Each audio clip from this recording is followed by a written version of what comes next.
Our story begins with a monologue. He says his mother told him that no matter how hard life was, he should dream big. If he kept moving forward, chasing his dream, eventually he would become the protagonist of his own life. He believed her. Unfortunately, he now feels foolish for believing in those stories. At that moment, he was choking on his own blood, spitting it out. His legs no longer obeyed his commands. He was lying on the ground, leaning against a random piece of rubble. He wondered if this was where he would perish. A wound caused by a demonic spear marred his body. It couldn't be healed by potions or magic. Maybe an elixir could fix it, but he didn't have one. Maybe he did. The MC's thoughts were interrupted as a group of people approached. There were 4 of them, 1 man and 3 women. The man, Yoohyun, stopped in front of the MC, taking in his miserable state. He said, "I could have defeated the monster alone. I didn't even need to interfere, but I chose to anyway." The MC gave a weak chuckle. "What's so funny?" the man asked. He simply replied, "You said exactly what I thought you would." In his thoughts, the MC added, "I worked myself to exhaustion there." He even teamed up with that psychopath just to survive. Still, it was insane to think he would lose his life trying to save him. Ordinary people, caught in the middle of that disaster, hugged each other and cried. The boy asked, "Do you have an elixir?"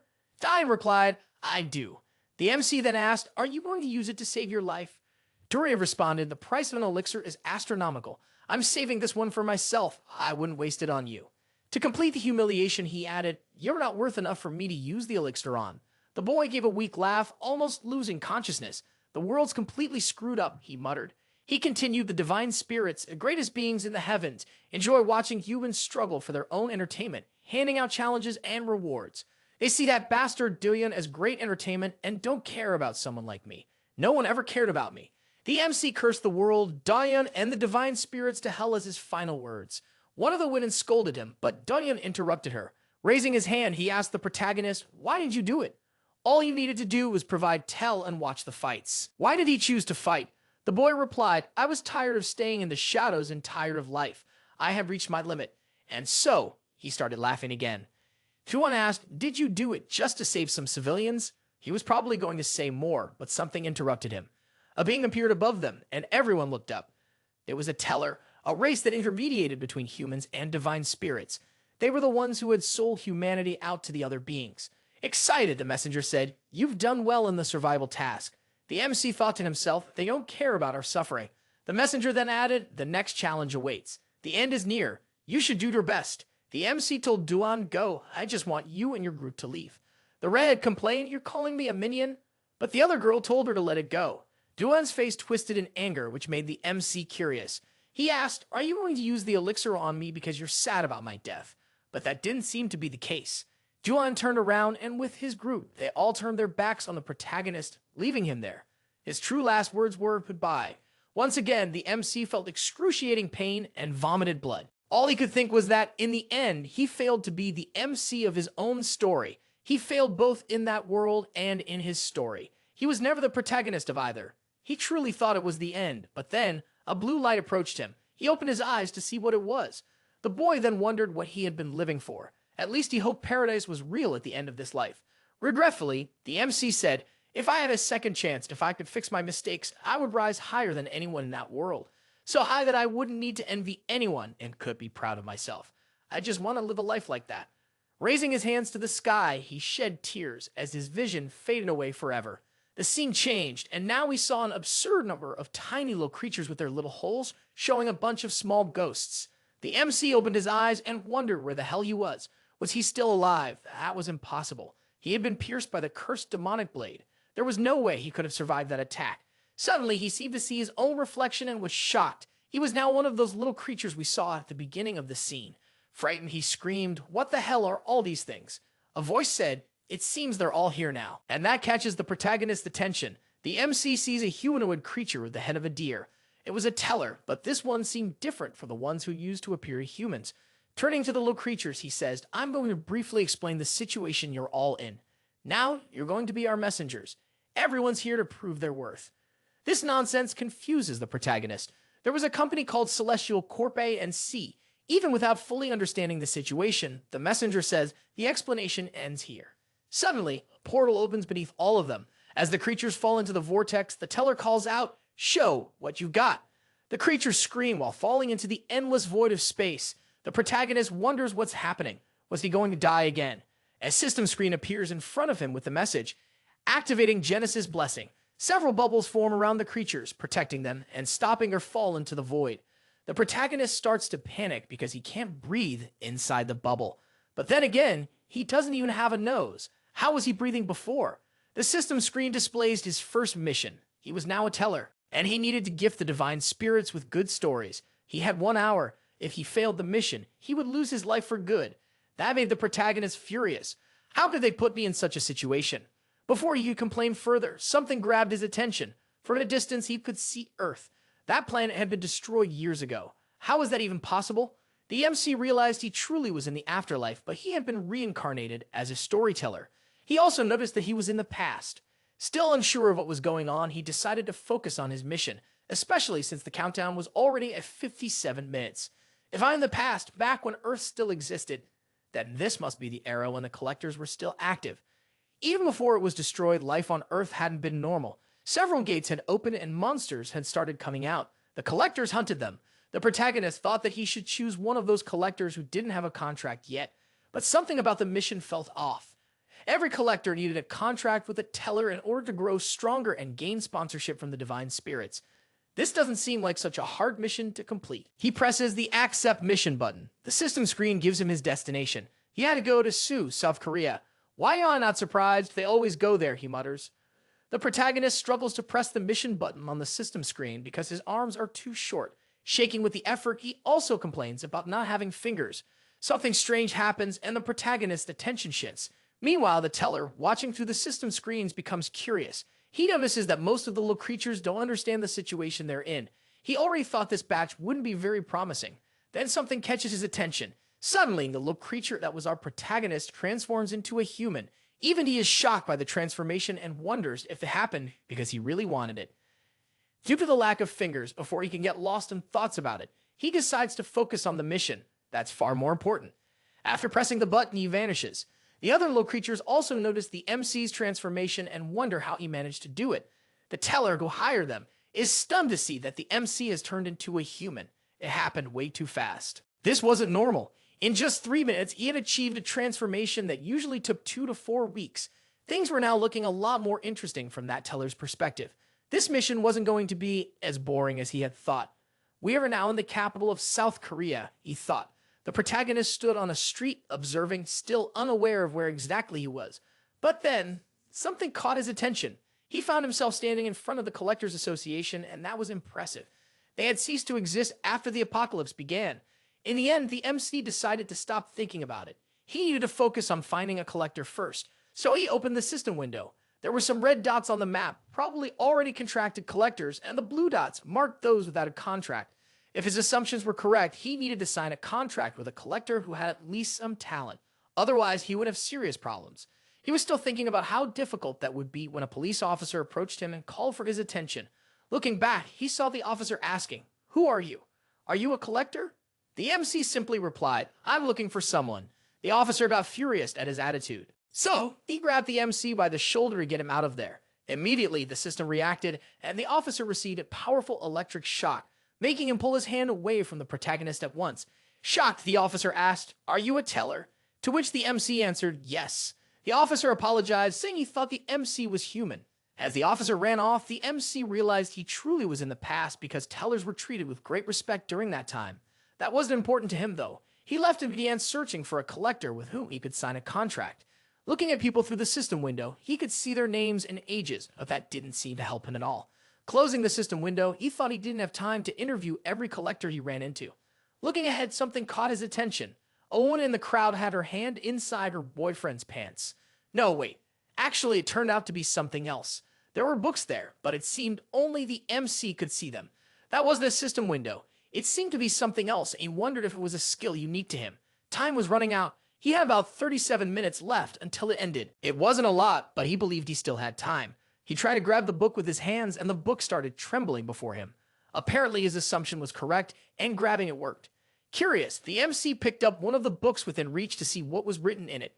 But what he saw left him completely shocked. The ability he had was extremely powerful, and that excited him. Could this ability really be exclusive to him?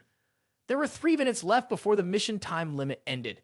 The other tellers had already found people to sign contracts with. Only the MC was left. The teller seemed disappointed in the protagonist.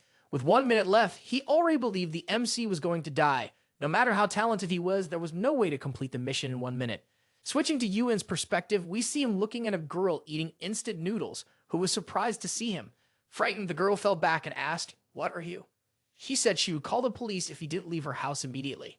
The MC said nothing, which made the girl even more scared. She asked, "Can you even hear me?" A book appeared in front of her, and we see she looked a lot like the dad from Rainbow Six Siege. She was left speechless by the sight, smiling weirdly. The MC simply said, "I have found her." Could it be that he knew her from the past? The world the MC was in was a mixed world, where reality and the abstract coexisted. The physical and spiritual realms were intertwined. Thinking about this, he realized that the contents of the book were so powerful they could be considered cheat, but he was excited by it. Reading the contents of the book, he saw that Kim Sang-ok had awakened 5 years ago with the water cannon skill. They showed others' lives and pasts. Looking up, he wondered if there wasn't a book for him as well, but that didn't seem to be the case, and that made him a bit sad. Even so, he grabbed someone else's book and wondered why each one had different colors. He began reading the new book. The contents of this book led him to form a theory in his mind. If it was correct, then there were just bronze and silver books. It was quite possible he could find a gold-colored book. The better the color, the more valuable the life the person had lived. The aura of the books showed him the person's innate abilities and their growth potential. So the aura was even more important than the color, and he thought he could see people's potential long before they signed contracts. That was incredible. It would put him ahead of everyone. Realizing he still had time to find someone, he understood there was only one thing to do.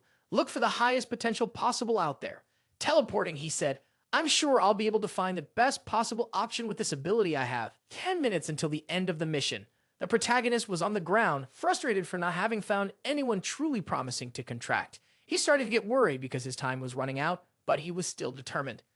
It was hard, but he didn't want to settle for lesser potential, knowing he might find the best one of all. So he began searching again. A woman walked past him, and the man asked her, "What year is it?" She replied, "It's the year 20XX. He thanked her and began to think. There were still 5 years before everything started to fall apart. He wondered who might awaken during this period with great potential. He remembered 3 were known as the 3 Miraculous: the Saint Bang Sang, the Fire Knight Enium, and the Sword Empress Kang Hiram. Yoohyun opened the system to recall the 3. Bang Sang was an anonymous figure, impossible to locate, and lived in the US, which made things harder for him.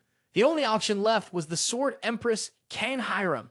Was she the girl we saw eating instant noodles? My goodness, she was the strongest of the 3, he thought. He remembered an interview where she said she stayed hidden until her early days. So, the NC went to find her. Arriving at the place where she was hiding, he was a bit confused, trying to understand where the system had sent him.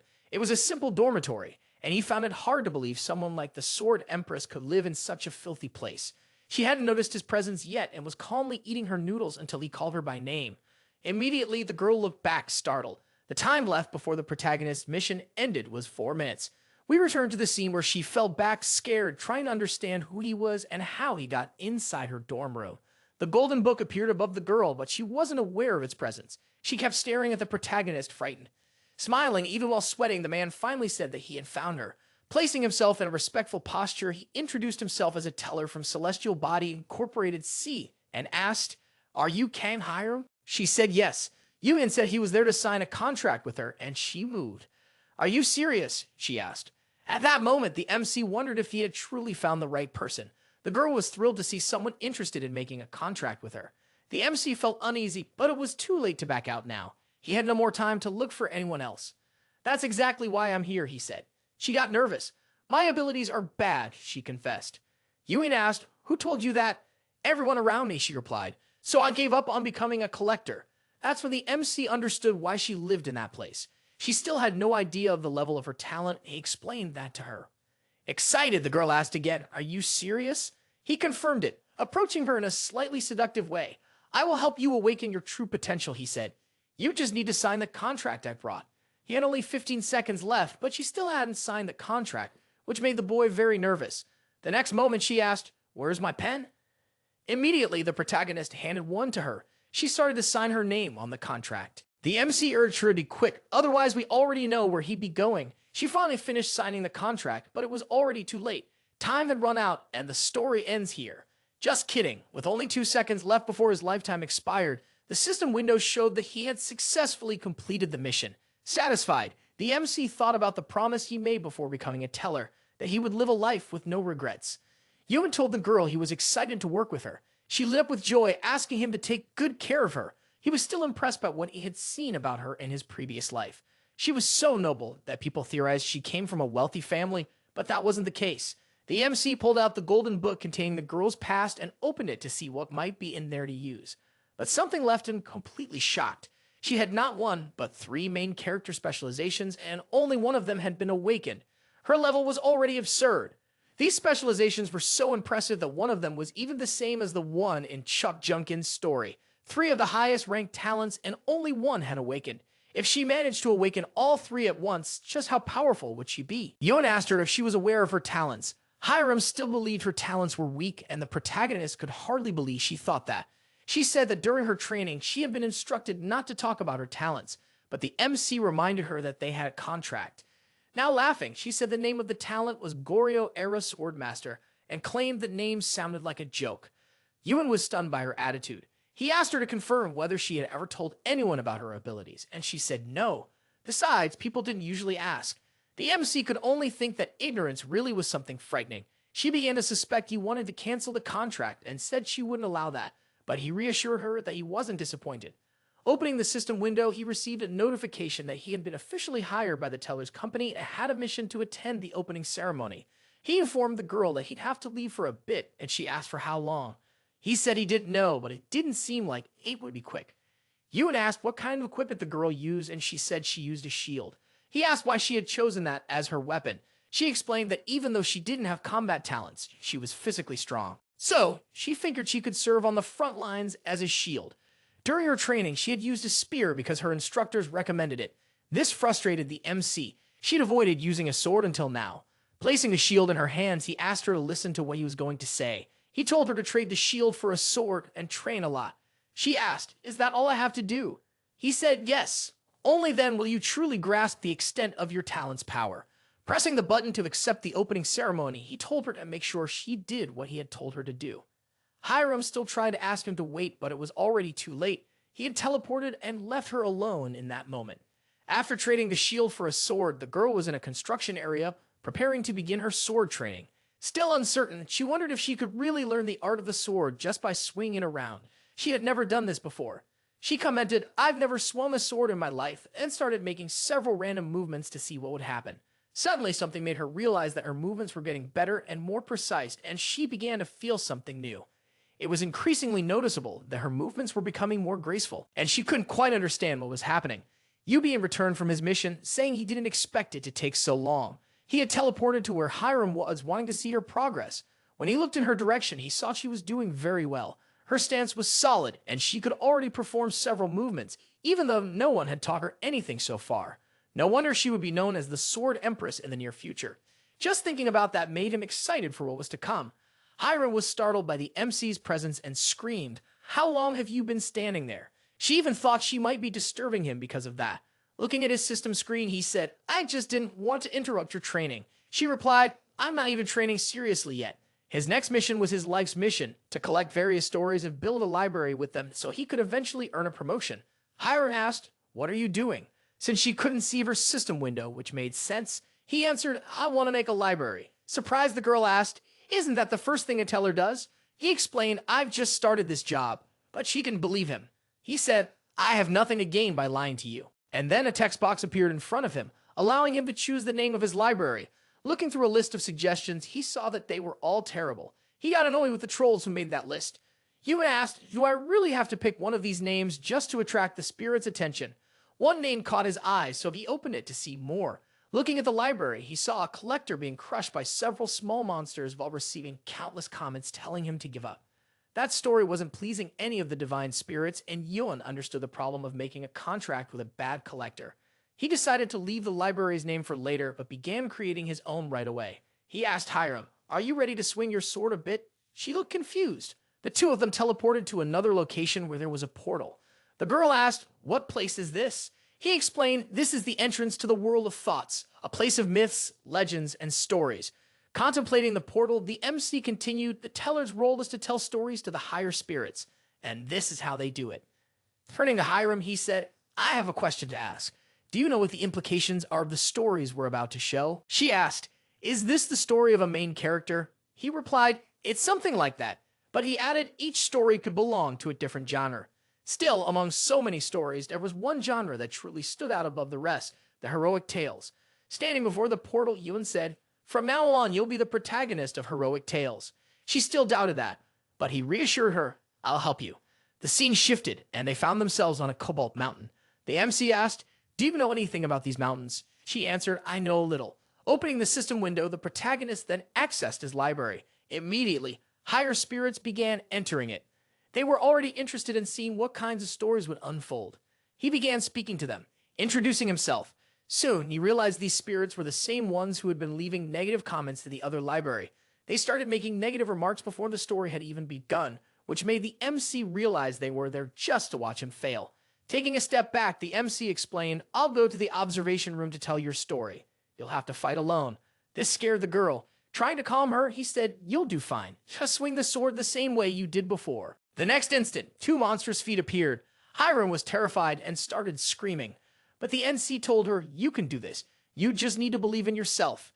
Nervously, she replied, Even if you say that, I'm still scared. Then the monster prepared to strike as she whimpered in fear. The cobalt wasted no time and delivered its first blow. Hiram managed to dodge clumsily by throwing herself to the ground. The cobalt launched more attacks, and the girl began screaming for help because she was so frightened. She stumbled and fell backward, which ended up saving her from an eye strike that would have likely cut her in half. Negative comments from the spirits began to appear, saying they expected her to head straight to her coffin, leaving her completely frozen. Voices echoed in her mind, and a flashback unfolded. People mocked her skills and her raw strength. Laughter and scornful remarks came her way, saying she didn't even have the ability to make a contract with a teller. She began to cry in those memories, holding her shield as if it were some sort of protection against the bullies. At that moment, she was sitting in her room, staring at the shield on her bed, too depressed to even want to leave the house. Hiram started to wonder if she had what it took to keep going on this journey, or if she would run back to the present. She was still frozen on the ground, paralyzed by her memories. The sword slashed her arm, just a graze, drawing a bit of blood. But her motivation had changed. She didn't want to run anymore. If she ran again, she'd be a useless human being. Even in that state of poverty, she had to do something because he had found her. That teller who had appeared saying he wanted to make a contract with her. If she ran away, she wouldn't be able to face Mr. Yoohyun. Gripping her sword tightly, she realized that no matter what happened to her, she would never again be as cowardly as she had just been. Watching that scene nervously, the MC shouted her name. Dodge the cobalt strike, he yelled. She seemed to be standing still, looking down, just waiting to be sliced to pieces. But the next moment she looked up. Her eyes shone, and we all knew, when her eyes glowed, things were about to get serious.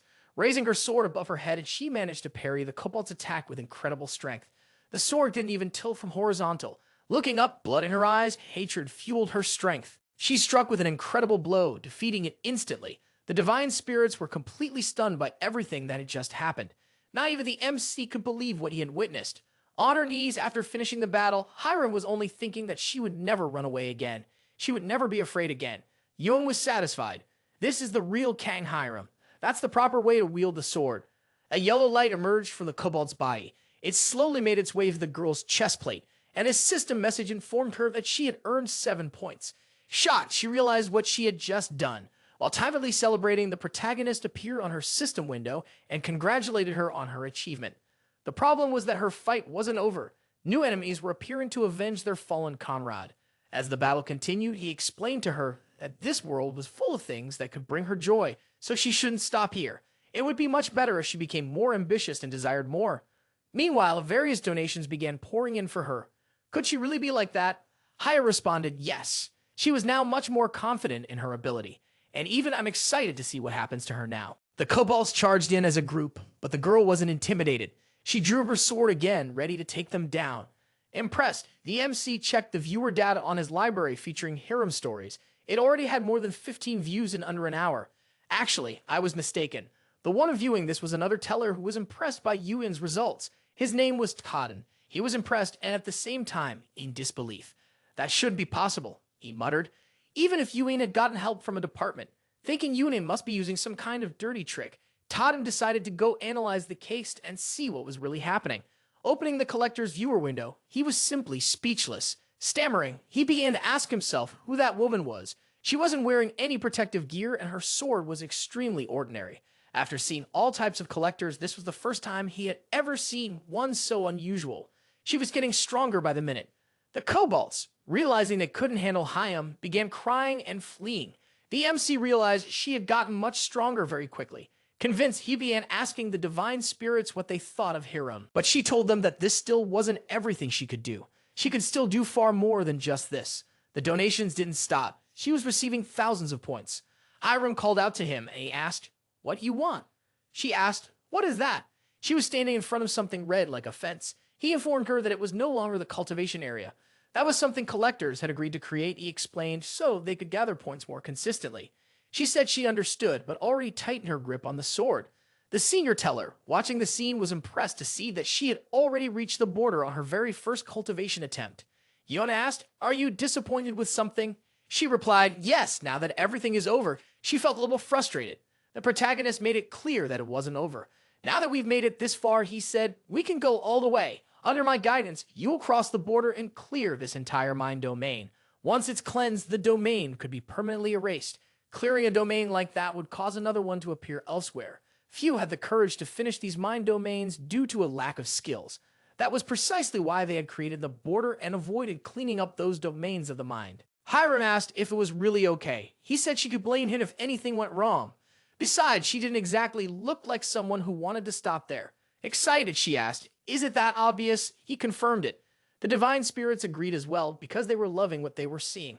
She decided that she would clear the entire domain just as he instructed. While the MC was causing a commotion to rally support for Hyam, the lizard-faced teller was in disbelief over what she was about to do. Hyra readied her strike, but he didn't believe she had the power to destroy the edge. A protagonist should never give up on their goals. Hyra made just one leap. As she charged forward with everything she had, more donations came in for her, because that's what being a true heroine meant. The lizard teller was exasperated. Things were unfolding in a completely different way than usual. She'd already reached 20 viewers. In the past, the story had been full of adventures, but the collectors had chosen the easier path, which made the divine spirits lose interest.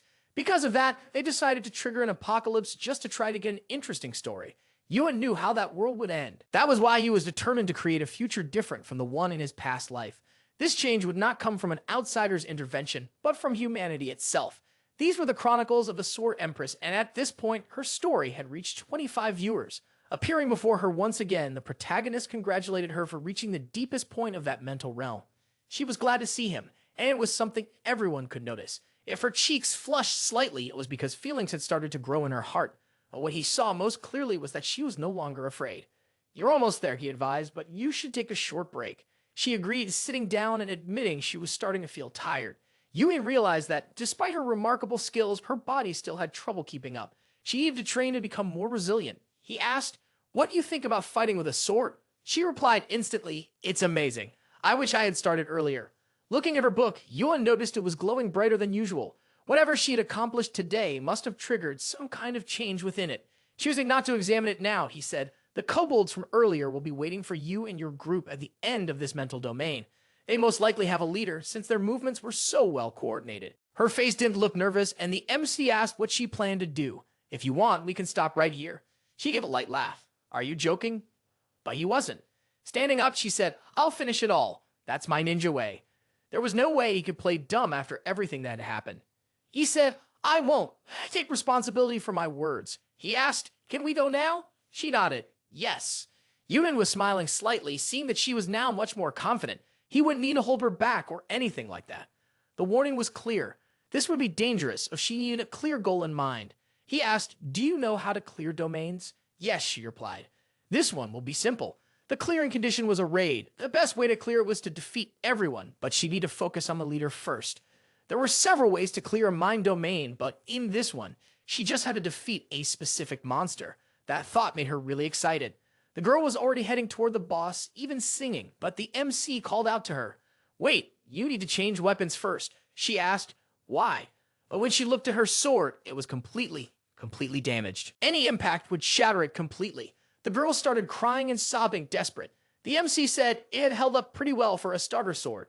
Trying to calm her down, he opened the store window. "You've earned a lot of points along the way," he said, showing her the best options to choose from. She complained about the price of the swords. It's everything I've earned so far, she said, but there was no choice. She spent it all on one of them.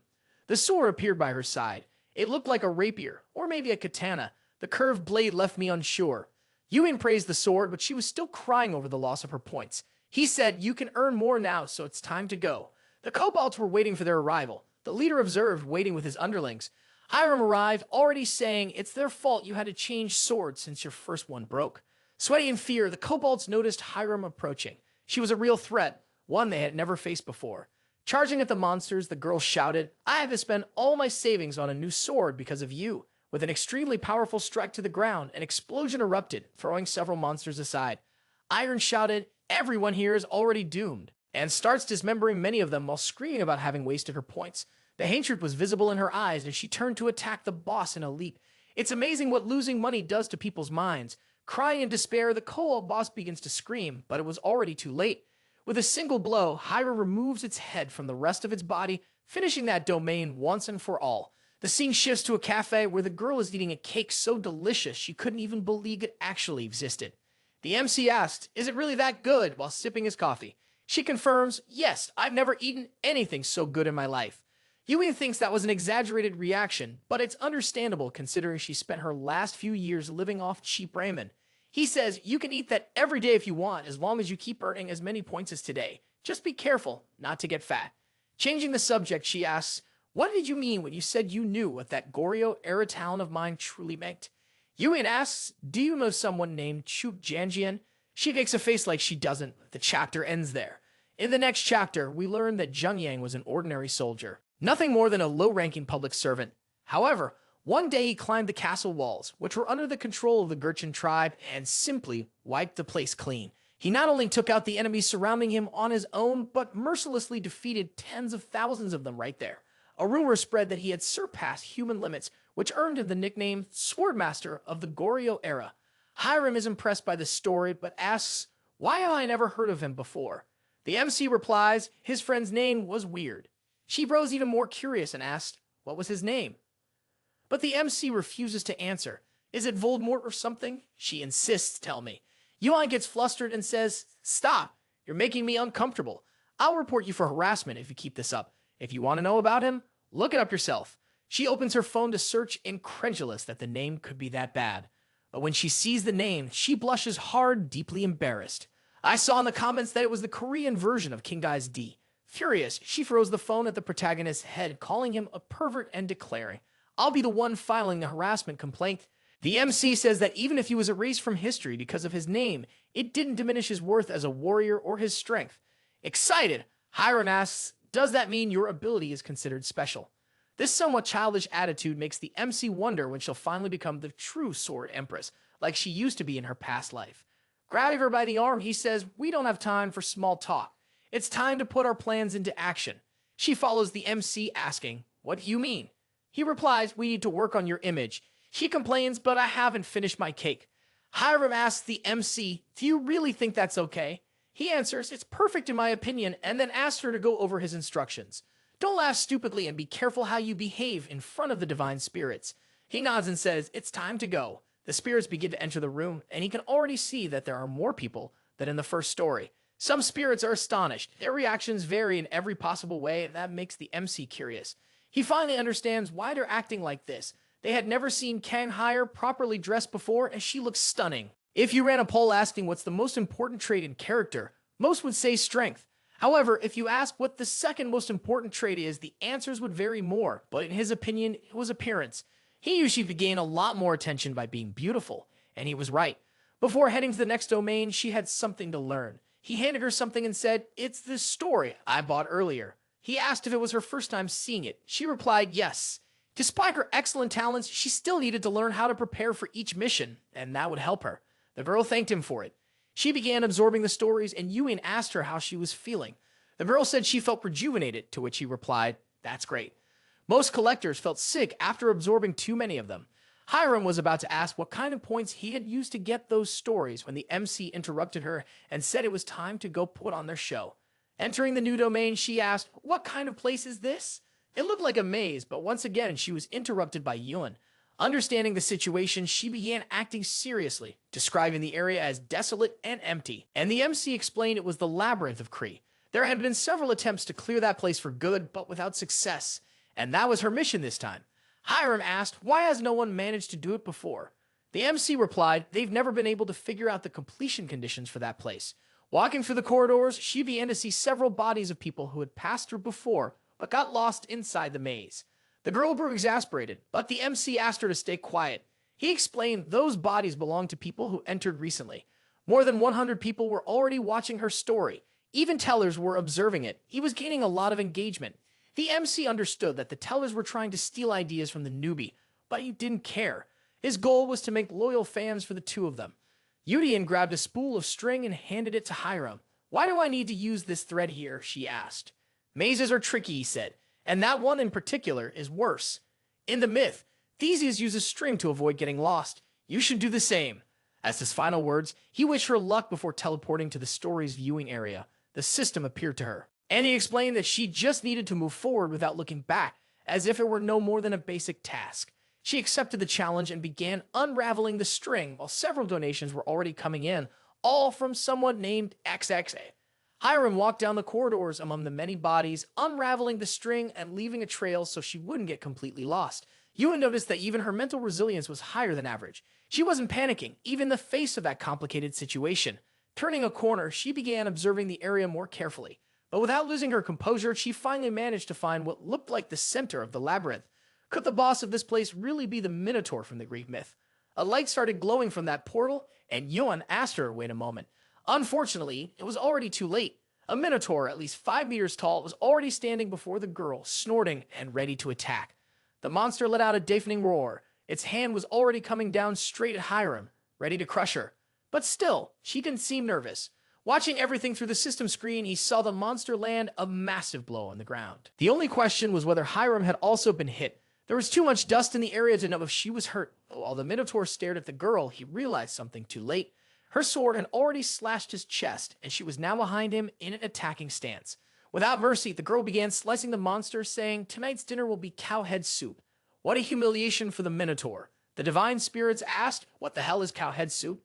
While the MC got irritated at her for using such cliched catchphrases, Yoohyun shouted to her that it was way stronger than a kobold. Its skin was much thicker and tougher, so taking it down with a single strike would be far more difficult. She should use a hit-and-run strategy. Desperate, the MC kept shouting, but apparently she wasn't listening to his instructions. She didn't seem to have any intention of retreating. She dodged the monster's attacks with mastery while it continued to bleed heavily. The monster fell to its knees and Hiram landed on the ground right in front of it. Yoohyun stared at the screen, terrified. The girl's sword began glowing with a beautiful shade of green. Kang Hiram had learned to use the Aura Sword. Kai's sword, also known as the Aura Sword, is a skill only those at the top can use. It allows them to imbue their weapons with ki to wield them at maximum power. Most collectors don't have the ability to learn this technique on their own. They can only acquire it through stories. That monstrous girl had already fully developed it by herself. The protagonist had truly found a precious gem in her. Hiram prepares her strike, and the two monsters scream at each other while she charges in to slice the Minotaur in half. I think the sword strikes vertically through the center of the monster's head, the one with horns, not the one in a dress. A massive explosion follows her attack. Her talent was simply unbelievable. Sliced cleanly in two, the monster lays several meters away from the girl inside a crater formed by her Aura Sword technique. She gazes at her victory, still holding the sword in one hand. As she wipes away her sweat, we see that several donations had come in for her, mostly from that text guy. He must be a big fan of hers. Yoohyun was shocked. He didn't have to do anything besides watch the massacre. Their subscribers had doubled and were growing fast. Hiram gets the MC's attention, saying something felt off. He asks, what happened? She replies, I defeated the monster, but the domain hadn't been cleared. Even the divine spirits were wondering why it wasn't over yet. Teleporting beside her, the MC explains the domain really hadn't ended. She's startled by this answer. Speaking to both the spirits and her, he explains why this labyrinth was never completed, even after the boss had been defeated. This labyrinth doesn't end just because you defeated the Minotaur. He remembers that even in his past life, many people had beaten it. Still, none of them had ever succeeded in finishing the labyrinth, and that's why no one could figure out its rules. One day, Digger managed to clear the labyrinth, and because of him, the MC knew how to complete it. The condition was to get out of it. Hiram says you could use the thread to go back, but that was the entrance, not the exit. The MC explains this and she asks, where is the exit? Looking upward, the MC says, it's up there. Hiram asks, are you talking about the ceiling of the labyrinth? He replies with another question. Do you know the legend of Daedalus? She says, yes. He was a brilliant inventor who created the labyrinth structure, but someone managed to escape from it, which wasn't supposed to happen. The girl asks, are you talking about Theseus? The MC replies, yes. Daedalus taught him how to use the spool of thread. King Minos, in revenge, imprisoned Daedalus and his son inside that place. And even so, the inventor found a way to escape with Icarus. Showing Hiram a feather, the MC gives her a hint about how she could escape. She gets really excited after figuring it out. There were many feathers scattered in that place, and she runs off to gather them. She returns with several in her hands, which gets the MC excited too. Tossing them in front of him, she says, I think this amount should be enough. Immediately, the feathers begin to glow as they fall to the ground. In the next moment, a pair of wings appears on her back. She had received Icarus wings, which allowed her to fly once a day, an extremely rare item. She was still stunned by all of it, but the MC brings her back to reality, reminding her, use the wings to get out of there. Before leaving the labyrinth, Hiram says, you were really lucky. Countless donations come in for her, along with congratulations for doing everything alone. Back at her home, she asked him what he thinks of her now, her self-esteem sky high. The MC compliments her, but she wants more. The girl celebrates her victory and keeps asking if she looks beautiful now. The MC tells her to stop, saying he doesn't seem interested in that. Hiram doesn't give up. I can't pretend I wasn't affected by your beauty, he says. Not even the divine spirits could resist. That makes him nervous. The MC yells, if you don't stop, I'm going to hit you. The girl starts crying, saying, you're mean. Dropping the silly conversation, he asks, have you gone to the association yet? She replies, not yet. Why are you asking? He tells her it's time to upgrade your class. You need to move on to higher classes if you want to earn more money. She quickly gets excited. Flying out the window, she shouts, I'll take care of it immediately. But the MC tells her, don't waste your daily flight on something so trivial. He goes along so they won't take advantage of her at the association. Upon arriving, no one seemed to recognize her as a collector. Everyone who saw her was impressed by her aura. She no longer seemed like an average collector, but rather someone above everyone else. She walked confidently through the place alongside the MC. People also thought she was very beautiful. Yoohyun warned her, don't even think about using your wings in this place. With a guilty look, she replied, I never thought of doing such a thing. At the counter, an attendant began speaking to them. How can I help you? He asked. The MC noticed the attendant was being overwhelmed by her aura. We're going to claim the rewards for clearing a mental domain, the MC replied. While Hiram was distracted, thinking about what she had for dinner tonight, whispers filled the air. People were in disbelief that someone could have completed a mental domain, especially after all the rumors. They were angry about the domain shutdowns and wished for the fall of the MC. They even talked about hiring him because of their supposed selfishness, but they had no idea of who they were really dealing with. Curious, the attendant asked, was there anyone else with you in that domain? No, Yoohyun replied. I cleared it all on my own.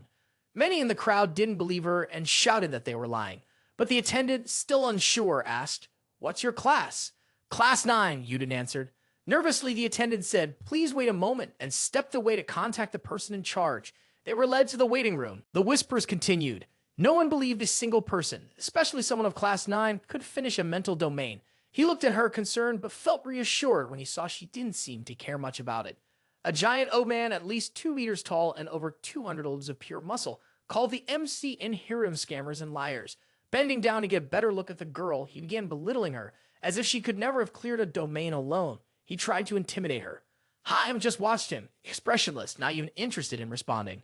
This made the musclehead even angrier, thinking a mere Class 9 was ignoring him. He tried to provoke her further to see if she'd react. No reaction came from the girl, who continued watching him without giving any attention. The provocation backfired. The man began shouting at her for ignoring him. The MC said she didn't want to talk to him. He turned his attention to the MC and asked, who the hell do you think you are? Just a manager. But Yoohyun replied, I prefer to be called her colleague. Even more irritated, the man shifted his target to the MC and told him to leave if he didn't want to get beaten up. But the MC remained impassive. With a sarcastic smile, the MC asked, what would happen if I don't leave? Fully snapping, the big guy launched an attack and tried to punch the NC square in the face. But the NC warned him, be careful with Haim. The man didn't listen. He charged at the protagonist. At that moment, his gigantic arm was grabbed by one much thinner, yet stronger. Turning his attention to Hiram, the man asked, what now? She better let go of his arm or there will be consequences. Little did he know that the consequences would be for himself. Everyone looked on in shock as Hiram slammed him to the ground so hard it broke everything. He was unconscious. The girl just stood there watching a scene strikingly similar to the Minotaur one, if you paid close attention.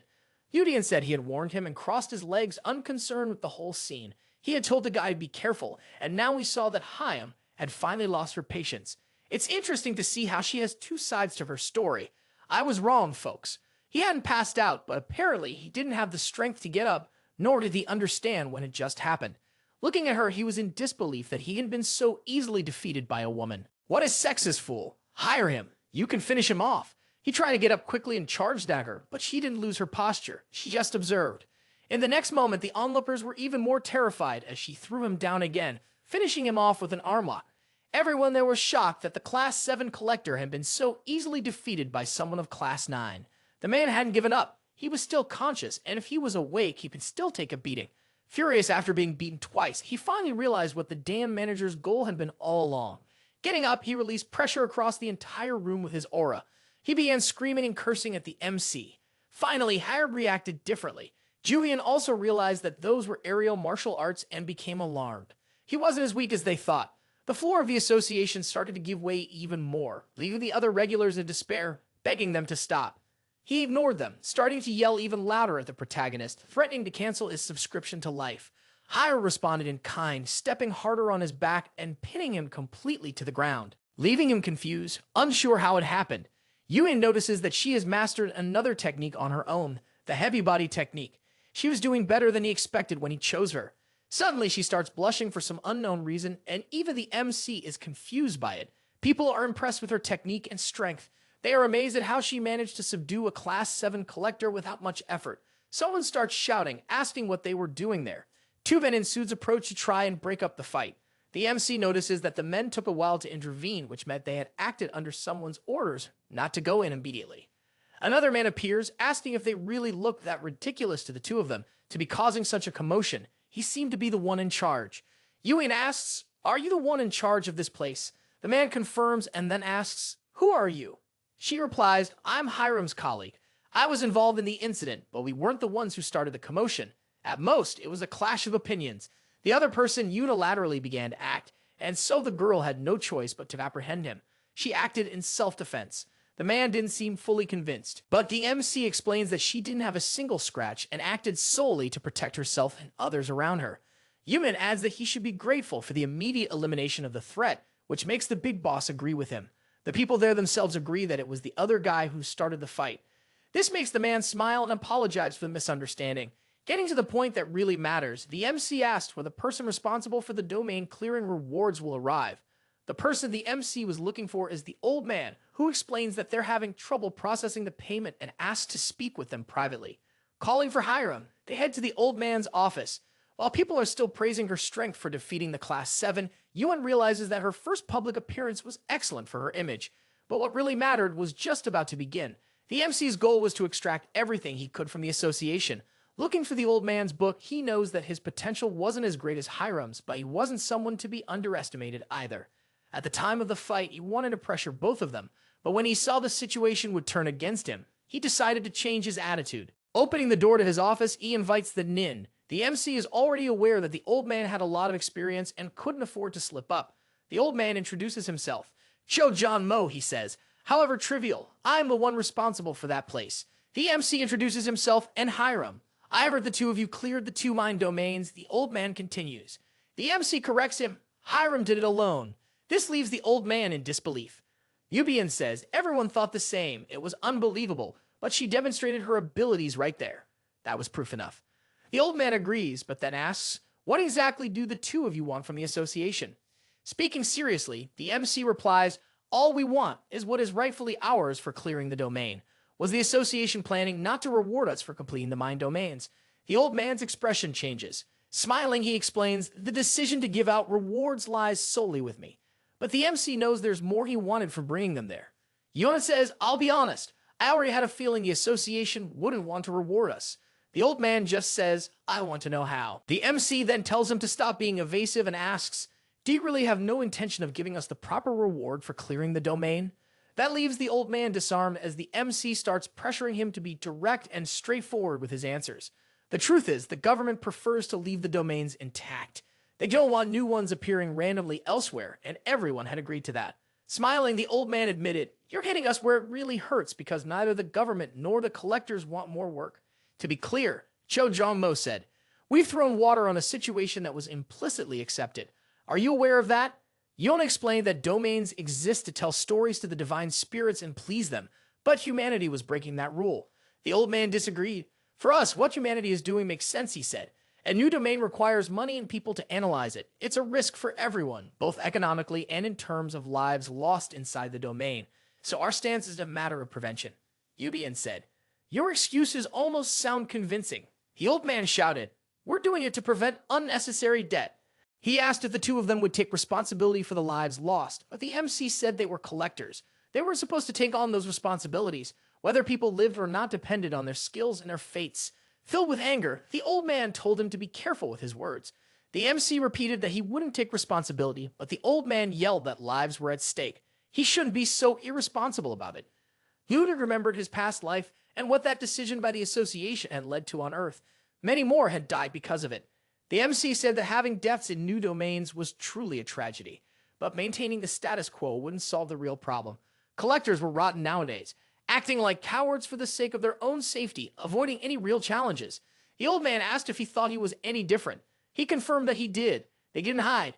They didn't stop others, so they were better. And that's why they acted to shut down the domains. Choi Jiano asked if he believed they should be rewarded for that.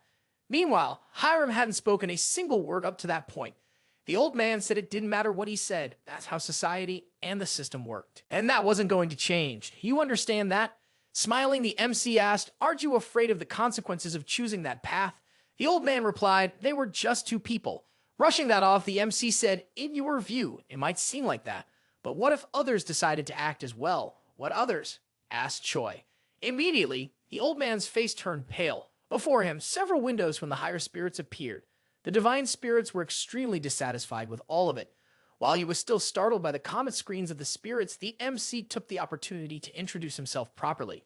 "I am Kang Yoohyun, a storyteller from Celestial Body Incorporated." The MC was live and everyone was watching at that very moment.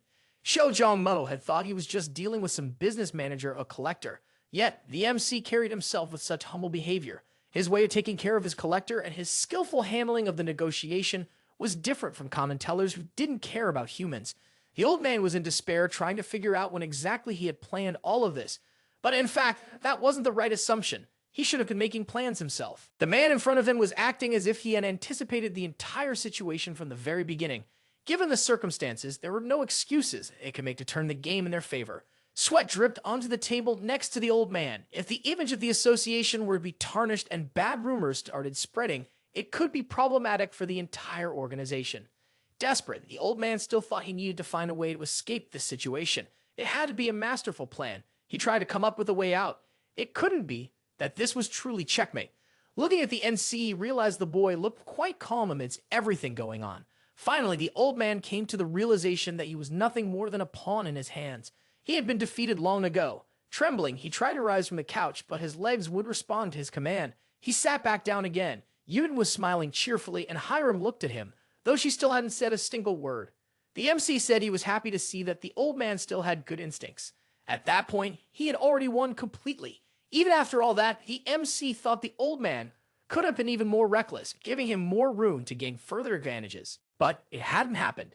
If he had refused to back down and fallen into disgrace because of it, the MC could have gotten much more out of him. But he was smart. The old man, who probably gained 30% more white hairs just from the last few minutes of conversation, asked what the two of them wanted.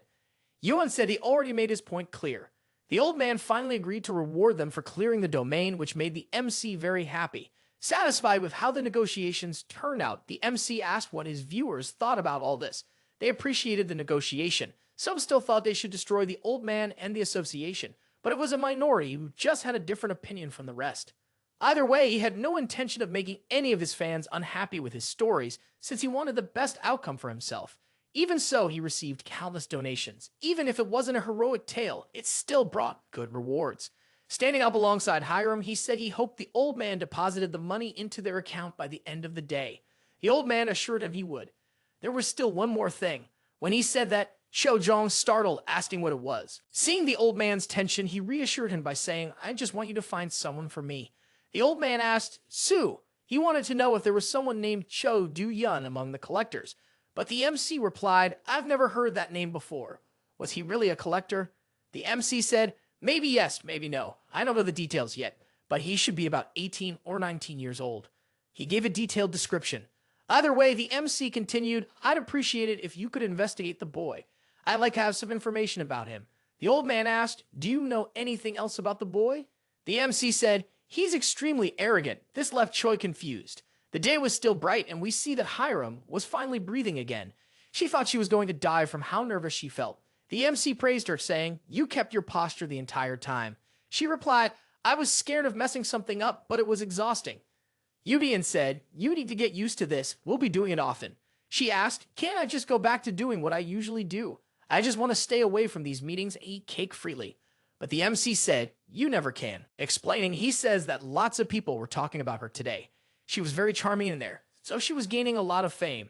Everyone was admiring her, most likely because she was so beautiful and impressive, just like she showed at the association. That makes her blush. He continues, saying that in the future, she'll be able to enjoy all the fame and money that'll come from what happened today. That makes her happy, excited about all of it.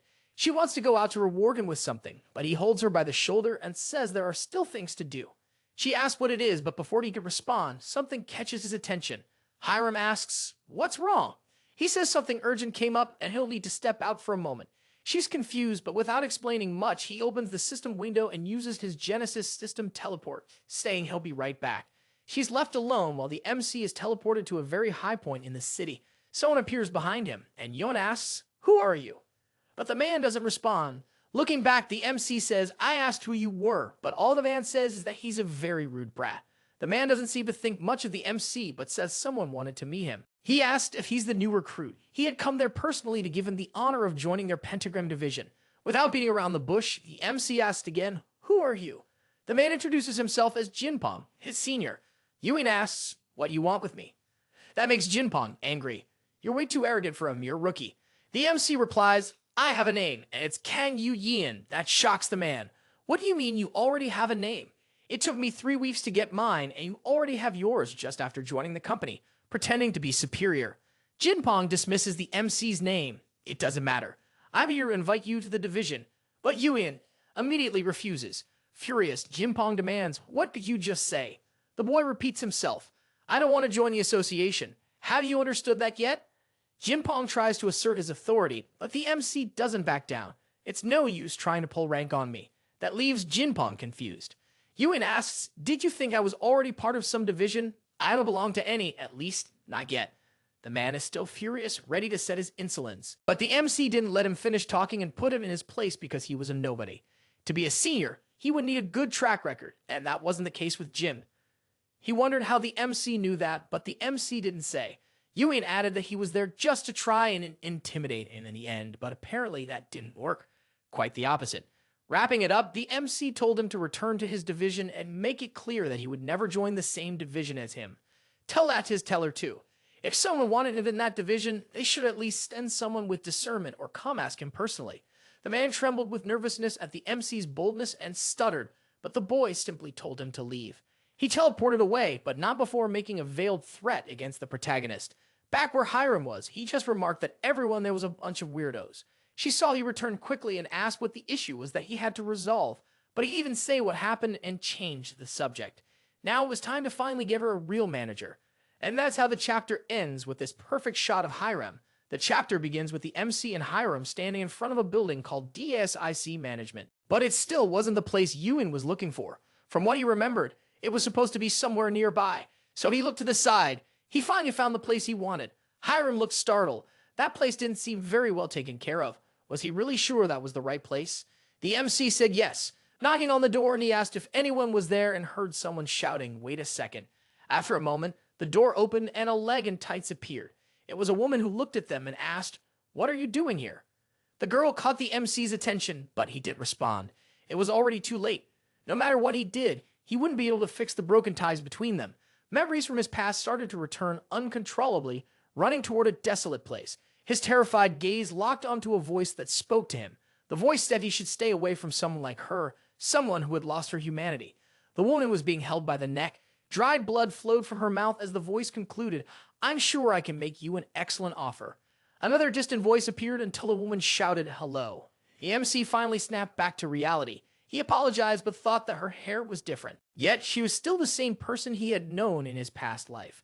The woman introduced herself as Bakshiran, manager of Bakwa Management. Cheerfully, she asked if the two of them were there to join her company. Yoohyun said yes, but only Harem would be joining her company. Suryan looked at Harem and thought she was really cool and beautiful, excited to know that a collector like her wanted to be part of her business. The MC told her there was no need to pretend there. She immediately dropped the act, saying it was a relief. It was like a brick had hit Saren's head when she realized the collector she thought was so cool wasn't that cool at all, just a silly girl. Looking at the MC, she said she could see Hiram was a collector. What about him? The MC asked if she wanted to guess. She started thinking and said if he were a collector, he wouldn't have come with her to find a manager, but he didn't seem to belong to a clan either. Guessing, she asked, "Is he a teller?" That impressed Yoohyun. Naive, the old man had guessed it on the first try. Seeing the MC's expression, she tried to explain, saying that tellers have a different aura from humans despite the similar appearance. Bakshin. At that moment, she was just a small CEO of a collector management company. But when the end begins, that will change. During the apocalyptic events of his past life, she used her flawless decision-making to lead many people.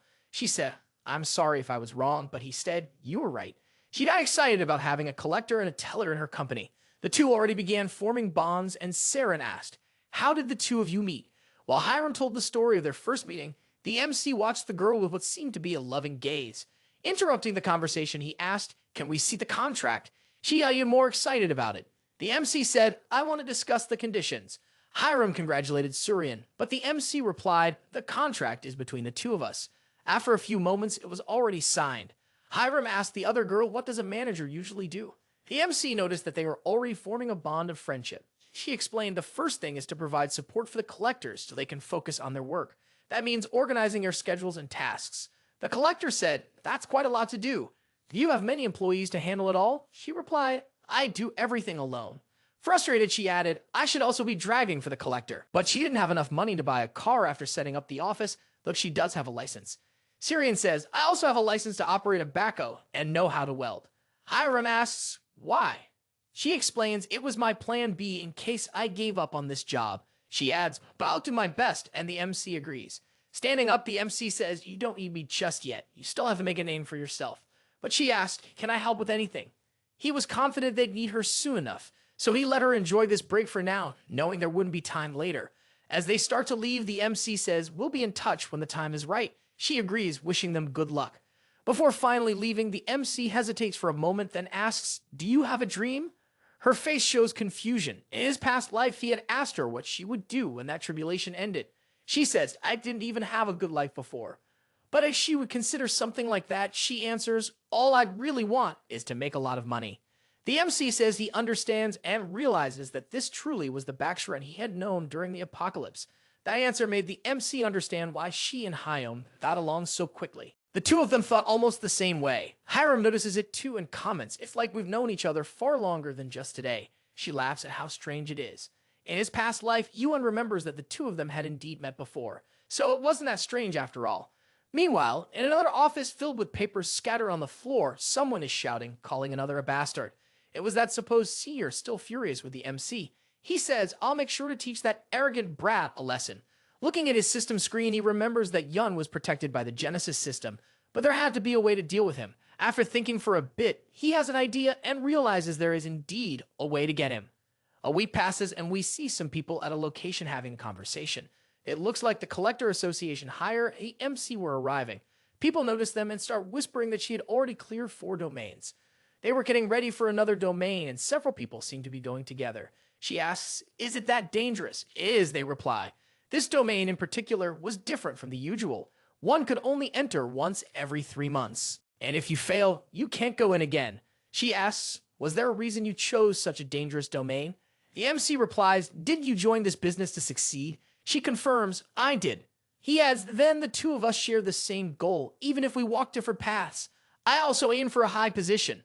Our reasons don't matter as long as they are valid to us. Mediocre reasons shouldn't hold us back. If you truly want something, you should pursue it, even if your bones break and your flesh bleeds. Do you have the confidence to do that? Before she can answer, someone yells, "The domain is opening." The portal begins to shine brightly. The MC says, "I don't need your answer now, but someday you'll have to have it. For me and for yourself." On the other side of the portal, the collectors stand on top of a wall watching an army on horseback charging forward.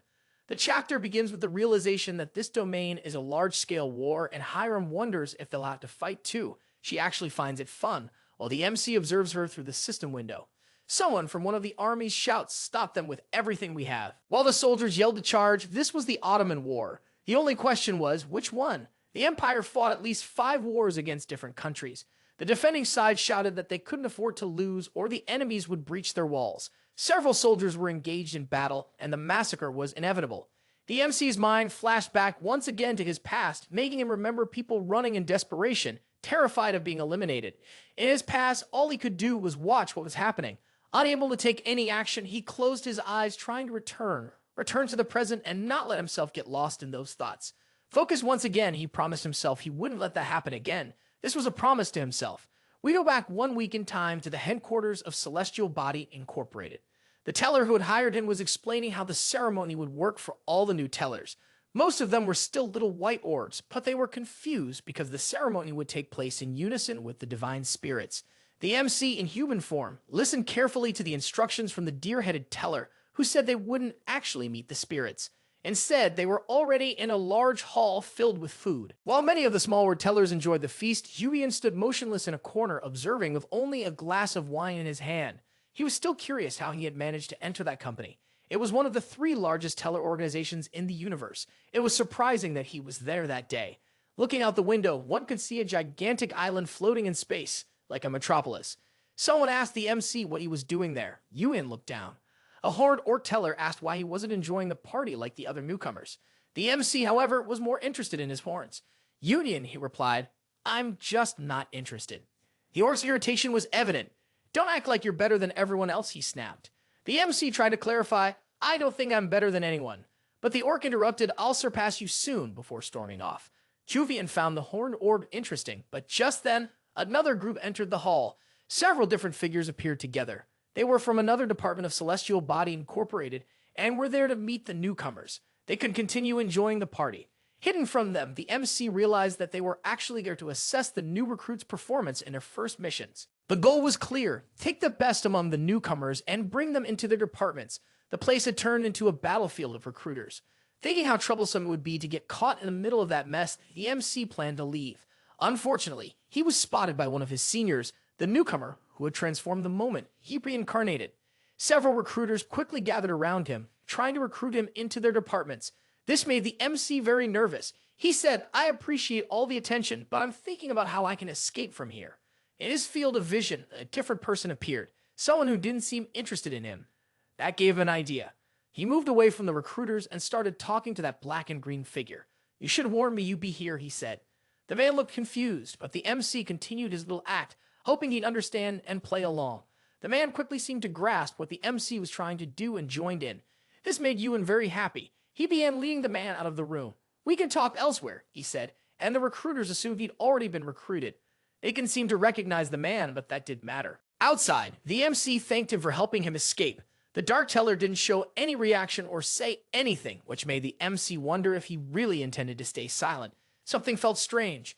Deciding not to wait for an answer, the MC turned his back and said he had to go. He must be busy with other things too.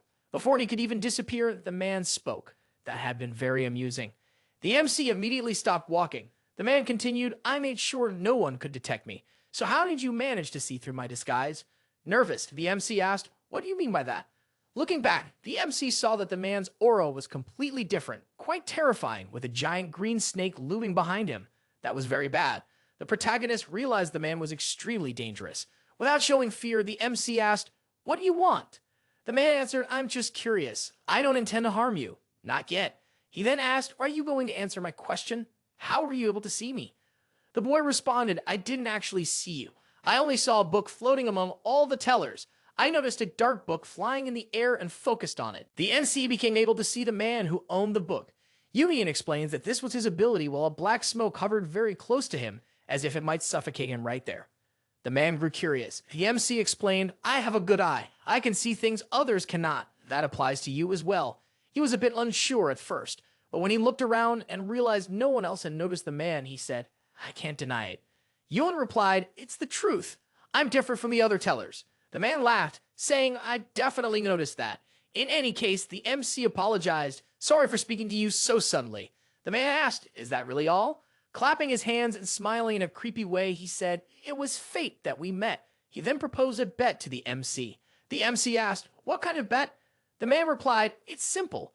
You just have to guess who I am. If you're right, you'll be rewarded. The MC asked, and if I get it wrong? The man smiled. Then you'll have to take responsibility for interrupting my entertainment. Grabbing the book from above the man's head, the MC accepted the bet, even though he knew the man was confident he would guess wrong. The MC tried to open the book, but he doesn't have the strength to do so, which makes him very nervous. That meant the man was so powerful that not even he could read his book. He couldn't act beyond his level. But he remembers what the teller said at the start, that the divine spirits would also be there. Knowing the divine spirits were present, but not in the same room as the tellers, he assumes the man must be one of the 5 great divine forces: the Sky of Eden, Iceninder of Asgard, Ogdoad of Hermopolis, and the Olympian Pantheon. And beyond them, there was still Pandemonium, where the highest-ranked stories resided. Judging by his sinister energy, the strange design of the book, and the cover featuring a 3-headed serpent, there was no doubt. The MC then says, I am the serpent that corrupts, the red dragon that burns, the one who was closest to the light and fell into darkness. The man standing before him was the first-generation divine spirit of Pandemonium, Satan.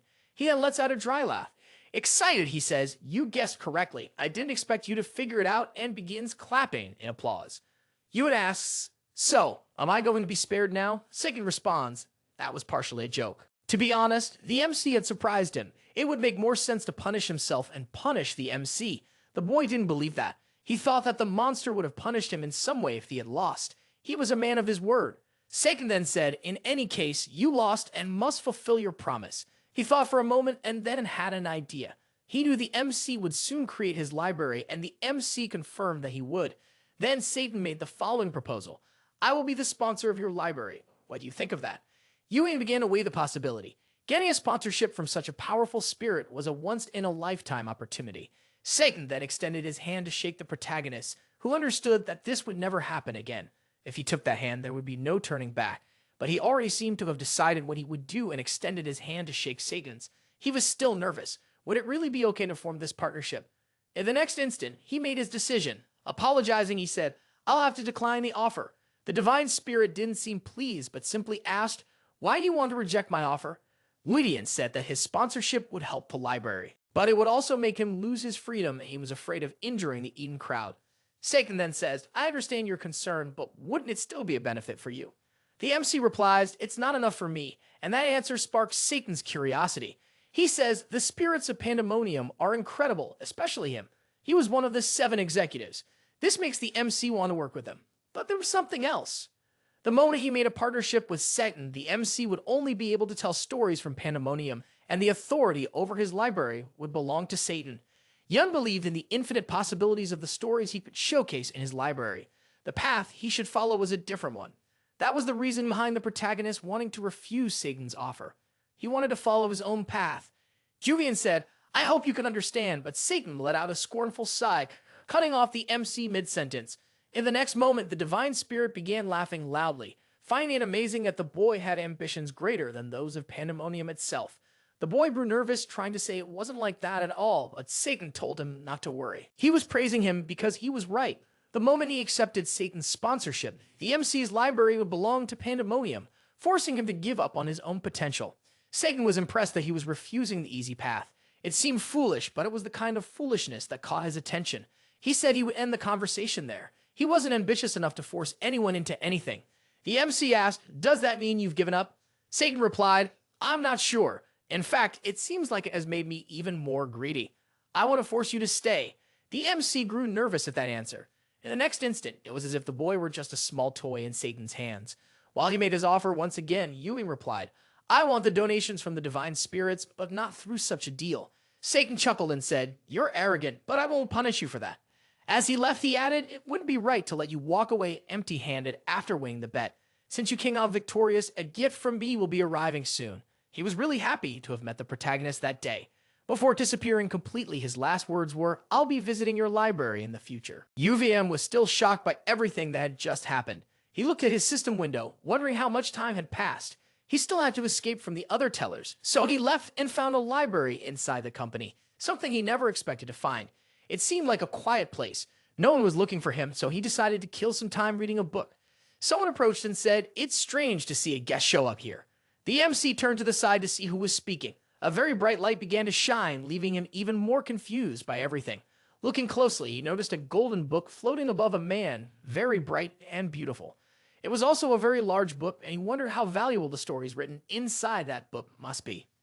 The old man asked, "Who are you?" "Most people don't usually come in here."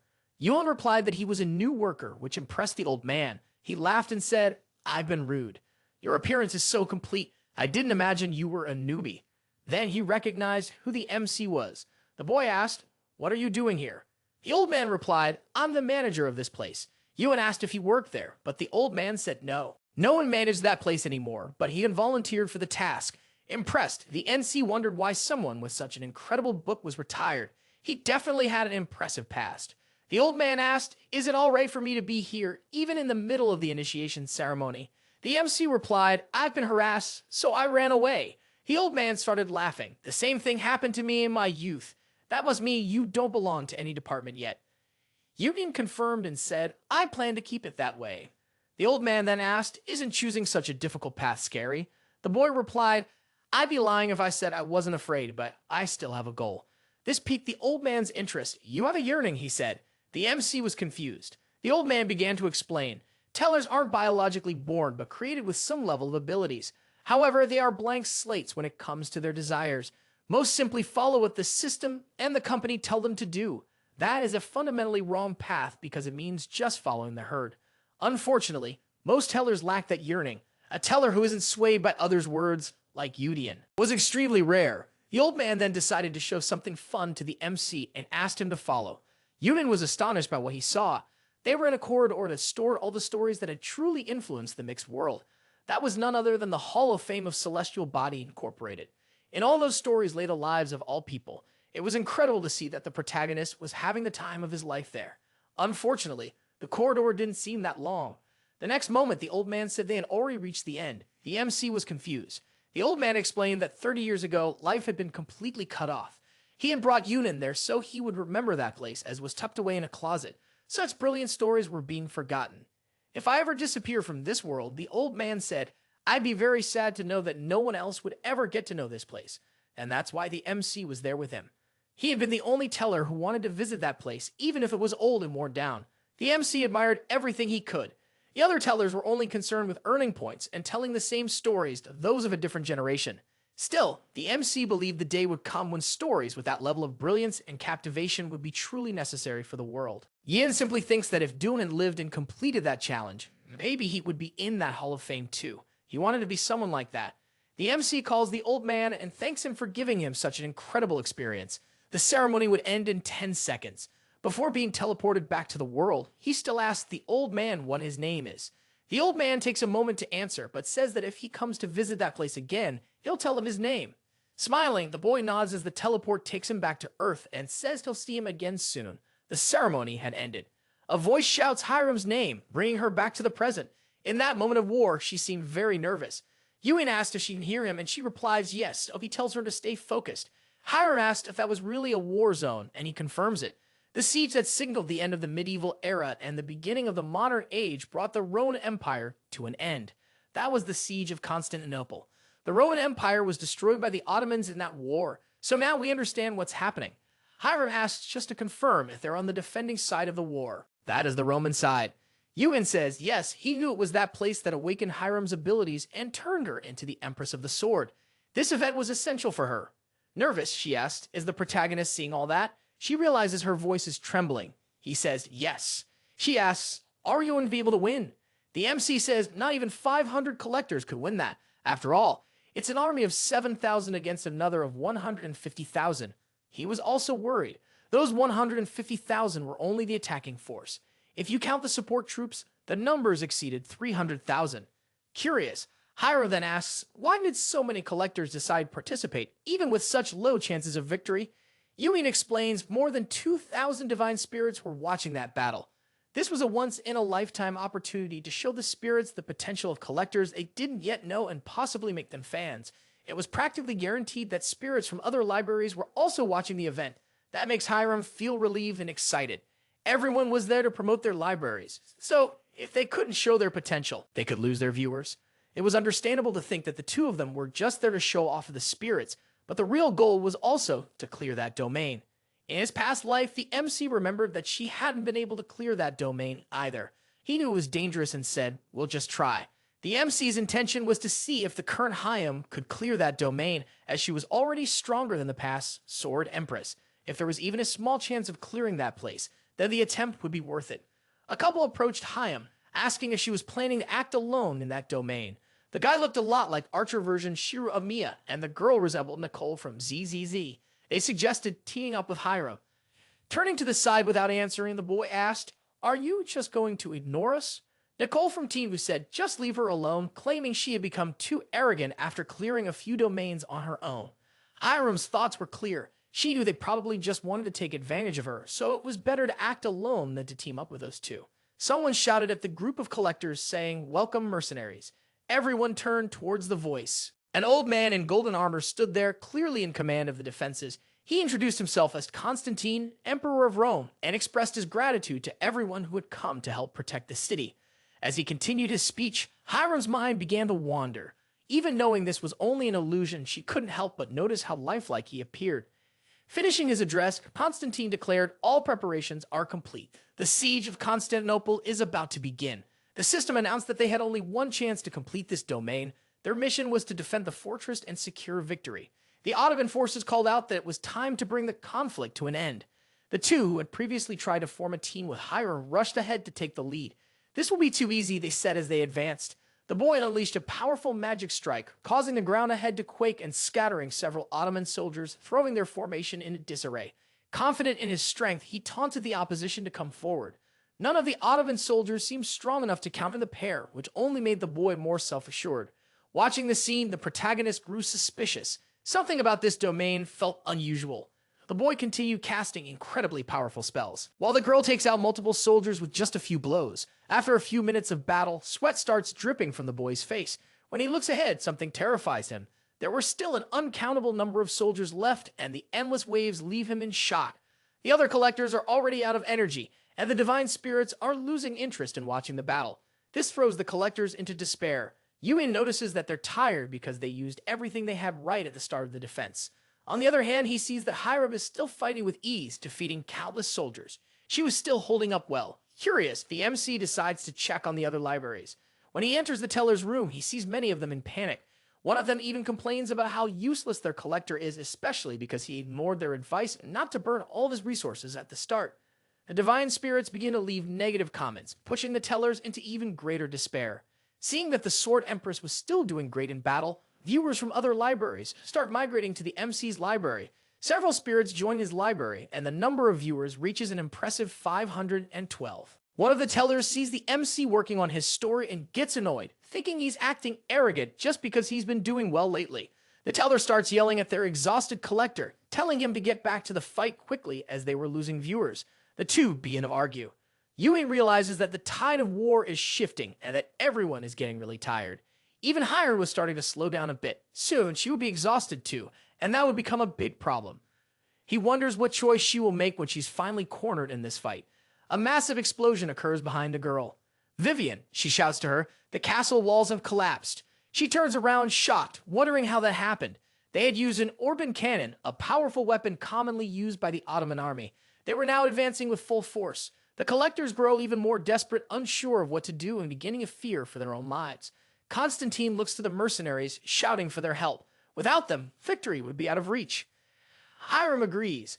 They needed to protect the Roman people inside the castle, and she turns to give instructions to the other collectors. Unfortunately, before she could say anything, most of them were already giving up, trying to flee before things got worse.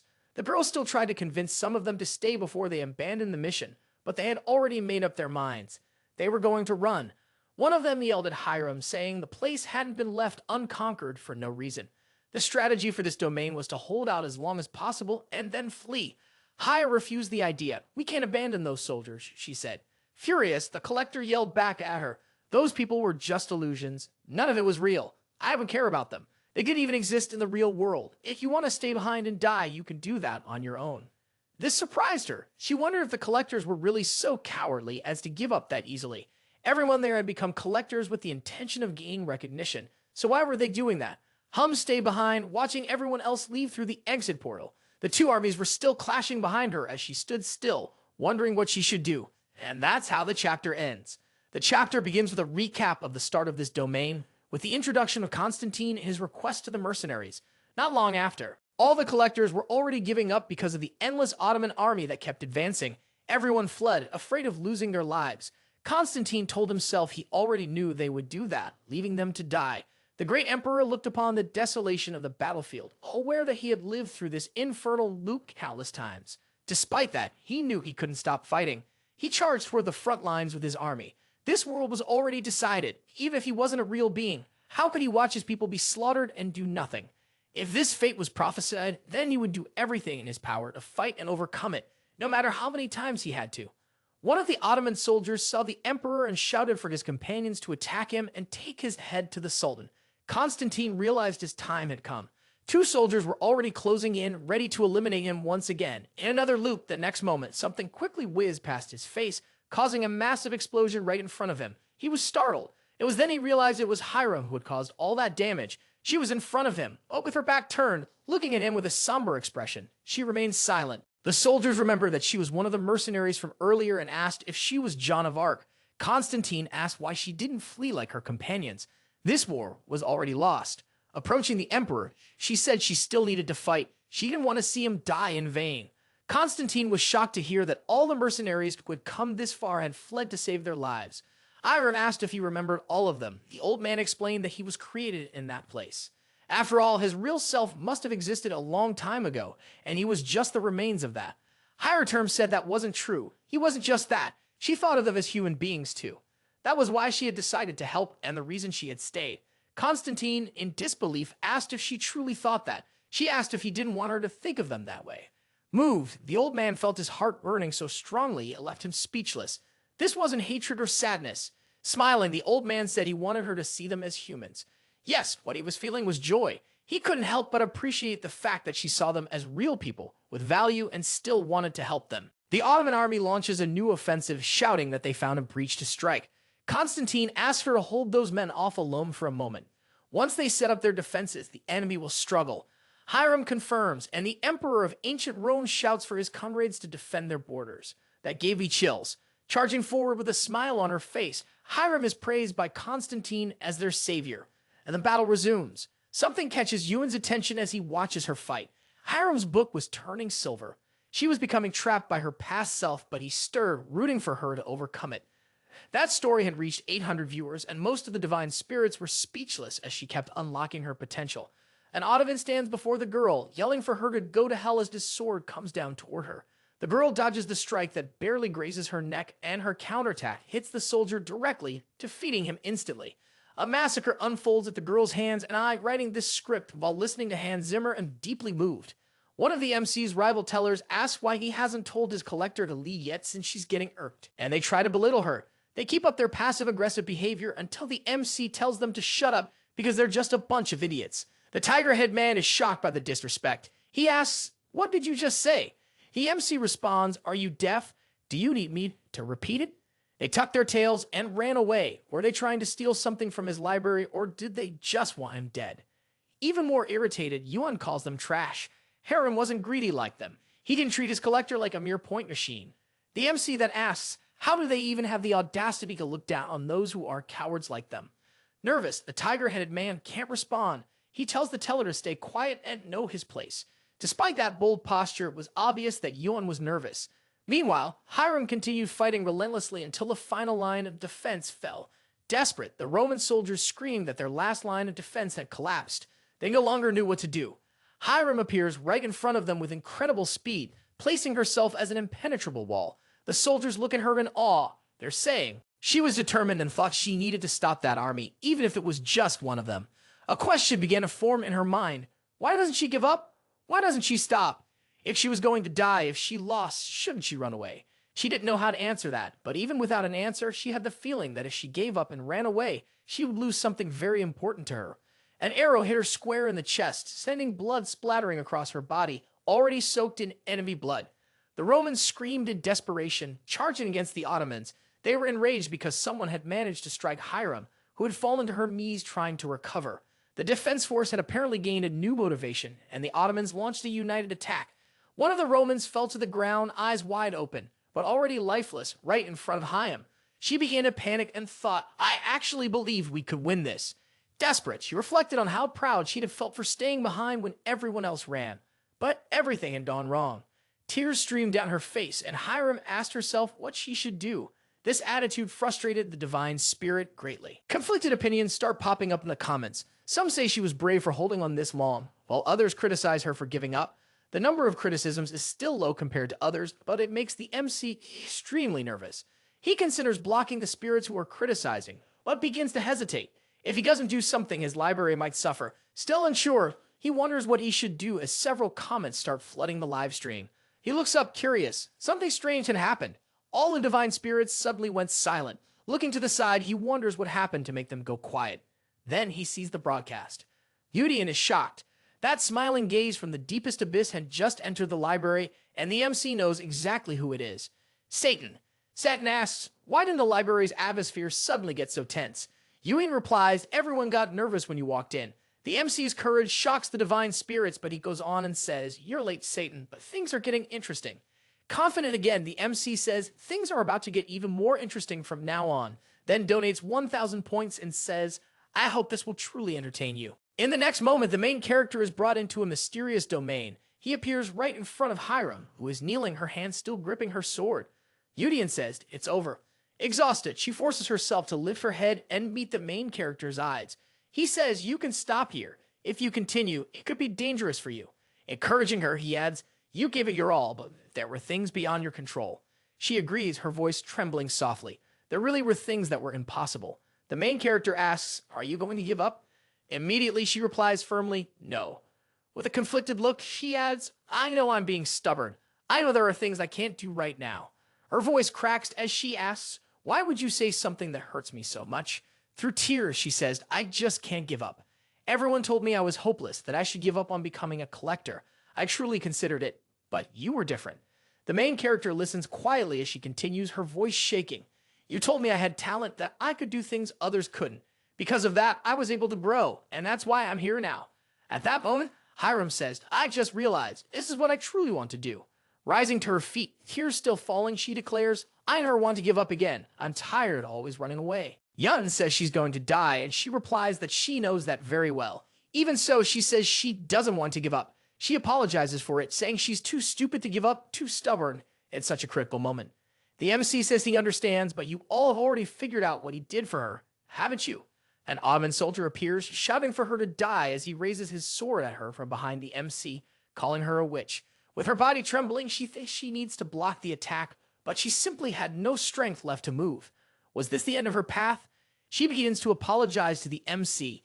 Yoohyun says that this is good, and that catches the girl's attention. He stands in front of her at that moment. Can he intervene in battles like this? Isn't that against the rules? What do you think? The system screen shows a message asking if he wants to disable the Genesis system, and he confirms yes. This action could not be undone. The Genesis system is disabled, and in the next moment, the Ottoman soldier is already mid-leap to slice the MC in half. Blood splashes everywhere at that moment. With a single motion, the MC draws a sword from who knows where and eliminates the soldier without much effort. This shocks Harem. Satan starts laughing uncontrollably while watching the broadcast. What could be going on in that madman's head? Yoohyun says, I always wanted to be the MC of my own story. The regret of not doing so in my youth and the faith my mother instilled in me, all of these things were tangled up inside me. But Doyoun condemned him to a life full of inferiority complexes. His past self believed Doyoun's words and felt worthless, which made him give up on his dreams and start working for Sho Dayan. But in Harem's case, things were different. She stood firm, even in her final moments. She held her ground, confident and beautiful. The MC was very happy with his choice. The Ottomans were closing in again. He looked back, knowing that out of respect for the girl, he couldn't just stand and watch. Yoohyun raises his sword, ready to protect his collector. She yells, had you gone crazy? You could die there. But he says, This is what I have to do. Charging toward the soldiers, he tells her, I'm just as determined as you are, and then begins cutting down several of them with ease. The system window reports that they had already surpassed 1,200 viewers, and he says that's great for the two of them. She laughs at his joke about how that stage was a great debut for an actor who didn't even have a name yet. Am is thankful for the MC's help and says she'll leave the rest of the fight to him. Blocking a spear strike, he says that's fine, and in the next moment, asks to open the domain store. Most tellers don't interfere in the situations they're watching. That's the general mindset shared by both them and humans. But should they really just be spectators of these stories? There were no rules against taking action. Contrary to what many might think, Yoohyun had decided to step into this fight for exactly that reason. He was going to create a story no one had ever made before and enter a stage. The Ottomans shout to kill a witch. Doing so would win them the battle. But in the next moment, something slashes past their neck. The protagonist's blade was too fast, and he replies that he won't let that happen. The soldiers are stunned by this new fighter, and the MC shouts that no one will get past him as Harem watches everything. Grateful, she begins casting a spell, saying that he gave her the courage she needed, the courage to move forward. Terrified, the Ottomans couldn't handle the MC's strength. No one could get past him without being stopped. The main character, smiling confidently, says, "That's because I'm strong, even if I'm just one man." Magical inscriptions shimmered around Harem as she thought about his courage, giving up his blessing just to help her. That was why she, too, chose to return to the fight. A sword was driven into the ground, Yoohyun's sword. He was also nearing his limit. How much more time would she need? Seeing him pause to rest, the opponents exclaimed, "This is our chance to win," and charged forward. But before they could get close to the main character, one of them suddenly pointed upward and shouted, "What is that?" Yoohyun turned, and an incredibly bright light radiated from Harem, leaving even him amazed. The system announced that she had achieved complete unison between her body and her sword. Her expression grew serious, and an intense aura surrounded her as she stepped onto the path of the celestial sword. Overwhelmed by the sight, the opposing side began to retreat. But it was already too late. Harem brought her sword down with all the strength she had left. A powerful slash swept past Yoohyun without harming him, but it leaves a massive trail of destruction in front of them both. Looking to the side, all he can think is that he never expected her to become so strong so quickly. He feels happy to see it. Constantine appears behind them. "Thank you for your help," he says. "It will give us more time to fight back against the Ottomans." Yoohyun warns, "This is only temporary. They will return and we will fall." Constantine shakes his head. "We no longer have the strength to continue this battle. I had lost hope." The MC steps forward. "There's still something we can do. This war won't end like the others, and I know it." He raises his sword in front of him. "We need to kill their leader. That's the only way we can win." The old man looks at him. "Is that truly possible?" Yoohyun frowns. "It seems impossible, but it's not. Especially because we hired him." At that moment, the Ottoman army begins to retreat. The big issue with this battle had always been their overwhelming numbers. It would be hard to return alive from this mission.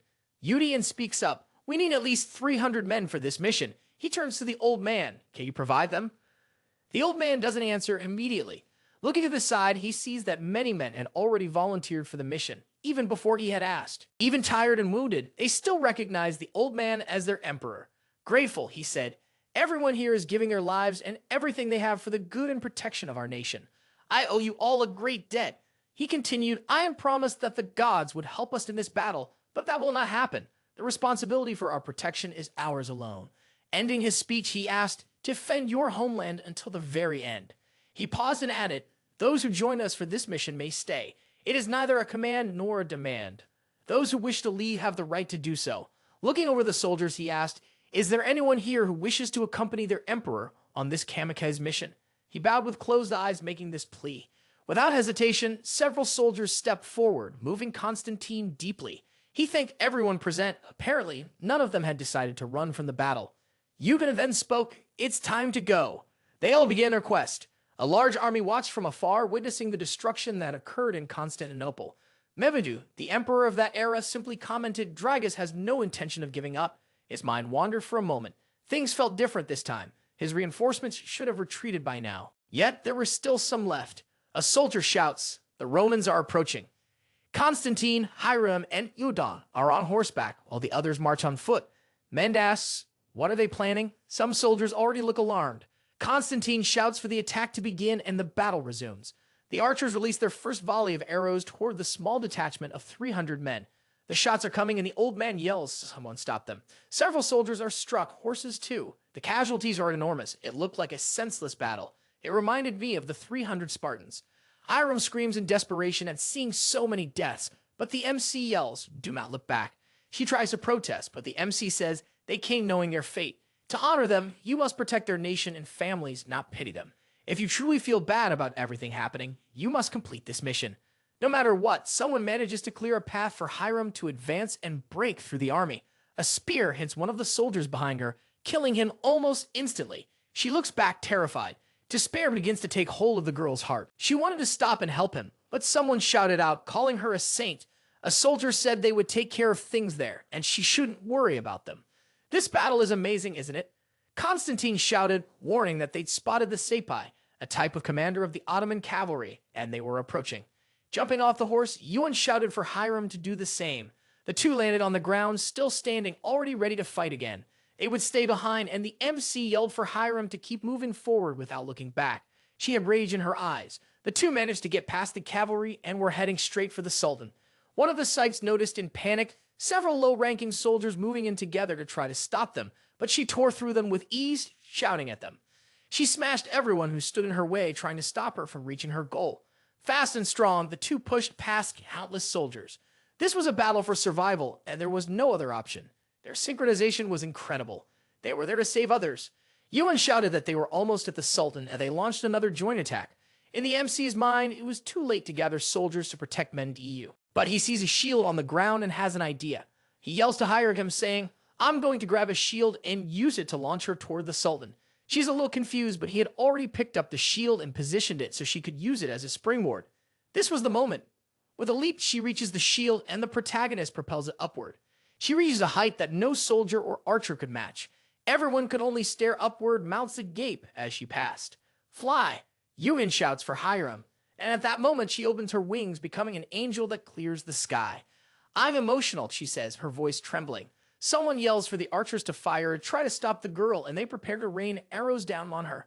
With incredible speed, she seems to dodge the shots and is already closing in on the Sultan to end the war. Watching what was coming from above, all Manitou could say was that it was incredible. Dragus was his arch-enemy, but this moment was worthy of emotion. An explosion hits the Sultan's location, and the chapter finally ends. Hiram was kneeling on the ground with the media cut diagonally in half. This is going to be a problem, but it's fine. Yoohyun watched that scene in disbelief. It was insanely impressive to witness it live. Everyone there began to fade away. Hiram stood with her somber expression once again. Raising her sword high, she yelled that they had won the battle, while the Romans cheered and celebrated the victory. Constantine watched in silence, just as stunned as Mame had been. He started to tear up, thinking they had finally achieved that goal. That's what he had wanted to see. Everyone joyful before him. Harem and the MC were looking at each other when the old man arrived to thank them once more. Removing his helmet, he bowed and said he would never forget their kindness, even if they were mere creations of that domain. The MC disagreed. He was also crying from happiness, wasn't he? The old man was confused, but the MC said, "We're also real people. You shouldn't belittle yourself like that. A simple thank you is more than enough." That made Constantine emotional and happy. He turned to them and said, "I'd like to reward you somehow, but nothing so mundane as money. I'll grant you knighthood titles." Yoohyun was shocked by this. Hiram asked, "What's wrong?" The MC explained back in ancient Rome, and the knight title held immense meaning, especially in a mixed world like theirs. It was even more valuable. Being knighted gave them additional power when telling stories, a gift not even infinite points could buy in the name of Constantine Dragus Palaiologos. The old man said he would grant them the title of distinguished knights, an incredible buff to their abilities. Fading away, the old man left his final words, "I wish that pure glory lies ahead of you both." The soldiers also thanked the saint, moved, and said they'd never forget her. They were truly grateful, and they too vanished. In the end, they had accomplished the ultimate goal, Hiram said. Yoohyun agreed with her. The girl was emotional. She thought they were going to fail, but they had succeeded. The system announced that they had achieved a feat no one else had ever accomplished, rewarding them with 10,000 points. Crying with joy, Hiram saw that their names would be celebrated forever in the mixed world, and she began to laugh. Several more rewards appeared for them, both from donations and achievements. The MC was happy to fight alongside Hiram and said that no matter what happened, they always fight side by side. She smiled, still emotional, saying that was all that mattered to her. Their names would be engraved across the entire world. Everyone used to say they were useless, and that had been true for a while, but not anymore. A book appears in front of the MC, his book. That was his first story. The story of the fighter teller and his sword empress. The story that would set the stage for this world. We return to Back One management. The CEO is answering a phone call and asks, "How can I help?" The person on the other end wants an interview with her. However, the company's schedule is completely full, so it won't be possible at the moment. Looking closely, the MC notices that even though she's visibly busy, she's very good at her job. She hangs up for a moment and speaks to Yoohyun. "Are you really going to give up your Genesis blessing?" Harem throws herself into the MC's lap and says, "I'll give it up so you can touch me." But he doesn't really like that. He tells her to get off him, but she doesn't listen. Saren asks, "Isn't this dangerous?" He replies, "Yes, but at least I'm with Harem." Now that they were fighting together, she could consider him a collector too. Harem seems to really enjoy being close to the MC. She starts saying, "You two have a very close relationship." But he punches her on the head, saying he already asked her to get off him. Yoohyun asks Saren if she's not tired. She says, "Yes, but I'm happy you've been working so much in recent days." She's still in disbelief that the two of them managed to clear a notorious domain alone. She never imagined they could pull it off. The MC asks her not to accept every request that comes in. She agrees. She had already rejected requests from clans, but the press was tricky. They had even received some commercial offers, but the MC immediately tells her to reject them, unless they're really good. The sister opens to show some messages. Several divine spirits were interested in making donations to them after that battle, but he blocks all those messages. As great as it was to have many subscribers in the library, they needed to set some rules soon so things wouldn't get out of control. Even though things seemed calm at that moment, the MC shows why and makes an apple appear in his hand. Hiram asks, "What is it?" Sarian screams, "Is that the fruit of life?" He says, "You know it well." She replies, "It's my job to know." Yoohyun explains that he received it right after the Battle of Constantinople. Many spirits are shocked to see it too, but one who gave it to him was Satan, and he did it precisely to mark territory and drive away other spirits who might be interested in the MC. Still skeptical, Hiram doesn't seem too impressed by the fruit, but Sarian explains that it's one of the two most renowned fruits in the world. The MC confirms it, saying that even though it's small, it's something that can't be bought, not even for 10 million in gold.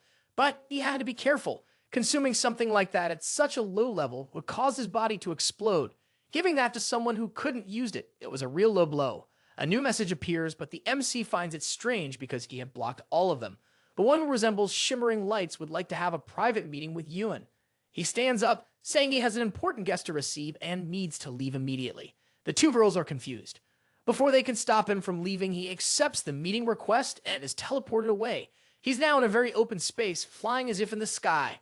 That place was certainly different. He had never been there in his past life. Someone welcomes him, and he turns around to see who it is and is impressed by the person. But we don't yet know who it is. The scene changes, and we see that strange teller who tried to threaten the MC. He is shocked by what had just happened to him. In disbelief, he asks, how did the MC manage to defeat Constantinople? He himself couldn't achieve such a feat. He even survived a battle without his blessing. Desperate, he begins to think of how to crush this boy. Otherwise, the department would punish him. Thinking a bit more, he realizes that now the MC no longer has his Genesis blessing. He could attack him without consequence. Even if he couldn't defeat that sword girl, if things went the way he imagined, the story would completely change. Laughing, he begins posting several negative comments, bad-mouthing the Empress, and even asking for the MC to be eliminated since he has no blessing. Blinded by revenge, all he can think about is making the MC pay for giving up his blessing so recklessly, and the chapter ends. Starting the new chapter, we see who called Yoohyun to the secret meeting. It was none other than the Archangel Michael. He thanks the NC for coming, who says, "I didn't expect a direct request from Eden, but I had no issue showing up." Conjuring a table and chairs, Michael asks the protagonist to sit, and he's impressed by the display of power. Michael asks, "Aren't you amazed?" The MC replies, "How could I not be? He was someone important, someone who wanted to meet me." The Archangel observes, "You seem a bit too calm." He quickly changes the subject, adding, "I called you here to verify some rumors I've heard." Calmly, he asks the MC, "Does anything come to mind when I mention these rumors?" Yoohyun seems to know exactly what he's referring to. He responds, "You must be talking about the gift I received from Satan." The two had always been arch enemies, and the MC knew that, reassuring the Archangel. He makes it clear, "I'm not affiliated with Pandemonium." Michael responds, "That's great news." Yoohyun continues, "I never thought Eden would even notice my library." Michael says, "Only fools are swayed by rumors alone." After checking things properly, he admits, "It seems you really have no ties to Pandemonium. But there's something else." He asks, "Is it true that you and Satan knew each other quite well?" The MC wonders if Michael is trying to gauge the level of their relationship. Yoohyun then explains how they met, giving a brief summary of what happened during the rookie teller's initiation ceremony. Michael asks, "Did you really give the fruit of life to the MC just because of that?" The boy responds, "Satan seemed interested in me. I even had to turn down his offer." Michael then asks, "Why did you refuse? Are those sponsorships usually very beneficial to tellers?" Yoohyun agrees but adds, "People have different values. In my case, I felt that my goal was more important than any sponsorship." In the end, that decision only made Satan more interested in him. Michael understands and says, "I just wanted to confirm that rumor." He then adds, "It's safe to assume you're not on Pandemonium's side." The conversation ends with Michael mentioning that he would take the opportunity to ask Yoohyun something. Glowing brightly, Michael asks, "Would you be interested in being sponsored by Eden?" Yoohyun had already imagined that this might happen. After all, the one who came to speak to him was Michael himself, not just any angel. Undoubtedly, Eden was one of the greatest divine forces in the mixed world. This was truly an incredible offer. However, the MC decides to decline the Archangel's offer. Michael asks, "Why did you turn it down?" The MC explains, "It's for the same reason as before. My goal is bigger than any sponsorship." He wasn't interested in having his library align with any side. Michael asks, "Will your stories show both sides, good and evil?" Yoohyun replies, "It's not that simple. I just want my stories free of any influence. Stories that have never been told before." He might seem arrogant, but if Michael found his feelings questionable, he could simply watch the path he intended to follow. Isn't the Archangel curious about the direction and ending of a teller's story? Yoohyun asks, "The one who chose to decline Eden's offer." The MC's words moved Michael. Even if he wasn't selfish or greedy, he had a heart burning for good stories. The Archangel asks, "Are you saying you want to have both Eden and Pandemonium at the same time?" The MC gives a small smile, but doesn't answer. Standing up, the Archangel says, "Eden will respect your wishes. Your story has captured my interest, so I will follow it closely. Either way, I want to show my gratitude for taking the time to meet with me." The MC is confused. "What does that mean?" he asks. The Archangel gives the same answer Satan gave at the start of the story. It would look bad for Eden not to give you anything in return, with an egg in his hands. He hands it to the NC, saying it was a personal symbol of his gratitude, and asks Juden to take it. Apparently, the boy recognizes it because he looks slightly uneasy as he receives the gift. Back on Earth, he shows the egg to the two girls who ask if he got it from a client. They're curious about what's inside. Yoohyun theorizes it might be a dragon that will be tamed for him once it hatches, but that's just a guess on his part. I believe his mind, in truth, knew it wasn't a dragon. For angels, dragons were symbols of evil. But the egg begins to crack, interrupting his thoughts. Harem starts shouting that it was about to hatch, and the three of them stop to watch the egg closely. A small owl emerges from the egg, but she looks a lot more like Foe from Shield Hero.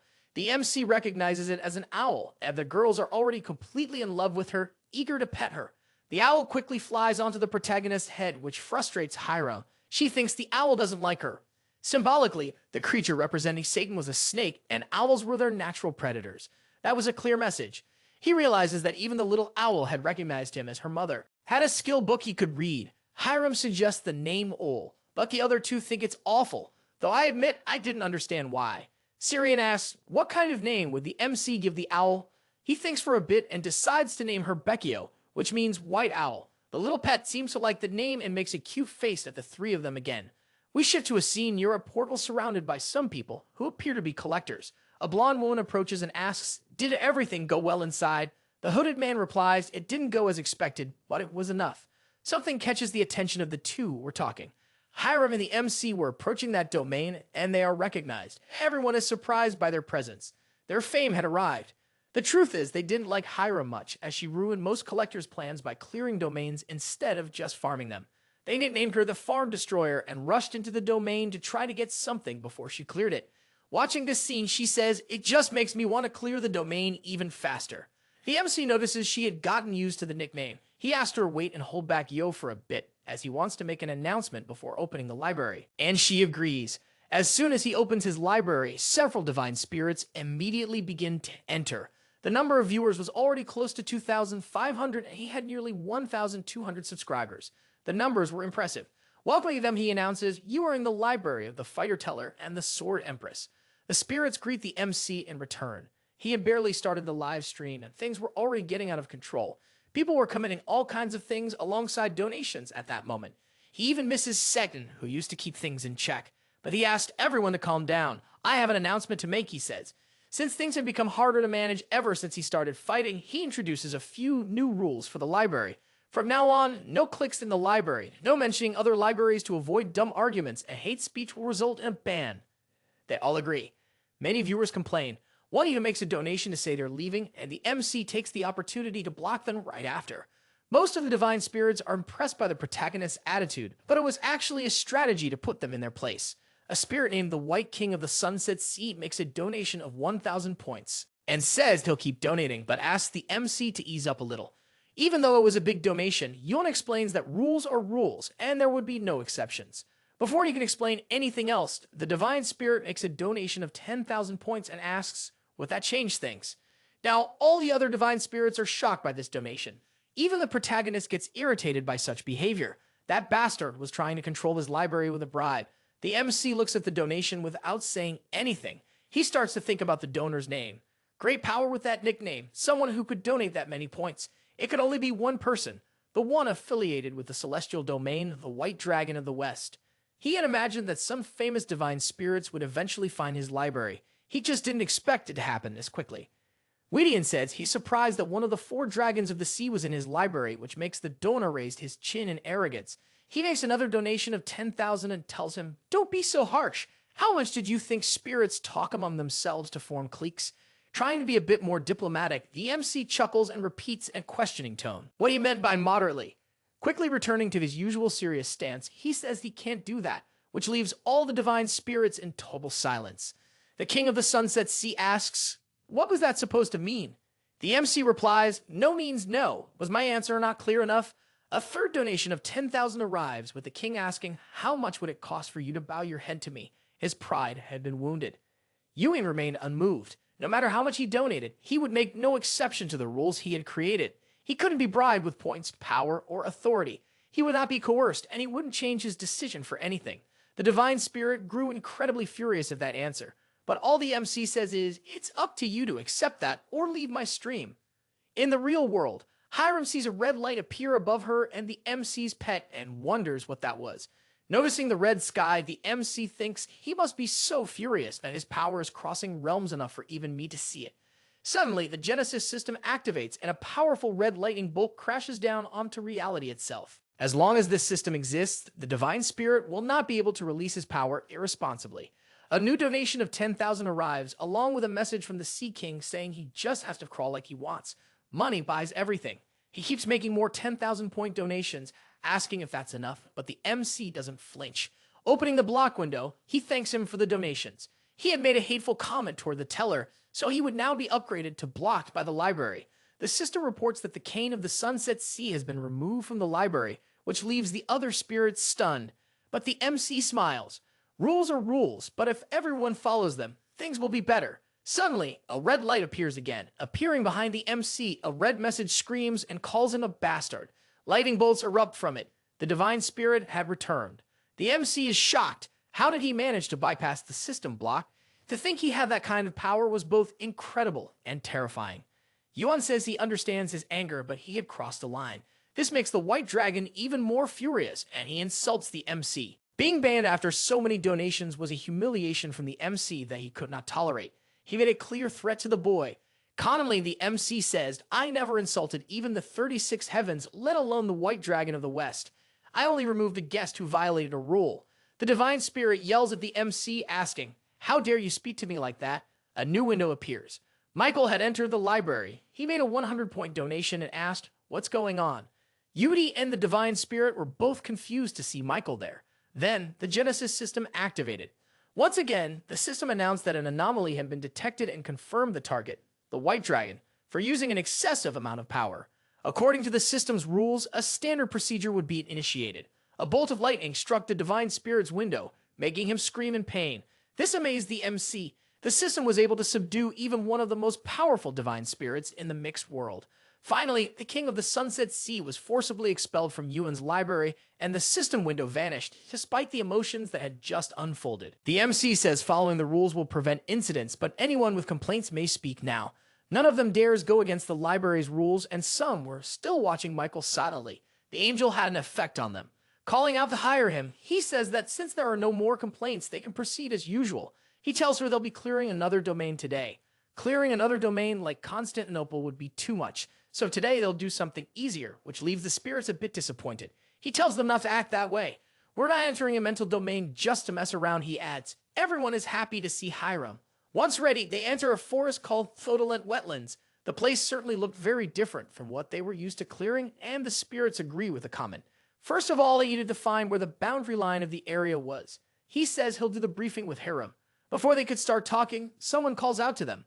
Both turn around to see who it is. 4 collectors are there, and the one who seems to be their leader asks if the 6 of them could hunt together. The man asks, "Is it just the 2 of you?" The MC replies that it is. He adds, "We usually hunt in groups of 6. But they lost 2 companions under certain circumstances since hunting with just 4 was harder." Hiram finds that strange. It was as if they didn't know who they were. Did they not hear the rumors or her nickname? She wondered. They were there to clear the place once and for all. Teaming up with people who only wanted to farm wasn't the best idea. The girl was about to reject the offer, but the MC stepped forward and said it was perfect. "We were actually looking for a team," he explained. Looking at the group, she was confused about why he decided to team up with those guys. Looking more closely, she noticed a very beautiful blonde woman with them and started thinking, a blonde that's stunning and with a body like that. Hiram started to get nervous and forced herself to admit that the woman really was beautiful. The MC had never reacted, even when Hiram touched him. She panicked, wondering if that was the type of woman Yoohyun liked. I couldn't stop laughing at the fact that she clearly liked him. After the deal between them was finalized, the MC called for his collector, who had already regained her serious demeanor. With a scary expression, she said, "It's a pleasure to meet you all," which left the group's leader a bit confused by how she spoke. They stepped away, saying they were going to grab their things, and the MC agreed. He'll just wait for them there. Satisfied, he looks at Hyam, who is still serious. She says, "I understand that everyone has different tastes." She was truly annoyed. The girl starts tearing up, saying, "If I'd go on a diet, I could look like that too." But the MC doesn't get it and tells her to stop. Yoohyun suddenly moves closer to her, making her a bit flustered. Blushing, she asked, "Do you really want to do this in a place like that?" "I'm not complaining, but there are lots of divine spirits watching." Ignoring the girl's nonsense, he asks her to listen carefully to what he has to say. That group is made up of corpse looters. She hears that and is speechless for a moment. The scene shifts and we see the group looting a collector who hadn't survived there. Could that have been one of the 2 they said they lost? Their leader seemed quite satisfied with what they pulled off the body. And that's where the chapter ends. These thieves made their living stealing stories and text from other collectors because they were too cowardly to create their own. Hiram asks, did they get close to the 2 of them just to steal their stories in the end? But the MC says it wasn't just that. Among those looters were not only thieves, but also some murderers. People who were only there because they enjoyed killing. The girl agrees with what he's saying and says it's probably true, but she still has a question. "How did you know those guys were corpse scavengers?" she asks. Even the divine spirits were curious about that. He remembers that the leader had said it was hard to hunt in a group before, but their clothes were way too clean for people who'd been hunting. That place was a swamp. The water reached up to people's knees and any movement would splash mud everywhere. They shouldn't have been that clean. What was even stranger was how they approached them, as if they didn't know who the 2 of them were. Even if they didn't, it was still suspicious. To approach 2 strangers and ask to team up was extremely suspicious. She asked why he didn't just reject the proposal. Then he asks, what fun would that be? He speaks to the spirits about the villains who approached them, thinking they were easy prey. If people like that approached you, would you just avoid them? He wonders. What would the others have done in my place? Everyone there, including Miguel, agrees that he shouldn't let this slide, and that the 2 of them should crush that group of villains. The plan was to pretend to be clueless to what the villains expected them to do, and then strike when the moment was right. Wouldn't that make a great story? Hiram asks, will they really be fooled by this? The MC answers with another question. Do you know what kind of person is easiest to deceive? The answer was those who think they know more than they really do, and who believe what they see is the entirety of the world. Those who are drenched in superiority, thinking their knowledge is the only truth. Those were Ewan's favorite prey. As Shoei Bulbasaur is found and immediately defeated. The ghoul leader compliments Hiram for defeating it in one strike. The blonde girl also starts flattering her. Nervously, the leader wonders why the Empress of the Sword was so strong. Had they simply not gotten tired of hunting monsters this whole time? Yoohyun was stepping away a bit when the leader asked, "Where are you going?" The MC replies, "I need to take care of something quickly." The leader says it's dangerous for you to go alone. He then asked a boy named Yoohyun to go with him, assuming the MC was just going to the bathroom.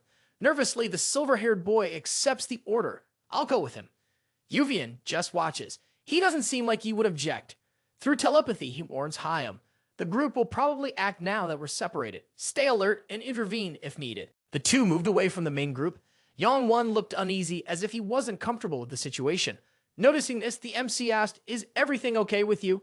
The question made the boy even more nervous. Yoohyun said, "If something's wrong, you can tell me." But he was already thinking that he knew everything. He had seen in their books that the three who stayed with Harem were total scum. But this boy was different. He seemed normal. With a trembling voice, he asked, "Is your name Yoohyun?" Still nervous, he whispered to the teller, "Run away as far as possible." This action surprised the divine spirit. Sweating bullets, he told the MC, "The three others are assassins. I was forced to stay with them." He paused, then continued, "I even suggested we eliminate 2 more people. I tried to refuse, but I felt I'd be killed by one if I said no. And now, in the end, I'm one of them." Wanting to help the MC, he begged, "Please, Yoohyun, escape. I'll lie and say I killed you, to try to help Hiram too." But the MC was curious. He wanted to know why that group wanted to eliminate them. The boy replied, "A teller from a famous division requested it." And the MC grows more interested. The divine spirits are moved by the boy because he was genuinely trying to help the MC and hire him. Yoohyun is also pleased by this attitude. Yoohyun then decides to stay right there instead of fleeing, which scares the boy. The MC explains that he already knew everything. Even more nervous now, the teller is reassured by the MC, who says, "You don't need to worry. You've proven yourself to be a good person." Yong-won is about to ask if the Empress of the Sword would be okay when the two of them hear a scream from where she was. The MC says, "I think it's almost all over." Arriving at the location where the other 4 were, the 3 bulls are sprawled on the ground like trash bags, defeated. Yong-won is shocked. How had she managed to defeat 3 collectors on her own? The MC says there's not even a need to tie them up. Looking at her, he thinks he expected her to pretend to be weak when he told her to fight alone, but she simply followed his command. The 3 start to wake up, and the MC tells them, "Hurry and get up. It's not like you were killed by the Empress."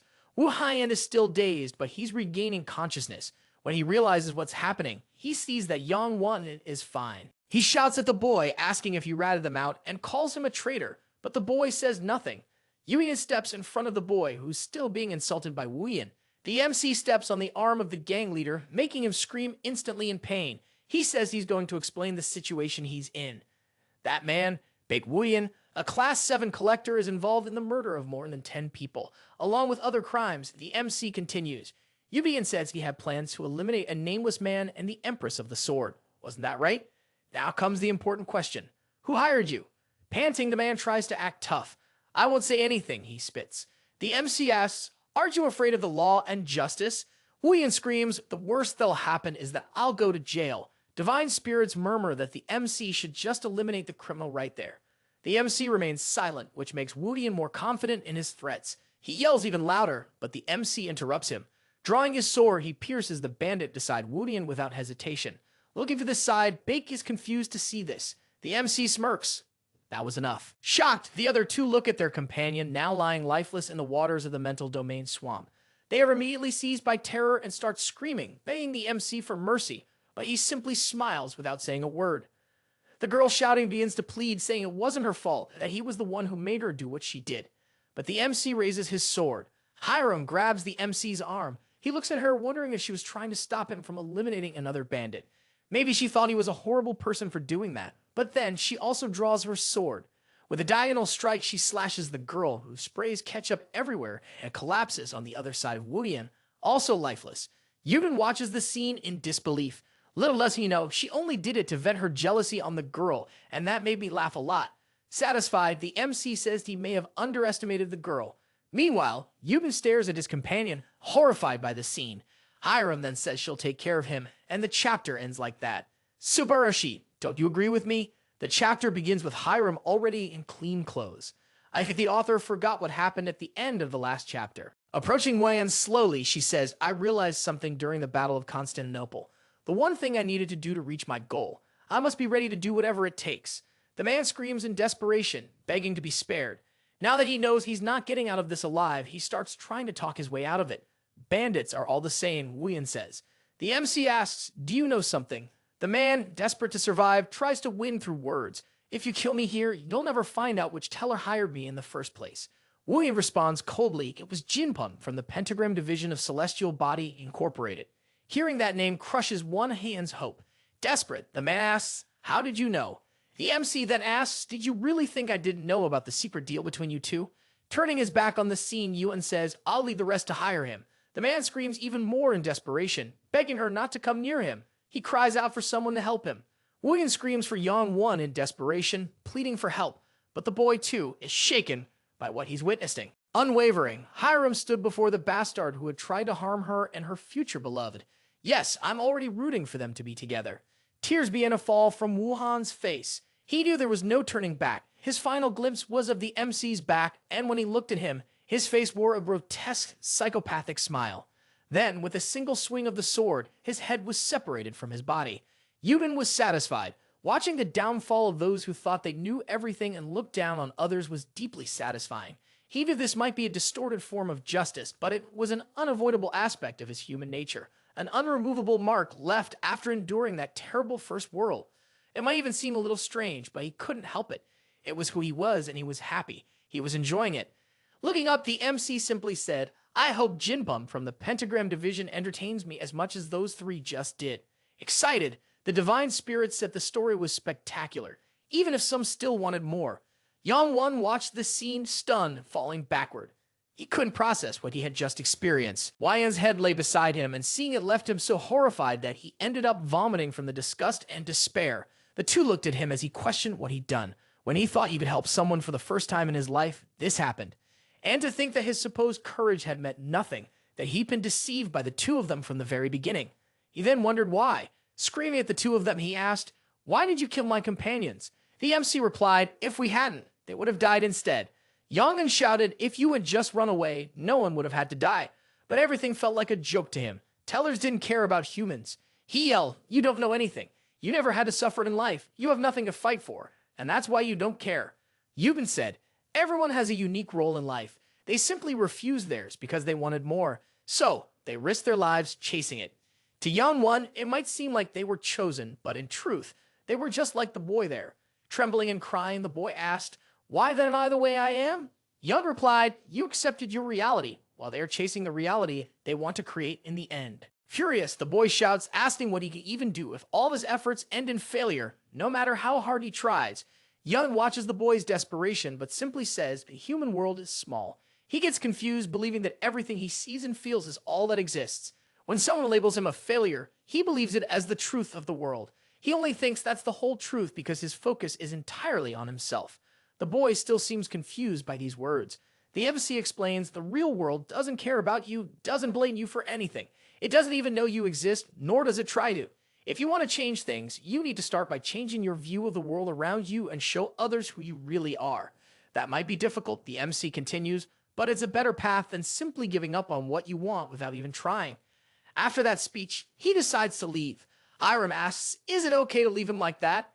The MC says, "It's fine. The boy will be okay."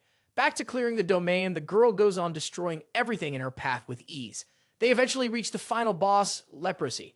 With a massive jump, the girl puts herself out of reach of the plant monster, and with a strike of her sword, she finishes it off. That was way too easy. They earn several different rewards for clearing this domain, including the story of the weed puller and the boss's resin. The domain begins to fade, and something catches the girl's attention. She finds it interesting that all the grime from the domain vanishes after beating the boss. He explains that everything disappears except the wounds and rewards. After the MC's explanation, she wants to talk about something else. You've been lost in thought since earlier. The MC keeps thinking that he used to believe people couldn't change, but seeing that boy's book change color shifted his perspective. Maybe there really were some people who could change their own fate. "It's nothing," he tells her. "It's time to go." Returning to reality, are met by several collectors crying because they couldn't enter the domain before them. The divine spirits are amused by the collectors' despair, watching them cry and wanting compensation for their loss. Unbothered by them, the MC says he already got everything he wanted from there. He calls Hyam to leave. Back at Sura's company, Hiram starts to relax, saying she's tired. The other girl asks, "How was work post today?" M says there was nothing special, though they received several rewards for fully clearing the area. Curious, the NC asks the girl to show him her status window, and she agrees immediately. Analyzing the data, he looks a bit frustrated. Noticing his expression, she asks, "Is something wrong?" He responds, "Everything here is too vague." It was as if all of her abilities were overly simplified, even though she was growing at a rapid pace. The girl agrees it is strange, but he says it's very problematic because it leaves us in the dark about your true potential. In the MC's life, the status metrics for all collectors were much more detailed, unlike now. He asked the girl, if you worked hard to grow and then saw your status like this, how would you feel? She answers, desperate. That was the problem. It was as if this was intentional, to demotivate collectors with unclear metrics. There was someone behind this. Until then, the MC had thought the apocalypse was caused by collectors who had gotten lazy, but the real cause might go deeper than that. It was too early to suspect anything, but if his theory that someone might be behind this turned out true, things would get interesting. Yoohyun begins to laugh quietly, but Harem hears it and grows concerned. The MC reassures her, saying it's nothing. However, he's thinking that those in the shadows trying to control everything might come after him. That way, he'll be able to truly enjoy it when he brings them all down. Saren had stepped out for a moment, but she was already returning to the company. Harem asks where she had gone.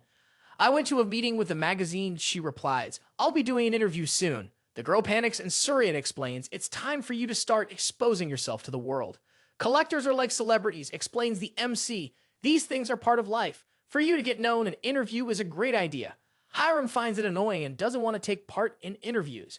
But the MC adds, the money will come in like water pouring down a waterfall if you do it. She immediately changes her attitude and asks, how much will I get? Yun says a few 100,000 would be little. She agrees to everything. Changing the subject a bit, Surian asks, what are you working on? The MC responds, I'm working on a weapon. Harem finds that strange since it's just an old cheap sword from the system shop. The MC agrees with that. He asked her to open her system window and check the sword's information. She says it was an ancient sword from some Solio. Was that supposed to be good? The MC explains, this name is relatively famous in the mixed world. It's an empire known for its magical engineering, which made history. That sword is an ancient relic from the Solio Empire. The MC knew that, but the current world he was in didn't yet have that knowledge. This was a hidden item, one that couldn't even be found within the domains of the mind. Yun tells Harem, you need to start training your main attack skill. This leaves the girl confused. Pointing at her, the MC explains, you'll soon become a mid-class collector. You need a skill that matches your physique. It turns out she had skipped the process most collectors take years to develop, doing so at an impressive speed. That was why she needed to develop a technique worthy of a mid or high-level story. Harem asks, aren't those stories too expensive? The boy replies, there's a way to get them almost for free. He asked her to open her shop and search for a low-level story called Thundersteps. She finds it, and we see it costs 100 points. Next was the internal skill, Thunder Berserker in the mid-level stories, and finally, Storm Fury in the low-level stories. Harem was supposed to buy those 3 stories, but Sirian asked, aren't these known for being trashed? No one could handle the speed granted by Thunderups. The Thunder Berserker skill was so strong it made the user's body contort constantly. And then, in the case of Thunder Fury, it was an extremely useless sword skill. These 3 skills together were known as the 3 useless brothers. This left Harem shocked. Is it really safe to learn them? Yoon asked. The girl didn't trust him, but she instantly decided to buy them. She was in love with him and obeyed him unconditionally. After acquiring the skills, she asked, should I learn them all at once? She then inserted the skills into her body. Lightning surged from her form, startling everyone. The MC immediately stepped in front of her, placing his sword between the lightning that emanated from Harem's body. The sword began to change its blade. Saren was terrified by that transformation. The sword had completely transformed, impressing the MC. Surprised, the girl asked, was that the sword's original form? And Yoohyun hands it to her, telling her to be careful with the lightning. Looking at the blade, he thinks he knew it was a beautiful sword when he heard about it. But in person, it was even better. Harem had a serious posture now. It looked like she had finally absorbed the stories she'd bought. He asks, are you feeling any discomfort? She replies, no, I'm not feeling anything special. Now it was time for her to open her status window and analyze the skill she gained from combining those 3 stories. The 3 lightning skills had disappeared from her talent tree and were replaced by something called Celestial Lightning Sword. This hidden piece was capable of letting her control lightning that falls from the sky. It was a skill greater than any other of high rank. Hiren was even more in love with the MC, and she jumped in to hug him, but the boy noticed the move and dodged quickly. He tells her, I can't touch you until you learn to control the lightning. Otherwise, I'll get shocked. The girl cries. Standing up, she asks, how did you know about that hidden piece? If you had shown it to the spirits, they would have loved it. The best option was to do it without them seeing it, he explains. Otherwise, too many questions would be raised, and that would be problematic. He continues, I didn't want any trouble coming from it, but tells her to forget about it and throws the sword into her hands to absorb its lightning. Without her needing to do anything, the sword starts dimming the brightness of her body, which catches Sarian's attention. Grabbing the MC by the arm, she asks to speak with him in private. This time he doesn't try to escape. What a rascal. Anovichi asks, did you use Hyam as a battery to create the sword? He replies, in the end, it worked, and it was all to help you. He's curious, and she seems so concerned about Hiram. Trembling, she says, I'm worried something might go wrong. If anything happens to her, my office could be reduced to ashes. So really, I'm just worried about the money. Still irritated, she tells the MC, inform me in advance if you ever plan to do something like that again. And that makes Yoohyun remember that this girl wasn't normal either. A message arrives in his system, surprising the MC. The sender was the old man from the association, saying he had found Yoohyun. The MC quickly says, I need to leave, and tells Hiram, don't move away from the sword. I have something to settle right now. Running to the association, Yoohyun starts wondering why he's going there in the first place. He had no reason to get involved with that guy, but why was he so focused on him? Would he get angry when he saw him? It's possible he might not feel anything at all in the end. Either way, he wanted to try meeting him at least once. Arriving at the location, he says, I want to speak with John Moe. Before the receptionist could call the old man, he was already there, asking the boy to come with him, startling them both. Alone in the meeting room, John Moe asks, what is the relationship between you and the Cho Doyum? Yoohyun replies, I don't know him. I've only heard about him in rumors. That seems to satisfy the old man. Putting his hands in his robes, he says, thanks to the information you provided, I was able to investigate you. It wasn't even that difficult. Taking out a photo, he hands it to the MC and asks, is this the Cho Doyun you've been looking for? Overwhelmed, the MC shouts, yes, that's him. Where is he now? The old man then explains, 10 years ago, when Earth was added to the mixed world, something happened on the day of unification. No one had any information about where that boy was. He had simply vanished. And that leaves the MC shaken, ending the chapter. The chapter begins with the MC still stunned by the information that Cho Doyun had vanished. Jamo explains that he was one of those who disappeared during the 99 Days of Revolution. When Earth joined the mixed world, there was a massive collision. Every barrier of reality collapsed, and stories became real. That day became known as the Day of Unification. Does that mean Earth was forcibly added to a syndicate? Many people vanished from the face of the Earth that day, and to this day, no one knows what caused these disappearances. It was all a mystery. It was known that they had gone to some other dimension, especially since a few managed to return, but only as corpses. Those who returned alive from that other dimension came back as monsters. In the future, some of the missing would return whole and be known as returnees from another world, but that wasn't the case yet.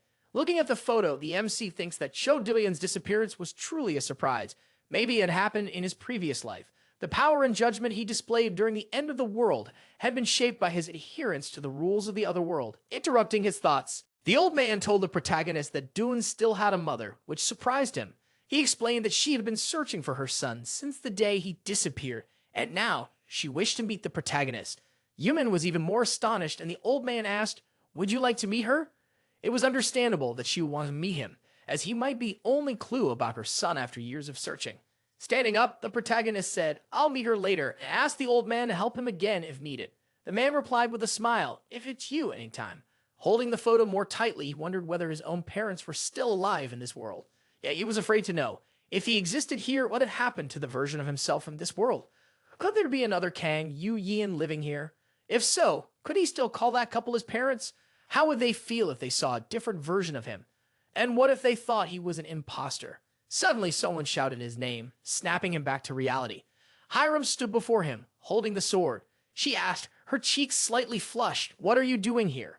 She explained, I followed you because you looked troubled when you left, and I was worried about you.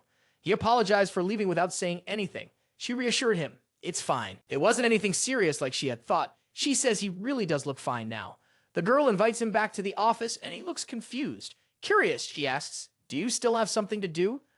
But the MC doesn't answer right away. He had decided to become the main character of his story in this life. The biggest influence on that decision came from his parents, so even if they didn't accept him as family, there was no reason for the MC to be afraid or run away from his goal. Yoohyun says yes and asked if she would like to go with him. The girl gets extremely excited and asks, where are we going, smiling? The MC says, we're going to meet my saviors because regardless of everything, they are still my parents. On the bus, Hiram says, the MC is really interesting. A teller who doesn't mingle with others and has a mysterious past. Yoohyun says she's wrong, but Hiram doesn't believe him and says, one day you'll tell me your story. The girl asks, who are these amazing people that you call your saviors? The MC agrees, they really are amazing. That answer makes Hiram wonder what kind of people would make him speak with such respect. She really wanted to learn more about Yoohyun's past, as she knew nothing about it. Looking at the girl, the MC wonders if Hiram has a family. He could find that information in her book, but he decides to do something better. The boy asks, "Do you have a family?" Excited, she smiles and asks, "Do you want to know because you're interested in me?" The MC shakes his head. "No, it's okay. You don't have to answer." She pauses for a moment, then says, "I only asked because I was happy you asked me something." She sighs, then continues, "I don't have any family." The MC is surprised. Smiling faintly, she adds, "I had one in the past, but I can't remember my father. He ran away right after my mother gave birth to me. Maybe that's why my mother abused me so much when I was a child. She always told me I wasn't her daughter." She pauses, her gaze distant before continuing. "Then, one day, a tragedy happened. I was coming home, and when I opened the door, I saw an unforgettable scene." Her voice cracks slightly as she says, "My mother was hanging lifeless after, deleting herself." After a moment of silence, she adds, "Not much happened after that. Eventually, I ended up in an orphanage. The other kids there bullied me even more because I was shy." The MC is in shock, unable to process the words. She was about to say it was okay now, that her life was different because of him, when he suddenly shouts her name. She smiles and asks, "What is it?" But he shakes his head. "Nothing," he mutters, and then adds, "Your life. It was really hard too." The girl says she doesn't care about that. Thanks to him, she found what she wants to do with her life and no longer lives like a failure. Looking at her up close, she seemed on the verge of breaking inside. The Sword Empress he knew wasn't like this. But the truth is, he never had the chance to know the Sword Empress from the past. He could need to compare the two. Even if her mind was about to break, depending on his actions, the girl had the potential to completely change her life. He tells her that it's okay, because he will never abandon or leave her. Blushing, she smiles and says she'll never do that either. These two are so cute, I admit. Finally, the two arrive at the bus stop where they were supposed to get off. The MC's face was pale from being there. He starts recognizing all the places he used to go as a child. Everything looked just like it did before. The only thing that was different there was him. There was a playground where he used to skip class, and his mom always found him there when he did that. Someone shouts at another person named Kanora, saying she's skipping class again. The girl yells back that she'll go tomorrow. She walks past him, and when the MC sees her, he's startled. Here we see proof that the multiverse really exists. Because it was the female version of the MC, it left him dazed and confused, ending the chapter. The chapter begins with the girl and Yoohyun staring at each other, slightly shocked. Once again, someone shouts Yora's name. The person yells, "I've already told you, anyone who runs from their responsibilities can never succeed." Yora complains, "Stop nagging," while the MC stares at her, speechless. The person in front of him was his mother. The woman notices the MC's presence and he approaches her. She apologizes for speaking so loudly in that place, but he wants to call her mom and whispers it as he gets closer. Reality finally crashes into him and the boy wonders, what the hell was I expecting to happen? Kang Yoohyun doesn't exist in this reality. Someone else is already in the place where he should be. Interrupting his thoughts, the woman asks the MC to excuse her. Looking at him, she says, "Do we know each other? You remind me of someone." Yura points at him, asking, "Am I the only one who thinks that? Do you know her father?" The next moment, she notices Hiram's presence.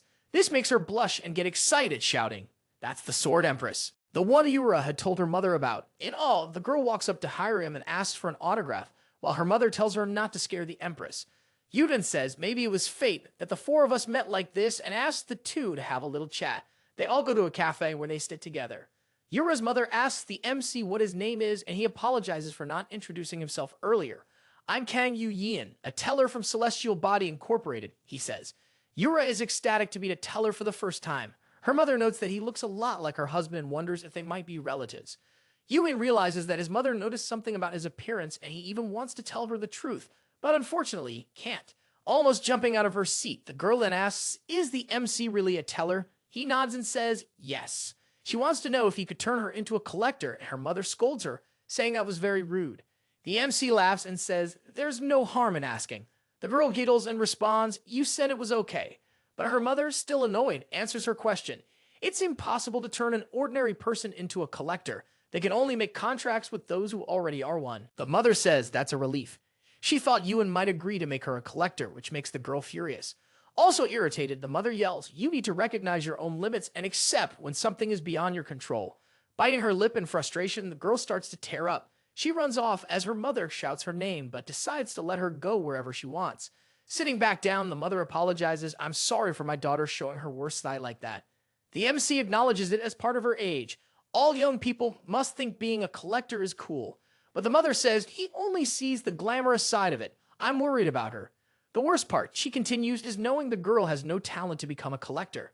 That sentence catches the MC off guard. He remembers going through the same thing when he was a child, his mother telling him he had no talent for what he wanted to do. Calming down, he asks Hiram, go find Yura and give them a bit of space to talk. She agrees. As she leaves, Yoohyun says no one should give up on their path just for lacking talent. His mother agrees everyone should dream big.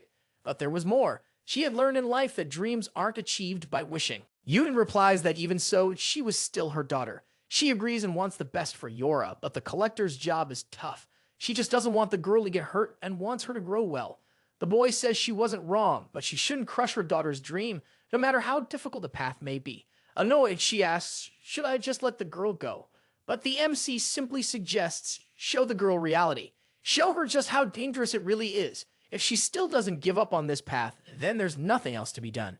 This leaves his mother confused. The MC explains it means she would be walking this path fully aware of the difficulties. Did you think the girl's determination was weak? A simple phrase or act of encouragement can change a person's fate. Yoohyun believes that an honest conversation between the two of them could bring more clarity. He hopes she can believe in her daughter's dreams at least one more time. No matter how hard it is, she needs to dream big. If Yura follows her dreams, she can become the protagonist of her life. The mother recognizes the words the MC used. No matter how dangerous the path may be, if someone's goal lies at the end of it, they cannot be stopped. He asks once again for Yura's mother to believe in her daughter's dreams. The woman finally gives in and says that maybe she had stifled Yura's potential out of concern. Changing the subject, she finds it amazing how much he looked like her grown-up son. Even though it was the first time they met, it was fascinating. The MC gives an awkward laugh as the cafe door opens, looking to see who entered. The two turn to look. Yura and Hiram were there, but the little girl still looked very upset. Yoohyun excuses himself to her mother and says he would like to talk to Yura in private. She agrees. The boy then asks, would you like to talk with me for a moment? Still upset, she seems to agree. He asks, why do you want to become a collector? She asks if he's going to laugh at her answer. He says, I won't. Yura says they always seem so cool and confident with amazing lives. You probably think that's a silly answer. Yoohyun says no, because I had a similar dream too. The girl is surprised. The MC says anyone can dream. What matters is determination. Then he asks, are you willing to risk your life for that dream? She looks confused, and Yoohyun explains that Hiram was on the brink of death several times for his dream. Are you willing to do the same? He asks, frustrated. She can't answer, but the MC tells her she doesn't need to answer now. He says that one day she'll need to have an answer to that. The girl then asks, do you really think I have the potential to reach my dream? If I truly wanted to become a collector and had the determination for it, do you believe I could succeed? Smiling confidently, the MC replies, yes, you can do it. He thinks that if someone had said the same to him back then, his life would have been different. He could assure her, as a teller, that she could succeed because he wanted her to change too. Above the girl's happy, smiling face, her book glowed with increased potential. That was enough. As they say goodbye, Yura thanks them for everything they did for her that day. She says, I wish I could stay with you a little longer, but it's time to go. Yoohyun says, I hope everything you wish for comes true. It was great meeting you. Yura smiles and replies, I already know everything will work out. They finally say goodbye, but the MC's mother says nothing. The MC and Hyam are waiting at the bus stop for it to arrive. The girl notices that he seems very happy, but he changes the subject. The next moment, someone calls out Yoohyun's name, and he turns to see who it was. Yura's mother was approaching him, and the boy asked, what's wrong? Getting up, the MC asked Hiram to wait a bit so he can see what happened. As he gets closer to the woman, he asks, what is it? She says, I had something to tell you before you left. The next moment, she hugs the MC, adding, you work hard all this time. That takes Yoohyun by surprise. His face begins to blush and tears waver in his eyes. He needs to tell her he's not her son and set clear boundaries. She keeps hugging him, but he can't stop it. In the end, he returns her hug saying, yes, I worked hard. Letting go of the boy, she says, I'll be rooting for you forever. The MC thanks her as she walks away from his life for good. All he wishes for her is peace in the remaining days of her life, since his parents in his past life died at the beginning of the end. He's not going to let that happen in this life, not lose his parents, nor allow the apocalypse to begin. The scene shifts, and we see a jar of ink spill on top of a table. Someone yells in disbelief at something that had gone unexpectedly. Watching through the system screen are those three useless fools who were defeated by the MC and Hiram. We realize it's Jinpom, furious that his plan failed. He had only one last option to deal with him, but he didn't want to use that method since even he might not be able to endure it. Rejecting the idea, he yells, I can't do it. He then closes the system screen. Someone behind him asks, "What is it you can't do?" This startles the man. Looking back, he sees a small fairy whom he calls Argyle. He asks, "What are you doing here in my library?" She replies, "I'm here because I was wondering what my Jinpom was up to, and if he had completed the task I assigned him." The teller is horrified to hear the fairy complain that he hadn't completed the mission she gave him. "I'm very disappointed," she says. "I believed in you, but you've proven yourself untrustworthy." Joan tries to defend himself, saying it wasn't like that. Dramatically, the fairy adds, "I feel so sad about your actions, and about you trying to eliminate a colleague." Jinpong protests, "I could never do something like that." Argyle then puts on a psychopath-like expression and asks, "Are you saying I'm lying?" The next moment, Jinpong is thrown to the ground by an impressive gravitational force that brings him to his knees. He collapses to the floor with such impact that it cracks, and he asks, how is she doing that to him inside his own library? The fairy explains, when you were hired by the department, you gave up control over the library. You can only regain it once you become a senior. Until that day comes, you have no control over your workplace. That means you could die right here in the supposedly safest place possible. Releasing him, Argyle says, "You're a very generous senior. I'll give you one more chance to deal with Kang Yoohyun. This time, you'll even receive a special service and support with points." Stammering, Jinpong asks, "Do you really want me to do that?" Argyle nods and replies, "I want you to promote a story battle. A wager between tellers using their libraries as stakes." Nervously, Jinpong says, "A battle against the Sword Empress would be impossible." The fairy says, "You'll receive a collector worthy of the challenge." There's a collector in the department who is being secretly strengthened and isn't yet known to the public. The divine spirits would be thrilled to see a collector capable of defeating the Sword Empress. That gives Jinpong hope. Back at Surin's company, we see a table filled with cotton swabs and other materials. NC was making modifications to the sword, which had been charged thanks to Hyam. As that sword had yet to reveal its full potential, he began engraving some mana circuits onto the blade. The sword began to shine and emit a great deal of energy, transforming it from an ancient relic into a powerful piece of magical engineering. In addition to earning 100,000 points for accomplishing this, they also received the story of the engraver. This was the true form of the ancient relic of Solio. Numerous extremely powerful stats were displayed on the sword, so many that I won't even list them here. Even so, the sword still had other abilities that were locked, and the MC couldn't see them yet. Something in the description caught his attention. The sword had a massive ego, which left him very confused. The weapon began trembling in his hand, and the sword screamed that it was finally free, startling the MC and his pet. Looking down, we see a small head with a book on top. The MC was just as shocked as I was to see this thing. That sword wasn't just talkative, it had its own personality. It reminded me of the mana about the boy who hears the voices of swords. She asked, "Who is my master?" and the MC introduced himself as Yoohyun. The girl is startled to see that he's a teller and asks, "Are you going to sell me?" The boy explains, "I intend to use the sword instead of selling it," which makes the little girl very curious. The MC changes the subject and asks, "What's your name?" With a very cute face, she responds, "I spent so long sleeping that I ended up forgetting my name. Can you give me one?" He doesn't understand, and she explains, "Since you were able to awaken me, you must be talented as an engraver. You might have talent for naming as well."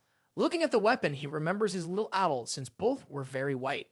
The MC then decides to name the little girl Bakrina, which means White Lotus. She likes the name and accepts it. Emitting energy once again, she says, "You are now my master," and then she transfers some skills to him. Yudi inquires the story of the one who inherited what was forgotten and gains the title of Recorder, while this story is also transferred to the sword. The little girl lets out a scream that startles the MC. He asks, "What's wrong?" She then asks, "What's this about him being someone reincarnated?" That question catches the MC off guard. Shocked, he realizes she read his past because of the contract they made. And the MC starts stammering, trying to explain who he is. She watches him closely as he decides to tell the truth, realizing there's no point in hiding anything from her at that moment. After explaining everything, she asks, "Did you find me because you knew of my existence in the future?" He answers yes, but no one knew I had an ego. The girl then explains, "Because you have the recorder ability, you were able to fully awaken me, while the other owner could not." In any case, she was excited to know that her master was a teller, curious about the stories they shared. She smiles. The MC replies, "From now on, you'll see many of those stories." He extends his finger to Grieger and seal their friendship. The scene shifts, and now they're in a wide open green field. Only the MC and Hire are there. The boy asks, "Are you ready?" She confirms. He opens his library, and several people immediately enter, bringing the total number of viewers to 2,163. Yoohyun greets the divine spirits and says, after a few days of rest, we can return with a new routine of live streams. This makes the spirits very curious, but the MC replies, I'll show you little by little, and asks for their patience. First of all, he was going to explain what kind of story they were going to tell that day. Before he could continue his explanation, someone says his name, catching his attention. Turning around, he wants to know who called him, interrupting his broadcast. Jim Pong was there, saying he had a request to make. I want a storytelling battle against the MC. This challenge call sends the divine spirits into a frenzy. Intrigued by the completely unexpected event, the White Lotus appears. What was that? She asks. He explains it's a battle between the stories of the teller from a celestial body. Noticing her presence, he asks, is it okay for you to appear in front of everyone? She replies, only the MC can see and hear me. In any case, he continues, these battles focus on the collector's skills, and the winner gains the rights to the loser's library. That second part makes the sword nervous. It was way too dangerous. Jin Pong asks, why doesn't the MC accept the challenge? Is he scared? The MC hints that he could accept, but in the end says, I won't, and laughs in the other teller's face. The divine spirits are disappointed. Jin Pong is furious with the refusal, but the MC stands firm in his decision. He had the right to refuse. The sword asked if it was okay to turn it down, but the MC simply doesn't care. Others accept it out of pride, but not him. Jin Pong scolds the MC for not accepting the challenge and asks, do you have no honor? Yui replies, you're not the one to talk. It was obvious to the boy that Jin Pong had planned to issue the challenge right as he opened his library. This was just an intimidation tactic. He thought Yoohyun would be too embarrassed to decline in front of his viewers, which angers the spirits due to the teller's arrogance. Even Jin Pong's own subscribers were unhappy with his behavior. They even wanted to file a complaint about him in his department. Trying to calm things down, Yoohyun says, there's no need for a scandal and pretends to be worried about him, as though he's a newbie. The boy knows he can't treat him too coldly since it could hurt his library. Meanwhile, the spirits say they want the battle. Multiple donations start pouring in for both of them as everyone gets excited to see this storytelling duel. The MC notices this behavior. Approaching the teller, he says, I have a condition. Jin Pong asks, what is it? Yin says that the winner will gain everything the loser owns, including the right to their life. Jin Pong is startled by this, but soon after believes the MC willingly walked into his trap. The boy says it's a great offer for them both, and laughing, the other teller accepts the proposal. Confident, he says it was the MC who suggested it, so he couldn't take back his words in the end. Thus, the deadly battle was set. All of this made the little fairy very intrigued and excited. She had already been curious about the MC for becoming famous so quickly, but he was proving to be far better than she expected. Seeing him refuse to conform to the environment and openly ignore it, letting that slide would be terrible for her department. In any case, it was fine. Now that he had become such coveted prey, the fairy could simply devour him. The scene changes and we see Hiram looking worried, asking if the MC will be all right. He replies that he's only doing this because he knows everything will be fine, and it's also a chance to show off his sword's power. Yoohyun asks if she's worried about him. She hesitates a little, and the boy reassures her. Some divine spirits were also questioning his actions, especially for making such a risky bet. The White Lotus complains that they don't even know what they're going to do on the other side. He's simply insane for going against an entire department alone. The MC explains that, as he said before, the easiest people to fool are those who think they understand the entirety of reality. She asks, what does that have to do with anything? He replies, it's the same case. Everyone in that department behaves arrogantly. Hiram asks, did you make that bet on purpose? The MC says, yes, I had a method to defeat all of them at once. The sword calls him a psychopath. He thanks her for the compliment, but she calls him crazy for thinking that was a compliment. Startling the protagonist, the system pops up, announcing that only 5 minutes remain until the storytelling battle begins.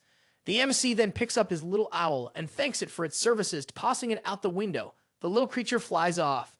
Determined, Hiram asks, can we go now? I want to see the stadium before the fight. But the MC has something to discuss with her first. He wants to ask her something, and she looks at him, curious about what it might be. Jin Pong was confident in his victory, even knowing that the opponent was the Sword Empress. They were far too arrogant. Not even she would be able to defeat the collector he had received for that special occasion. And to think the department would assign someone that powerful to him. It made him excited. To him, it was obvious that the department recognized his abilities. Otherwise, they would have never given him someone that strong. With only 1 minute left before the battle began, the teller called the collector to go. He seemed a bit lazy, but obeyed Jin Pong. The time had come. Both teams entered the arena and cheers erupted throughout the stadium. The audience was thrilled. If you look closely, they all seemed like test dummies. The author must have been too lazy to finish their designs. Jemong, order him to go into battle, the boy said, but the collector replied, don't keep bossing you around. I'm going to do it anyway, and that's annoying. This irritated the teller, but he tried to stay calm. Winning the battle against the MC was necessary. The collector started talking about how his opponent was the Sword Empress and how excited he was. He wondered what it would feel like to slice her. Shouting, Jinpon warned, she's approaching. A silhouette appeared in front of his collector. The teller's expression was far from satisfied. He looked shocked, and that look alone tells us what happened. This also seems to catch the fairy by surprise. She looks at the system screen and lets out a sigh. The collector looks at his opponent and asks, what happened? Standing before them was the MC with his sword sheathed. He gives a confident smile. The two were standing in a Dragon Ball Z-style battle arena with Jinpon outside like a boxing coach. They were facing off, not making any sudden moves before the fight began. The test dummies were watching. Some seemed frustrated with what they were seeing. Could they be divine spirits? The next image answers that question. They're avatars of divine spirits, and the one speaking is Satan himself. Impressed, Jinpun's collector asks, is a teller allowed to do that? Fight in the collector's place? The reply comes, there are no rules against it. In the end, it didn't matter to him, even if the MC surprised him. This was a great opportunity to finish the boy off. He then orders his collector to eliminate him, but the collector says he was already going to do that. There's no need to keep repeating himself. White Lotus asks, is it really okay to do this? But the MC doesn't seem too worried. Emitting a frightening red aura, the sword then tells him, that guy is not ordinary. Grabbing his book to read, the MC says, there's nothing to worry about. We see that the book is silver, so he must be average. Opening it to read, Yoohyun gets a very unpleasant surprise. Those abilities really weren't normal. That guy was none other than Jack the Ripper, a serial killer who would appear a year from now, eliminating collectors in the real world. Unfortunately, in his reality, no one discovered Jack's identity until the end of days when he revealed it himself. In the end, he was eliminated by Duan after becoming the killer's target. Drawing his sword, the MC sees that this threat needs to be eliminated as soon as possible, or many innocents will be harmed. The Penguin was involved in this, just as it had been in his past life. They definitely have some connection to the apocalypse. Harem was in a room watching the battle. She was really nervous, thinking she should have been the one to fight there. If something happens to Yoohyun, I'll never forgive myself. We go back to the scene where he tells her she can't go, and she explodes at him, saying there was no reason for him to go in her place. The MC explains that this fight is his. She doesn't need to be involved. But she protests that she's his collector, so she should fight. Yoohyun says that if he were a regular teller, then yes, it would be her who should fight. That doesn't satisfy the girl. The protagonist notices this and says he understands her concern, but she doesn't believe in his potential, even though he's grateful for her worry. She's only worried because she thinks he's going to lose. Nervously, she admits to herself that it's true. Yoohyun believes in her, but she can't believe in him. Suddenly, the boy puts his hand on her head, catching her by surprise as he tells her not to worry. He says he's not as weak as she thinks, but she's blushing too much to think clearly. Confident, he says he's going to prove to her that she's anxious over nothing and prove those who laughed at him were wrong. Back in the present, she admits she's still nervous, but that she will believe in her teller. The battle is finally about to begin. The scenery changes completely. Several old buildings appear around the MC, and we see they copied Shuhatsu no Valkyrie. He was in an area similar to the Whitechapel district in London. White Lotus calls the MC's attention, asking him to look ahead. Jack vanished the very next moment. He had been right in front of them, but now he was gone, likely using his camouflage ability. From above, Jack was already on the rooftop of a building, observing and considering how to approach the protagonist. Just as he was planning, the protagonist suddenly turned and looked directly at him, catching Jack off guard. Quickly reactivating his camouflage, Jack wondered if he had been spotted or if it was just coincidence. Changing tactics, he tried again, only for the protagonist to turn toward him once more.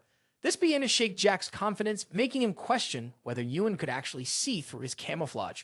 The small fairy monitoring the collector asked, wasn't he supposed to be confident in his stealth? The question only made Jack more tense. Be quiet. I'll handle this my way, he replied. He reasoned that even if the protagonist knew where he was, an approach from an unseen angle would still work. Yet again, the protagonist faced Jack's direction. With a simple motion, he blocked Jack's move, further unsettling him. How is that possible? Jack thought, retreating once more into the shadows. And the MC just watches him retreat. We get a view from the MC's perspective and understand why he can see Jack. His book was glowing above his head. White Lotus asks, how can you see the boy? Yoohyun simply replies, I have my ways. Realizing the boy knows the MC can see through his camouflage, she asks, what will you do now? He answers, I'm going to act. With a leaf, he charges toward the Ripper, who now has a terrified expression. The boy blocks the protagonist's strike, but he's not happy and all about being seen. This completely shatters his expectations. Frightened Jack shouts, "How did you find me?" The MC scoffs, "Is hiding all you can do?" This offends the collector, who yells, "That's not my only ability." Disappearing from in front of the protagonist, he reappears right behind him, ready to land his final blow. Harem screams in desperation as the dagger nears his back, and the collector shouts for the MC to go to hell. But the MC dodges easily. The two lock eyes for a mere second while the MC smiles. In the next instant, Jack had already distanced himself from him. Yod asks, "Are you finished?" as he raises his sword, even more confident in his skill. The MC says it's now his turn. Up in the stands, we see the MC's owl flying closer to the divine spirits. It lands on a wall and listens to the spectators' comments. Despite being impressed by the MC, they still underestimate him. A magic circle appears beside the owl as it carefully observes the spirits. The MC is able to hear their conversations through his pet and hears the spectators still belittling his abilities. He tests out this skill from Bio, and it turns out to be an impressive ability. Nothing less than expected from that gift. In any case, it's clear that the divine spirits still believe he's weak compared to the other collector. That excites him. This was the perfect opportunity to show them that things were completely different from what they thought, and he leaps into the attack. Getting ready, Jack tries to figure out from which side the sword will come, left or right, so he can parry it. Something suddenly catches his attention before he can even think. He dodges one of the MC's strikes, but it wasn't a sword in his hands. Just a second ago, he had a sword, but now he was holding a spear. When did he change weapons? Several blows are delivered by the MC, but Jack manages to dodge them all. He had been scratched, but he still had the ability to overpower the protagonist. Even with his change in stance, not long after, he already manages to analyze the attack pattern and range of the weapon. It was time to take that fight seriously. Yoohyun jumps backward with the spear, ready to strike Jack from above, but Jack figures it won't reach. Jack yells, calling the MC an idiot. "You'll be stabbed before your spear even gets close." Unsurprisingly, the spear hits the boy's shoulder, catching him off guard and making him drop one of his blades. He looks at his wound shocked and on the ground. He asks, "How did you do that?" But the MC says he wasn't seeing the full picture. Your failure to predict that last attack was obvious. The spear had become much longer and now far exceeded the MC's height. Shouting, the boy calls Yoohyun a cheater, but the teller simply says he has a skill issue and that was on him. Completely losing his composure, he tells the MC to shut up and leaps for his attack. All he needed was to get close enough to the MC and eliminate him in the most painful way possible. He was about to pull it off. A blue light emits from the protagonist and hits the other collector directly in the face. Shocked, he sees that the MC now has his shield in his hand. He finally realizes that the MC wasn't switching weapons. His weapon was transforming, and once again, it becomes a sword. Yoohyun attacks with a vertical slash, but the collector manages to block it with his daggers. Immediately, the MC prepares a second vertical slash, and Jack gets ready to parry it again.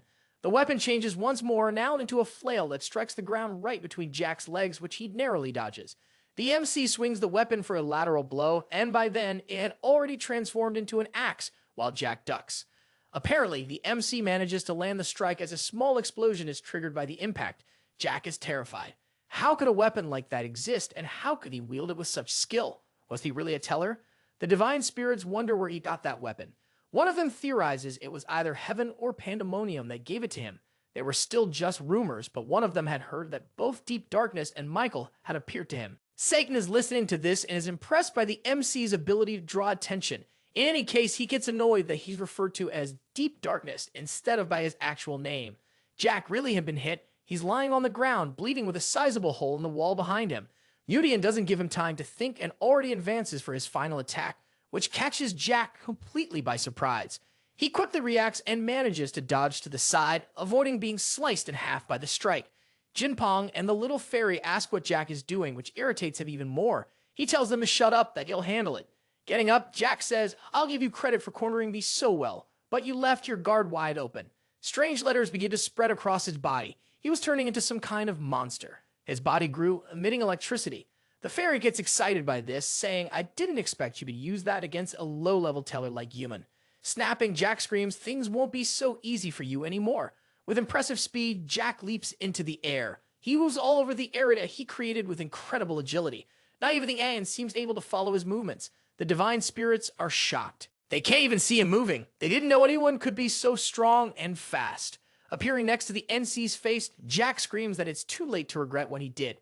The next moment, you would ask who he's talking about. He grabs the collector's arm and throws him against the wall with even greater speed, making it explode on impact. Jack is stunned and seems to pass out too. The fairy, watching everything from the sidelines, can't believe it. Yoohyun says he would have finished the collector off much sooner if he'd known the fight would be this boring. On the ground, unable to move, Jack is in disbelief over his defeat. He screams, asking, "What the hell is the protagonist? That was supposed to be my story. I was supposed to be the main character of it all. The MC was supposed to be nothing more than a sacrifice to make me shine even more in others' eyes. How could I have lost?" Placing the blade to the boy's neck, the MC says, "You were drunk on your own power and lost because of your pride." Yoohyun tells him to take a good look at the one who defeated him. He was the victor. His words are, "I am the true main character of this stage." The boy whispers for mercy, but it's too late. Raising his sword, the MC says that this was his power, the value Jack had underestimated all along. All we see is blood spraying as Yoohyun claims his complete victory. The chapter begins with Jinpong, shocked by the entire fight. The divine spirits were also in disbelief over the MC's win. He sheathes his blood-stained sword as the system announces his victory. The area will soon disappear. Someone begins clapping timidly, but is quickly followed by others who are ecstatic about the battle. Blushing, the MC starts laughing, seeing that everyone is enjoying his performance. Harem is emotional, having watched the whole fight. The boy had really defeated a tremendously powerful collector. Even so, she's frustrated for not having been able to believe in him until the very end. But she will change that attitude, and says she believes in him now and will never replace him with anyone in this world. Was that a love confession? I think so, because she calls him my light. Miguel is shocked and says that Yoohyun is encouraging. After all of this, more and more divine spirits will want to sponsor him from now on. Smiling, he says he'll expect even greater feats from him, and it seems he's accepted that he'll never be able to control someone like the MC. We return to Jinpong's library, where Argal is screaming at him, furious over his defeat. She yells, demanding, "Say something." But at that moment, he's being strangled by the power of his senior, coughing from lack of air. The collector she gave him was defeated by a rookie teller, as if it were nothing. Ju protests, saying someone must be behind him. Someone had to be helping him. Argal cuts him off, saying there are no excuses. Nothing would change the current situation, and now there's no turning back. She needed to find someone to take the blame for all this, the person who caused all the chaos within the pentagram. Jung screams in desperation, begging her, "Please, have mercy on me." But her face was livid with rage. He had failed his mission, and there was no forgiveness. Nothing, he said, could fix it. The losses he caused were so great that he couldn't repay them even if he worked his entire life. The teller was in despair, and that only made Argal hate him more. He had lost the rights to his library because of his defeat. Eliminating him was the best option. She was already being merciful by doing so because his life would be far worse if he remained alive. Jung was in complete despair, not understanding how things had ended up this way. That bastard Kan Yu again had known he would win from the start. He knew everything, and Jinpong had never been the hunter in this story. Tears began to fall from his eyes as he already saw his inevitable end. The teller vanished into the shadows after being eliminated by Argal. A sound was heard and the fairy looked back, still wearing her expression of pure disgust. Yoohyun was opening the door. She quickly changed her expression and began speaking to him cheerfully, introducing herself. The MC introduced himself to her as well. She said she loved watching his fight because it was amazing. He pretended to be embarrassed, saying he didn't know how to respond to such praise. The MC asked where Jinpong was, but with a sad face, she replied that he no longer existed. Since he lost the storytelling battle and his life was part of the agreement, he was destined to be eliminated from the beginning. The MC found that strange. Even if they had bet their lives, he never ordered Jamong to die. Argal said he didn't know that because it was his first battle. Dropping the act, he asked seriously if she could stop talking nonsense already. She turned to him, asking if she misheard what he said. Yoohyun says she heard perfectly. He wants her to stop talking nonsense because she got rid of something that belonged to him, and that was wrong. Argal says that even if she was wrong, she's still his superior and deserves respect. But the MC says she abused her power in the end. Returning to her friendly demeanor, she admits she really did make a mistake, but will compensate him accordingly. The fairy transfers 800 points to the MC and asks, "Is that enough to settle things between us?" The MC looks at her and says, "I already know who you are. You're a psychopath who laughed at the deaths of people dying right in front of you." She had been harassing them the entire time. The image of her gathering people who refused to take part in a challenge just to cause a massacre was something the MC couldn't forget. The way she looked at all those corpses like they were worse than insects was impossible to erase from his mind. Confirming that he received the points, the MC says it does seem to be enough to cover my loss of Jinpong. He compliments her for how she dealt with him. Excited, she says, you know how to flatter me, and claims to be a benevolent person. Provocatively, the MC asks, did you know about something? There was a rumor going around that a particular department was in contact with the Exodus. This catches Argyl's attention. The Exodus was one of the forces that controlled the mixed world. They thrived on the despair and anguish of the smaller world. It was very likely that the Pentagram department was in contact with them, even in his past life when several departments were shut down and they all pretended nothing had happened. Argyl asks, why are you saying those things to me?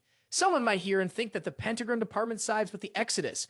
Raising his hands, Yoohyun replies, I'm just warning you in case they do get involved with them, but I apologize for the misunderstanding. In any case, he was going to leave now to claim the library he won from Jinpum. The little fairy waves goodbye. When the MC finally leaves the room, we see Argyl's true face. She was not at all pleased with the situation. Yoohyun notices it. He knows she's different from Jinpum. Dealing with her won't be easy. She knows how to hide information about herself and her department. The very fact that the Pentagram department has ties to the Exodus says a lot. Creating someone like Jack in secret illustrates that very well. It definitely won't be simple or easy to deal with these people. However, he had a way out. Pulling out a book, he tells himself that things will be different for how they were last time. Back at Shriyan's company, she says, I would like you to give me information ahead of time about what you plan to do. She scolds him because they had gone out to make some money and suddenly ended up in a storytelling battle. The two apologize to her, and Saren says, I'll stop there since you were remorseful and even came back with a win from the battle. Harem says the MC was amazing, and Yoohyun says the capacity of his library increased greatly and the divine spirits were satisfied. Looking more closely, he notices that Suren is a bit too happy and comments on it, which startles her. Excited, she says, I didn't want to say anything, but since you were too curious, I'll tell you. The MC says, I never asked, but it was too late. Syrian yells, today is payday, glowing with excitement. I get like that too, Harem says. When my paycheck hits the account, Harem gets curious, but it was pretty obvious what it was about. Saren tells her to check her account to see how much she received. The girl opens her phone and her face shows complete shock and embarrassment. Overwhelmed, she screams to the MC. She was asking what she should do. She was now totally rich, but Yoohyun said it was still not that much. Sarian also explained that, in addition, after Hyra became famous, they got many more commercial deals totaling 200 million. The two of them were completely ecstatic over the money and already planning some simple upgrades to the office. Yoohyun and his two little companions looked at the scene with an expression of disgust at the girl's simplicity. Why are they acting like that? Lovis asked. Yoohyun explained we should leave them be. They both grew up poor. In any case, the Bakwa office was full of life now. The two were absurdly happy.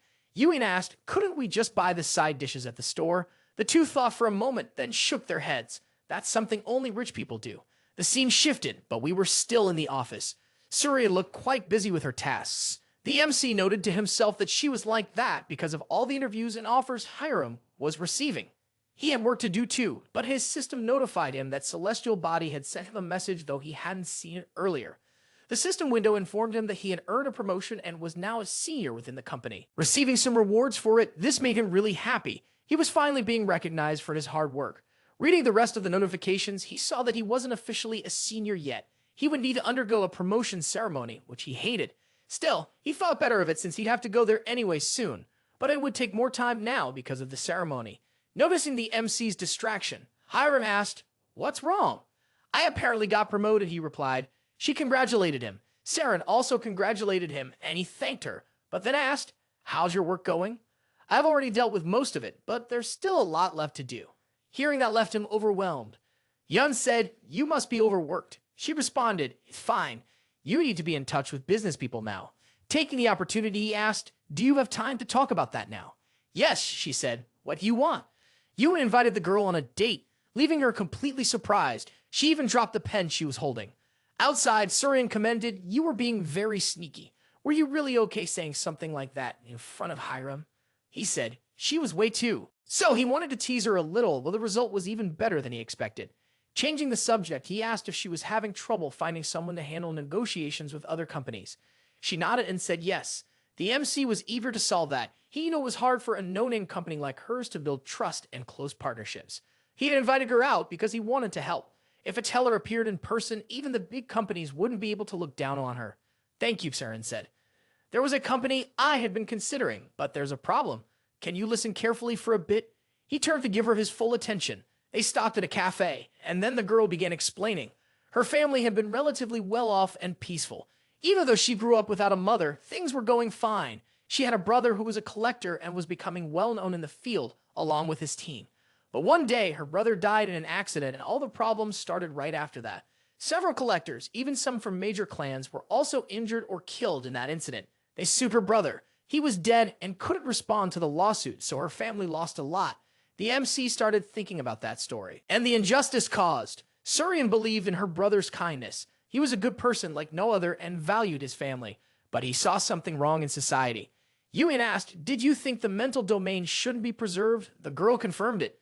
That made the MC realize it was the same situation he had experienced with the old man from the association.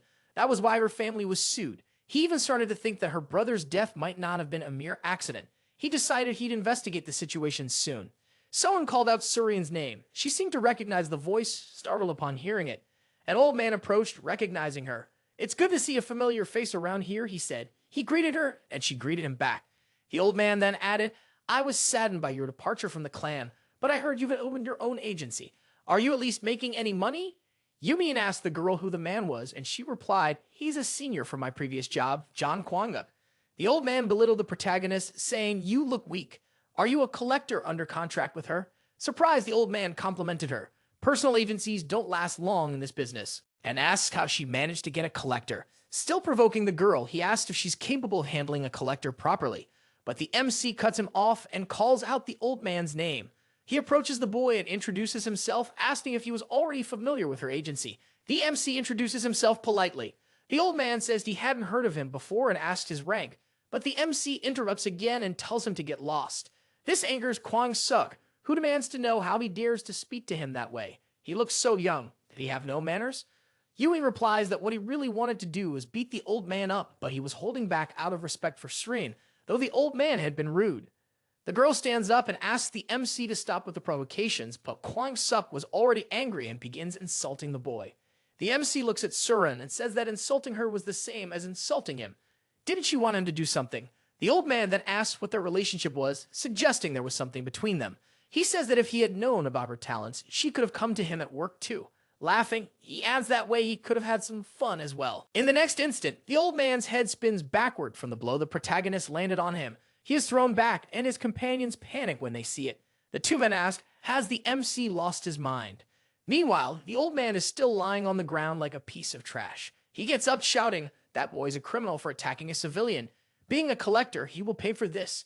Quine tells one of his men to call the special unit. But the MC smirks and says, "It's useless, even if you do call them."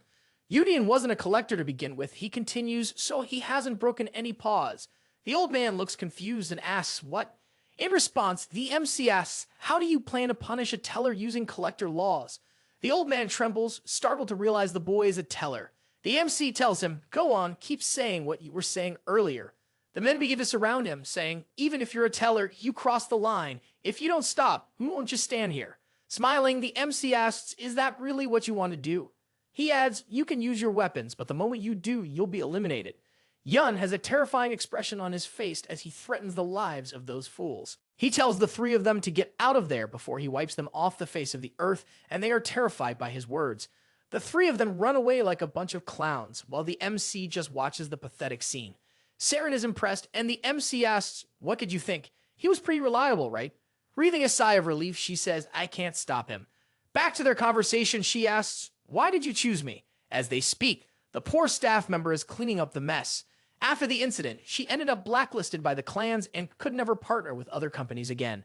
Yuan asks, "Do you hold a grudge against your brother?" The girl replies, "At first, yes, but after thinking it over, I knew he wasn't a bad person. He just messed with the wrong people." The boy asks, "Are you just going to accept that injustice without doing anything?" She asks, "What could I possibly do against those people?" He agrees with her concern, but says, "That's exactly why I want to help you," which surprises the girl. Smiling and standing up, he says, "I want to turn this world upside down and prove to all those idiots that they were wrong." That might sound absurd at this moment, he adds, "But soon enough, I'll change your mind." And he invites her to start looking for partners right now. Extending his hand, he says he'll help her, which leaves her completely speechless at first, but soon she becomes really happy. Grabbing his hand, she says, "You might end up regretting it." He replies, "I'm the kind of person who acts first and thinks later." The scene changes, and we see an old man thanking them for the deal. Leaving the place, Saren finds it surprising that the agreement worked out. She says it was thanks to the MC, but he responds, "I just did what I could." Frustrated, the girl asks, "Why would you even need me as a manager if you're solving everything by yourself?" He says, "We need to help each other grow." Looking at her, Yoohyun adds, "We're all in the same boat. You might be weak in this area, but you're extremely strong in others. It's time to laugh if we don't return soon." Harem might start saying something. Saren asks, "Should we buy something for her?" Back at the office, the MC is waiting outside for something. Screams are heard from inside the room. One of the girls is telling the other to keep her head up so she doesn't waste her makeup. The two girls come out of the room, and we see that Harem looks stunning in her dress. She asks the MC what he thinks of her look. The MC replies, "I knew you were pretty, but today you're even more beautiful." This sends her over the moon with joy. It was time to go. As they enter the building, Harem comments, "This place is huge." Yoohyun says it's one of the biggest magazines in the nation. Reaching the reception desk, Yoohyun says they were there for an interview. The receptionist directs them to the 7th floor. Yoohyun thanks her, and we get a beautiful view of Harem in serious mode, trying not to show off too much. That leaves the receptionist totally flustered. Meanwhile, Sarian and the others decide to go their separate ways since she has something else to do. The two leave, while the receptionist is still blushing. I game. I'm afraid of pretty women too, I think. Arriving in the room, they're greeted by a woman who says she had been waiting for them. She asks, "Who's Yoohyun?" Yoohyun introduces himself, "I'm Harem's manager. I'm here to support her." The woman is happy to see that Harem has another manager besides Surian. She introduces herself, "I'm Shin Jirian, a friend of Surian. Starting the interview," she says, "we're doing something no one has done in years." Then she asks, "What's your goal in clearing mental domains?" Harem calmly responds, "You don't need a reason to do it. As a collector, she's simply doing what she should." The interviewer asks about her future plans and what she thinks of being called the Empress of the Sword by others. The girl gives her answer. We don't get to hear it, but it seems to excite the interviewer, who says there's nothing to worry about. Changing the subject, she looks at the MC and says, "There's something I heard recently." She wanted to ask about the teller who was with the humans, something very uncommon for them. Finding that interesting, she mentions the story of someone giving up their protective blessing to become a collector. The MC realizes she knows it's him. Owning up to it, he says, "I'm the teller that the rumors are about." Even more excited, she admits, "I had a feeling you were the famous teller." The girl apologizes if it sounds rude, but adds, "I wanted to ask something purely out of curiosity, not just for journalism." Yoohyun asks what it is. He could answer as long as it's not something problematic. She wants to know why they clear mental domains. He says it was just to gain popularity faster, but she questions, is that really the only reason? Understanding the situation, the boy says, "It doesn't matter. But yes, I had a bigger goal in mind." Because he saw something others didn't. Standing up, he says, "The interview will end here." After all, the real star was the Empress of the Sword, not him. The interviewer seems to catch the hint and agrees to end the interview at that point. Teasing Harem, she says, "I'd also like to have the kind of relationship where I could contact you personally," which makes Harem jealous. Back in the building lobby, they meet up with Surian, who greets them. She asks how the interview went and comments. The interviewer is very playful. The MC says it ended well, though Harem's face says otherwise. Looking around carefully, he notices the place is packed and very noisy. Someone famous must have been there, a popular collector. He was there with two women serving as his security, and many people were thrilled by his presence. White Lotus asks, "What's the deal with that guy?" But the MC wasn't the least bit interested in him. Young tries to get Surian to leave with him, but she seemed too excited by the collector's presence to hear him. Once again, the protagonist tries to get her attention, which startles the girl and leaves her confused about what she had done. Curious about the situation, he grabs the collector's book to see what he was doing to attract so much attention from women. One of his traits was called Casanova, and he wondered what the hell that even meant. Did the guy just have some kind of sex appeal? The collector started walking toward the NC, and Surian warned him as he was still distracted with the book. He stepped up to hire him and said, "It's a pleasure to meet her," introducing himself as Django, but she didn't seem to care at all. Kyungwoo said he had heard a lot about her and came hoping to get to know her better. Then he started flirting. Harem's expression was one of pure disgust, which made the MC realize that not even the guy's skill could break her fortress. Irritated, Lotus said he was only there because of Hayam, which made the MC want to act before he got any closer to the girl. He stepped between them and said Hiram was uncomfortable with his presence, introducing himself as her manager. Conceding, the collector said it was absurd that a mere manager like him was standing in his way, claiming he was famous and known by all. Yoohyun said that's irrelevant. I don't want that guy near my collector because she doesn't like it, which made the girl blush a little. The man laughed and said, "There's no such thing as a woman who doesn't like me or who hasn't heard of me." That attitude made both the protagonist and White Lotus even more annoyed, eager to put him in his place. Before things could escalate, Hiram asked him to stop, saying he was causing a disturbance. He agreed but still invited her out. Hiram politely declined, explaining she didn't have time for such things, though he continued to press the matter. She gently moved his hand away from her chin and asked him to step back, which seemed to make him more serious. Smiling, he remarked that he had tried speaking politely, but it clearly wasn't working. Removing his gloves, he tossed them to her, leaving Hiram momentarily confused. He then declared that he wanted to challenge the Empress of the Sword to a duel. The NPCs behind the collector became excited at the thought of seeing their idol in action and even hoped he would win. Lotus asked if collectors were allowed to fight one another. The protagonist replied that the authorities had no problem with it. It was better than having them plot in secret. Still, Lotus noticed that Hiram showed no sign of declining the challenge, which actually pleased the protagonist. He looked at her and said she could accept if she wished. She didn't seem interested in avoiding the fight. Hiram smiled and said, "That's great." She would accept the duel with the pretty boy, Casanova. The collector was thrilled, confident that victory was guaranteed simply because Hiram was ranked lower than he was. There was nothing a rising rookie could do against him. After all, he was a member of the Great Heist clan. Grinning, he kept thinking about how easily he was going to put her in her place. He practically drooled at the thought of taking her down right there. Yoohyun whispered something into the girl's ear as she told the pretty boy, "I won't duel you now, but in 3 days." This left him a bit confused as he believed she wouldn't improve at all in 3 days. Still, he accepted her conditions. As he walked away, he added, "We can use a venue from the association itself for the battle. I'll be waiting for you in 3 days." Still holding his book, the MC already knew he was from the Heijin clan, but he also knew exactly how he would crush that pride. The interviewer showed up behind them, asking, "What's all the commotion about?" Sarah made a huge face of disgust and replied, "Kyungno passed by." The MC asked, "Do you know him?" "Yes," she said, "he makes me uncomfortable with his stares." It was clear she too was unaffected by his ability. The girl also explained that on top of everything, there were rumors that he used his clan's power to do bad things. She asked what he had done to them. Yoohyun said that the man had requested a duel with Hiram, and they had accepted. This shocked the girl. The news worried her since the guy was strong, but the MC reassured her, saying he had a plan to defeat him. It was just a matter of thinking about it.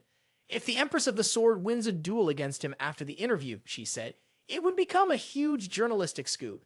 She asked if he was trying to take advantage of the situation, but the boy said he'd be grateful if she could bring more media attention to them with it. Stein, she said, "I already figured you were an ordinary person, but now you're proving to be even crazier than I thought." Either way, she continued, "I'll do as you asked, but we'll meet again another time." Hiram thanked the MC for letting her take part in the duel. He said he only did it because he was confident in her victory. She asked why he had requested to postpone the duel for 3 days, and he responded that they needed to make this event as big as possible to attract media attention. Journalists started gathering in front of Suryan's office, wanting to interview Hiram about the duel, and the situation was exhausting the girl. Gary had really managed to bring a lot of attention to them. The MC knew that even though Hiram was recognized by the spirits, regular people still didn't know her. They needed this exposure. Still, she seemed calm, just sitting and practicing her cultivation, even amid all the fuss about what she would do with the duel. She still had the potential to become even better than she was in her past life. So, he couldn't allow her maximum potential to be held back. From the MC's perspective, they needed her to become stronger than ever and transcend to her true peak. This battle was meant to help her grow even more, not just in strength, but also in fame. The day of the duel finally arrived. We see the Colosseum, where the battle between the MC and Jack took place. At least I think so. Snack vendors were already selling their goods, and the stands were starting to fill up with people eager to see the fight. It was clear that this battle was highly anticipated. The place was beginning to get packed, which even startled Suryan. Yoohyun asked, clearly nervous, and she yelled at him, overwhelmed by how much attention was focused on this fight. Everything was at stake. He was impressed by the media traction Gary had gathered, but it was also plausible that it was thanks to the artist collector too. These battle events weren't that common, so people got excited whenever one was happening. Saren started to feel sick from the nerves. The boy asked, "Do you want to go to the bathroom?" She yelled at him, "It's just a stomach ache." In any case, the place was packed. Even members of great clans and famous collectors were present. The nerves were understandable. Lotus commented, "You don't seem nervous," but he denied it. "I just don't show it." This battle wasn't his. It belonged to the Empress of the Sword, and we saw that, although meditating, she also seemed nervous. Only 3 minutes remained before the duel would begin. She opened her eyes in a contemplative state. Yoohyun asked, "Are you ready?" Hiram stood up and said yes, though there was a hint of hesitation in her voice. He gave a gentle smile, but in the next moment, he punched the girl on the head for no apparent reason. Crying, she asked, "Why did you do that?" He replied, "I didn't hit you to hurt you. Are you less nervous now than before?" And it seemed to have triggered something in the girl. She realizes her nervousness is gone. Still, she complains to him, saying he should have warned her. But the MC responds that if he had, it wouldn't have had the same effect. Yelling, she says, just wait until he gets nervous, she'll do the same. But right after, she thanks him for being by her side. The battle was about to start. The system orders the fighters to enter the arena and informs them that the divine spirits are excited about the fight. There were already 4,500 viewers watching the duel, and all of them were cheering for the Empress of the Sword.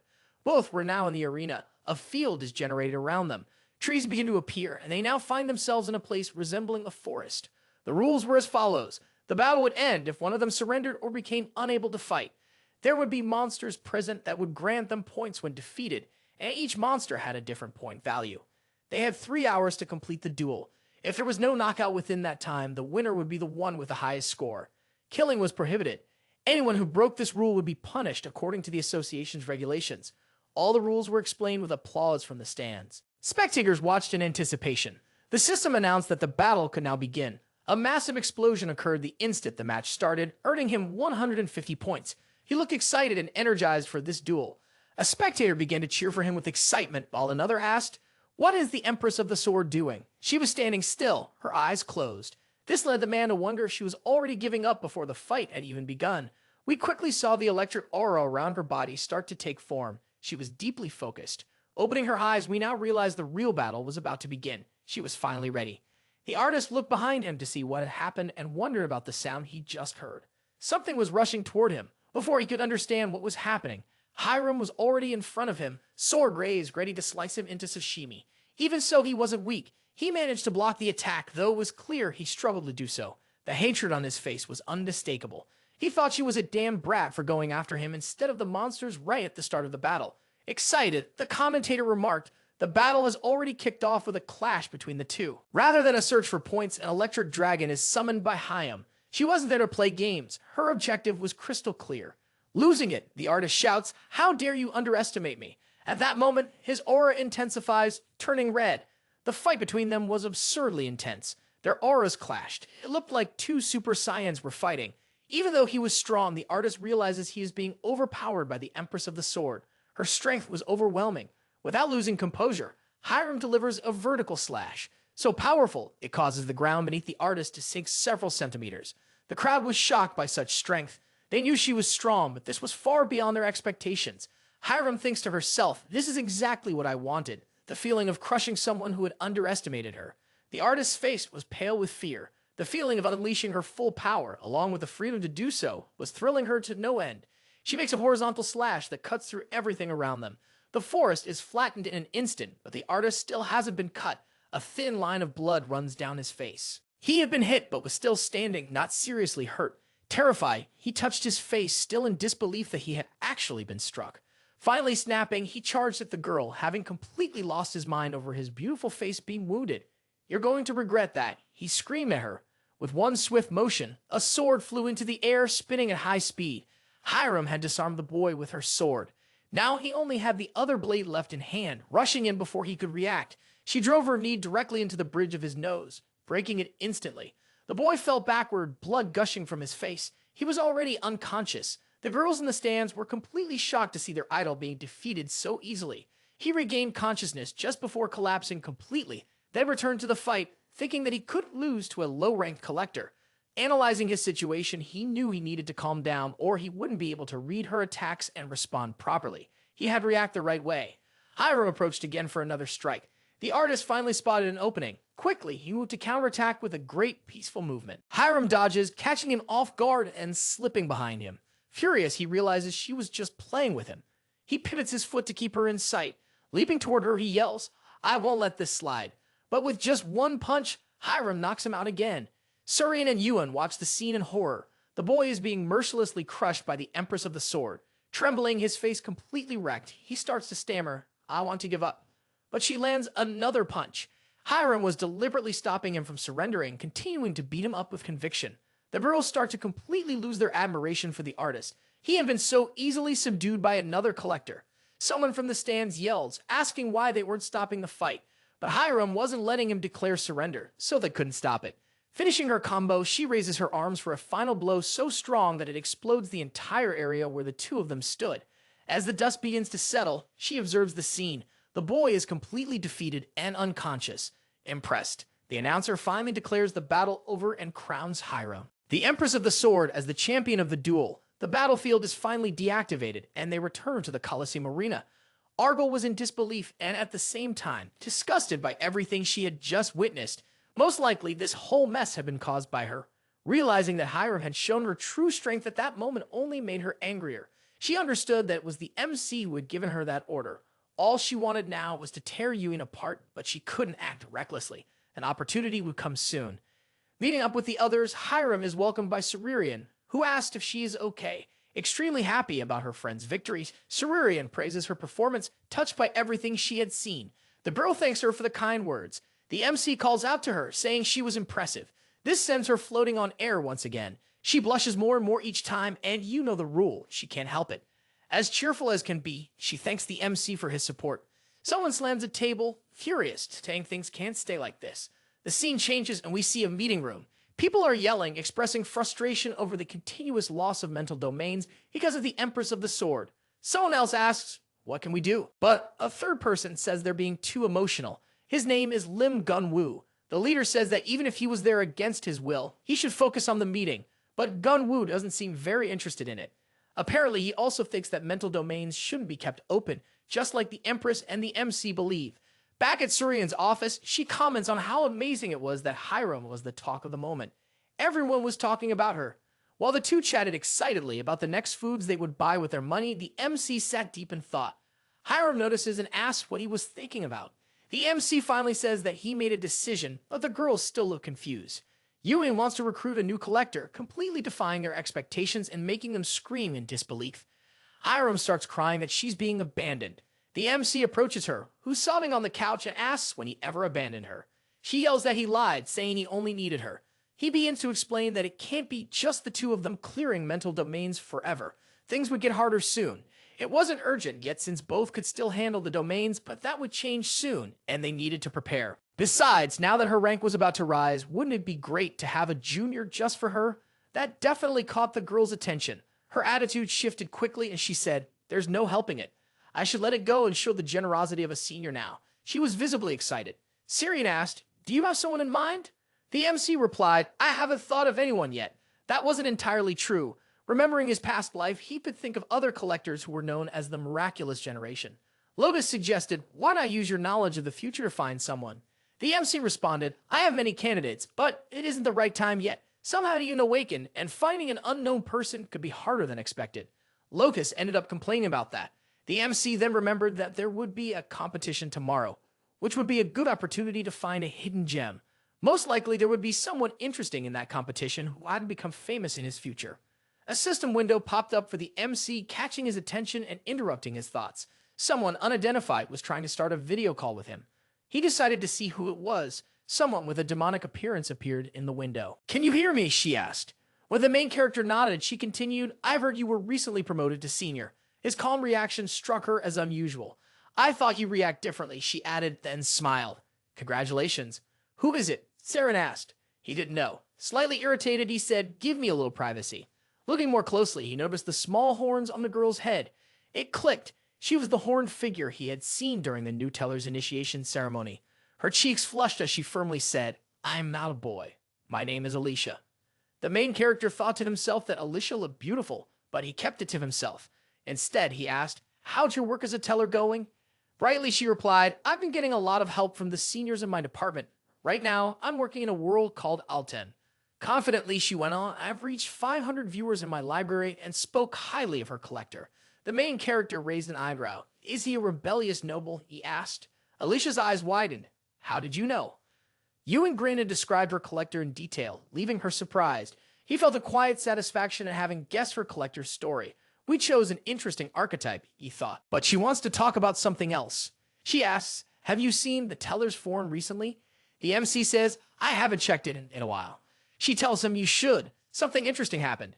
Without giving more explanation, she says, "I'm busy," and ends the call, leaving the MC curious about what was strange on the forum. He opens the forum window to check the post and sees something that startles him. There's a discussion about a teller who tried to copy the MC, giving up his blessing and fighting alongside the collector, but ended up being eliminated for it. Opening the video linked in the forum, he watches the scene of his end. He had tried to abandon the collector, but still didn't survive. Watching the video with him, Lotus comments, "I didn't think it was real, but I'm impressed to see the footage." Several people commented on how irresponsible it was to give up one's blessing, but the MC sees it as a good thing. It brought him more attention. Either way, many tellers started giving up their blessings, trying to imitate him. Lotus asks, "Does that worry you?" Instead, he thinks it would make an interesting story. A teller who gave up their protection blessing and struggled because of it. The next day, we see Hiram looking disappointed. "Are you sure you have to go alone?" she asked. He nodded, "Yes, there are still too many reporters in front of the office because of your duel. I need to handle that as soon as possible. Please understand," he added, activating his invisibility ability. "I'll be back as soon as I'm done." With that, the boy slipped through the crowd effortlessly, while the reporters continued to wonder when they'd finally emerge. Arriving at the location of the collector graduation ceremony, Lotus was taken aback by the sheer number of people coming in and out. The MC remarked, "It's likely that people from the major clans are here to scout for recruits." The sword then asked, "Do you think you'll find someone competent in this crowd? The major clans probably already have information you don't." The MC smiled, "I'm not necessarily looking for the best among the collectors. Hiram was the best in the beginning either. I understand that those with the highest ranks are often more talented, but there are still hidden potentials that only I can see and awaken." Lotus didn't have that ability, but she accepted his explanation. Together, they began searching for a collector with great potential. The whole day went by. Lotus is already tired from searching alongside the MC, but he still hasn't found anyone truly interesting to call. All the collectors he saw were very average. He was hoping to find someone with at least golden level potential. Something catches his attention, making him take off running, scaring Lotus, who's left behind. The sword tries to chase after him and even calls out his name, but he doesn't listen. He keeps running until he turns a corner. Yoohyun looks stunned, wondering if he had seen it wrong. Catching up to someone, he shouts, asking for a second of their time. Looking at her, he's left speechless. The girl he called turns around, but she doesn't seem very happy to have to give attention to the protagonist. What he sees above her is simply astounding. 3 books with various colors like a rainbow. Yoohyun couldn't react. Normally, a person only has 1 book, but she had 3. That could mean a lot of things, but what exactly? She turns to leave again, but the MC calls out to her once more. Approaching her, the MC introduces himself and asks for her name. She tells him to go away or she'll eliminate him right there. The boy doesn't seem to hear her, as he's extremely excited to meet someone with a power potential as strong as hers. Once again, he introduces himself to her as a teller and says he's from the B-Way office. She then asks what he wants from her. The boy replies that he would like to make her a great offer. Uninterested in the offer, she turns to leave, saying she's busy and doesn't want him bothering her. But he places a hand on her shoulder. Turning only her head to face the MC, she warns him, "If you don't let me go, I'll end your life." Yoohyun finally gives up and lets the girl go. Apparently, he wasn't going to get anything from her. Lotus arrives and asks, "Were you here because of that girl? She must be really talented, or someone he knew from the future. Which one was it?" The MC replies, "I don't know her, but I think she must have been famous in my past life. It was strange that she was a complete unknown." Giving up for now, he tells Lotus we should head home, but I'll find her again. Lotus asks, "How? You don't even know her name." Showing that he has one of her books in hand, he says, "Don't worry, I knew I'd see her again soon." Back at the office, the MC asks Syrian to find someone named Kwan Jia, who had recently graduated. The girl asks, "Is that the person you want to recruit?" And he confirms that, yes, she is. He had thought he could find her just by using the book he got, but 1 book wasn't enough. Suddenly appearing behind the protagonist, Hiram asks, "Was that a woman's name?" The MC replies, "Yes, it was a woman." Devastated, she starts crying, throwing herself on the floor in jealousy. But the MC explains that he didn't choose her just because she was a woman. Hiram won't listen. Serin finally finds her, but is shocked by the information she discovered. The MC asks, "Was there a problem?" She explains that the girl graduated near the bottom of her class. Even though she had great combat skills, she was terrible at teamwork. Apparently, she even got into a fight at school and was almost expelled, so she barely graduated. She was truly powerful, strong enough to beat several high-ranking students, but because of her personality, no one wanted to hire her. Serin confirms with the MC, "Is this really the person you want to recruit?" And he replies, "Yes," without any hesitation. All those books about her were proof that she could become even stronger than Kang Hiram. Poor Hiram, she's going to be replaced. Yoohyun walks off for a bit, and Sarian asked if he's going to hire her now, but he says there's no rush. Actually, he was leaving because he had to go somewhere and meet someone. Arriving at the place, we see a sign that says, waiting at the door, street food. He thinks the restaurant's name is strange, but decides to go in. The name becomes less strange once you know who owns the place. The door opens and a woman looks back to see who it is. She welcomes the MC and asks if he wants a table for one, but he simply asks, "Are you Cho Do-yeon's mother?" A bit startled, she asks, "How do you know her, Jae-dum?" But he replies that he's the one who contacted her a while ago. Sitting at the table, she then asks, "Do you know where my son is?" He replies that he doesn't. If you don't know where he is, but you know his name, that must mean he's alive, right?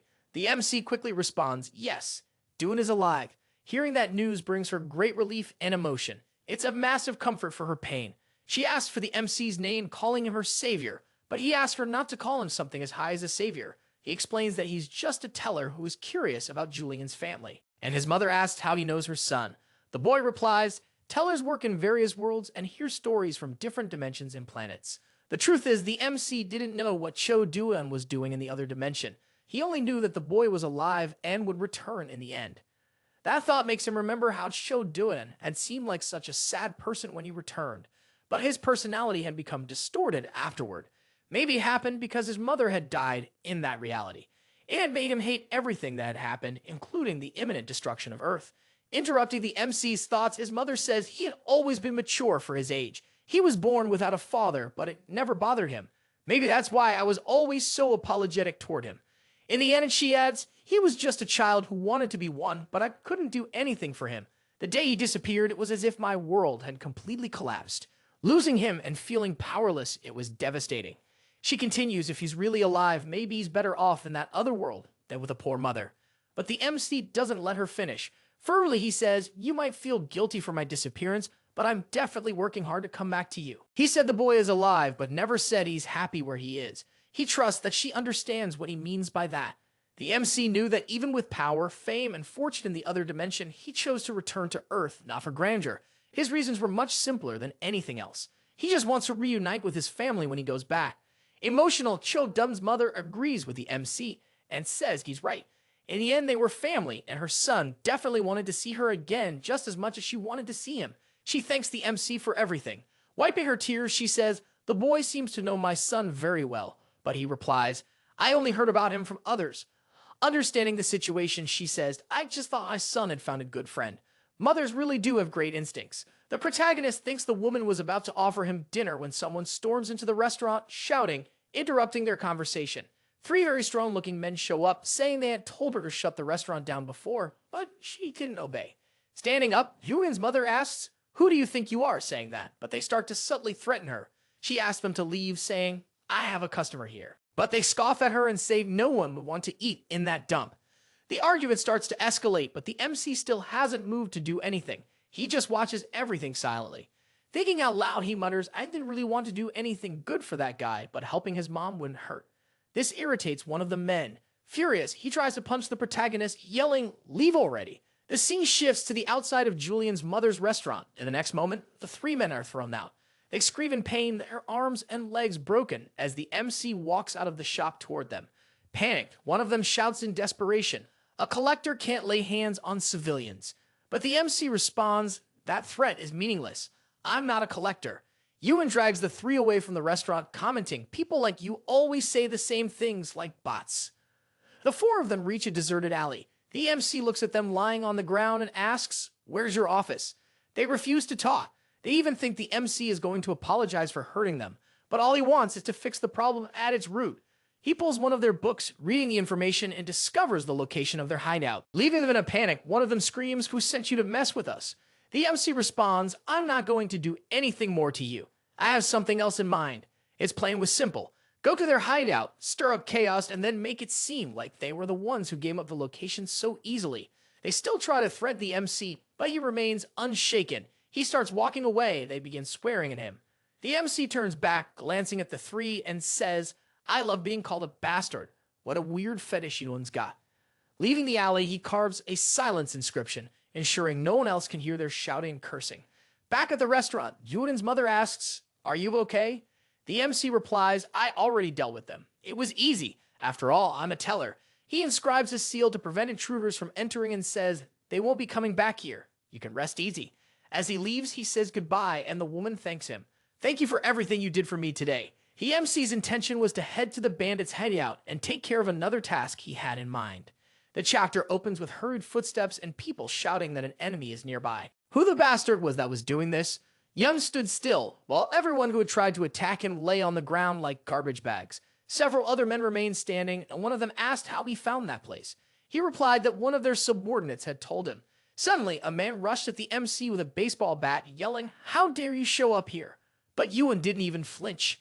In the next instant, he dodged the bandit's swing, which hit the ground with such force that it exploded. The MC realized that the guy was a collector and concluded that someone bigger must be behind them, someone rich enough to have a collector working for them. Excited, Given said, I just unexpectedly caught a really big fish. Someone yelled, Eliminate the protagonist. All the bandits charged at him together. The MC quickly countered, knocking one down with just a single kick, leaving the others terrified by his strength. Another man pulled out a knife, cursing at the MC, and charged in to try and slash him. Effortlessly, Yoohyun grabbed the blade with one hand. It felt more like grabbing a broomstick than a sharp weapon. The man was startled and asked, How didn't you get cut doing that? Yoohyun took the knife from him. We see that Yoohyun had used the night combat skill, which enhanced his physical abilities and defense. He punches the man square in the face, dropping him instantly. The bandit is sent flying backward from the impact, while the others just watch the scene unfold. Yoohyun then turns to the rest, still standing, and calls them all at once, gesturing with one hand to come at him. A middle-aged man with a cut across his face is trembling in fear while holding a metal briefcase. All the other bandits had already been defeated. One had even turned into a human pina colada right there. The man asks, Who are you? Collectors aren't allowed to harm civilians. Yoohyun replies, You're not the first to say that today. Terrified, the man starts to think the protagonist is a known assassin collector, assuming someone had sent him to take him out. Desperate, he yells, I'll give all my assets to you. Just spare me. Yoohyun is confused but decides to play along. He crosses his arms and tells the man, hand over the assets. The man opens his briefcase and shows what's inside. Besides money, there's a notebook, which immediately catches Yoohyun's attention. He grabs it. Inside, he finds proof that two major clans were colluding with these criminals. Hanwol, who had expelled Syrian from the clan, and an even bigger one, the Twilight Curtain clan. Most of that clan's collectors were part of the Pentagram department. Did that mean their involvement too? Why on earth would that clan be involved in the real estate business linked to collectors in that sector? It was incredibly suspicious. Suddenly, the protagonist has an insight. Maybe the goal was a mental domain in that area they were trying to hide. A mental domain even the government didn't know about. A clan trying to keep it secret to monopolize it. The MC interrupts his own thoughts and tells the man to open the safe behind him. But the man refuses, terrified. Yoohyun knew the refusal only confirmed that whatever was in that safe was truly important and he needed to see it. He uses his system to teleport the safe into his library, causing the bandit to fall backward from shock at its sudden disappearance. Panicking, the man asks where the safe went. But the MC changes the subject. I couldn't leave you standing while the others were knocked out, he says. The man turns to the MC, confused, and asks, What did you say? But with just one punch, the bandit is knocked unconscious. In the observation room, Yoohyun stares at the safe he took from the bandits. It didn't look like he had enough strength to open it without causing major damage, so he starts considering other options. Remembering his engraving ability, he begins to completely alter the safe's configuration, reducing its security to 0. In just a few seconds, the vault opens on its own. Inside, there's a notebook titled Top Secret. Reading its contents, the MC tells himself that this was much bigger than he ever expected. He wonders how he can use that information. Meanwhile, the three idiots who got beaten up by the NC in the previous chapter are on their knees, begging their boss for forgiveness over what happened. Yelling at them, the boss says, if you hadn't revealed the location of our hideout, that lunatic wouldn't have gone there and wiped everyone out. A group of 3 men arrives at the gang's hideout, greatly alarming their boss. It's the superintendent. He says he heard the news. He asks, is it true that our most sensitive piece of information was leaked because of an idiot? The gang leader tries to deny it, quickly attempting to explain. He says the NC took the vault, but he was confident he wouldn't be able to open it because it had several layers of security. Approaching the 3 idiots, the superintendent asked, are you the bastards who leaked the location? The boss confirmed they were. I understand, the superintendent said, making a small gesture with one hand. Blood splattered everywhere, and the heads of the idiots were separated from their bodies. They were no longer alive. The boss was horrified. Leaving, the superintendent said, "I'll spare your life since it was your first mistake." The man thanked him. Before actually leaving, the superintendent asked, "Do you remember the intruder's face?"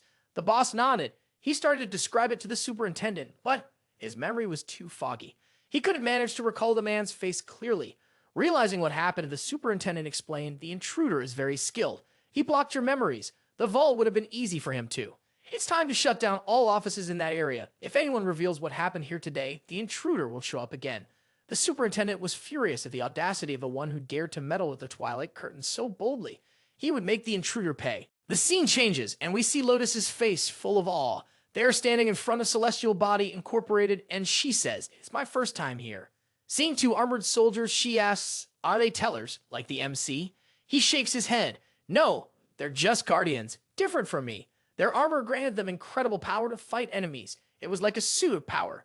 Depending on their rank, the level of the armor varied." He was explaining all this to White Lotus when something happened. A pair of frightening yellowish eyes fixated on the MC. He felt a heavy gaze. Looking upward, he tried to understand what was going on, but couldn't see anything. He wondered who could be staring in that direction. Lotus called his attention. "The promotion ceremony is about to begin. We can't be late." He nodded in agreement. We see the outside of Celestial Body Incorporated for a moment. Then the smile of a very old man appears. He recognizes Yoohyun and looks like a villain. His interest in the MC is undeniable. Someone as entertaining as him hasn't appeared at the company in a long time, he thinks. The eyes that looked upward, along with the flaming desire within them, had him excited.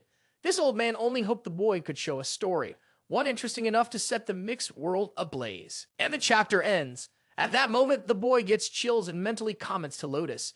She asked if he's nervous. He mentions the gaze he felt earlier. She responds, "It wasn't just a feeling. I sensed that strange stare too when the MC looked upward, though I didn't sing anything at the time."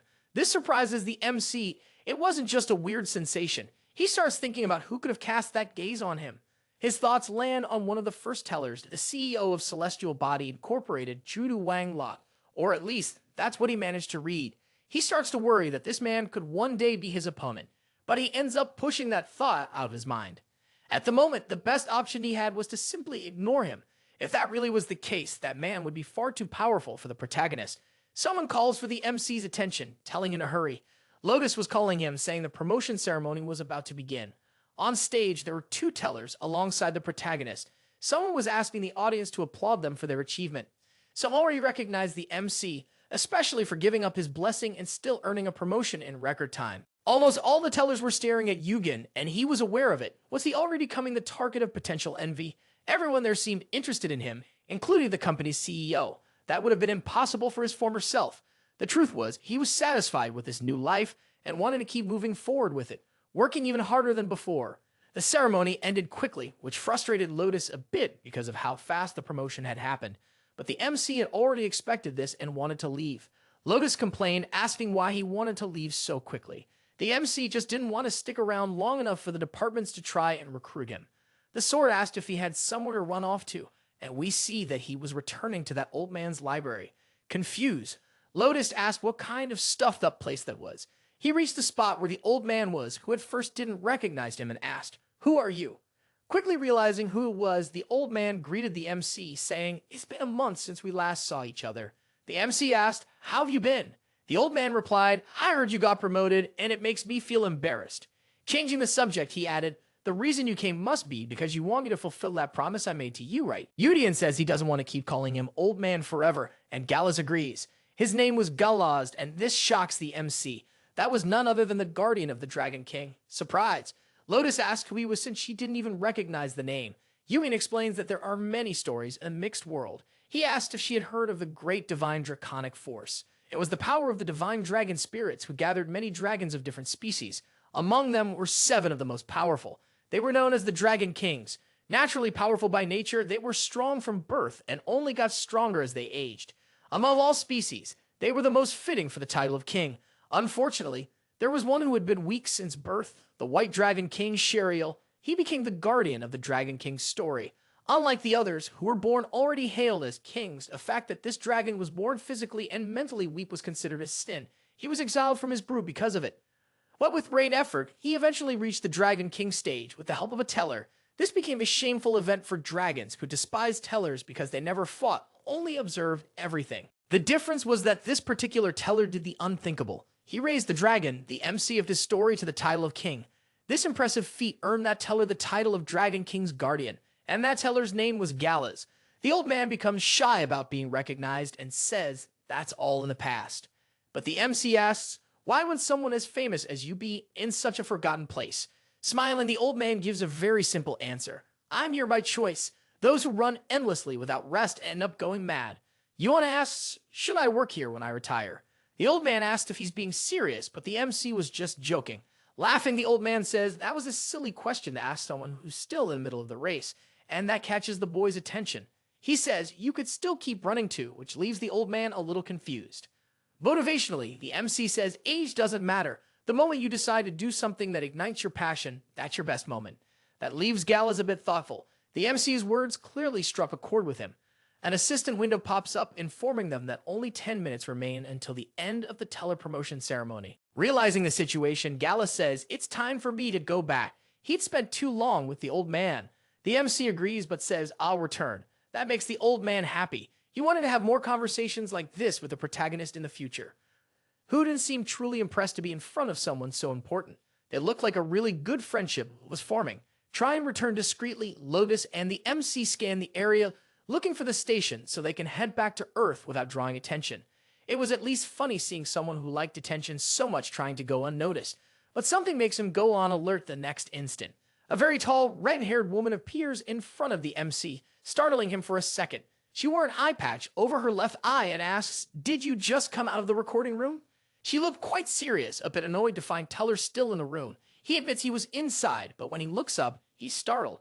The woman had a golden book above her head, which makes the MC wonder if she's the head of some department.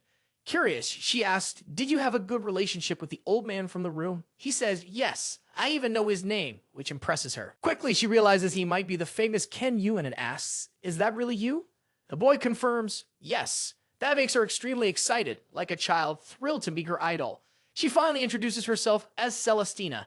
The MC seemed fascinating to her, and she asks, are the rumors true? Did you really give up your blessing to fight alongside your collector? After he confirms, yes, it's true, she smacks him on the head. She's even more excited to see such a brave teller, something rare these days. After exchanging introductions, she says, it's great to meet you, and invites him to her department. But he says, I'm from the storytelling office. Laughing, she responds, I invited you because I'm also from storytelling, specifically the Department of Celestial Beings. The MC had heard of them. It was a department that only had the elite of the tellers, a place where very few were recruited, as they were all high-ranking.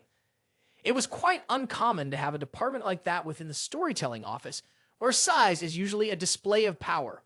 The MC asks, why did you invite me so quickly to such an exclusive department? She smiles and says, I'm the head of it, and you're not an ordinary teller. Yoohyun starts thinking it over, and that excites the woman since the other departments had all been quickly rejected by him before. It was a great offer. He had fewer restrictions than in other departments and would suit him well. But the MC decides to decline. His decision was not to affiliate with any department and to do everything on his own.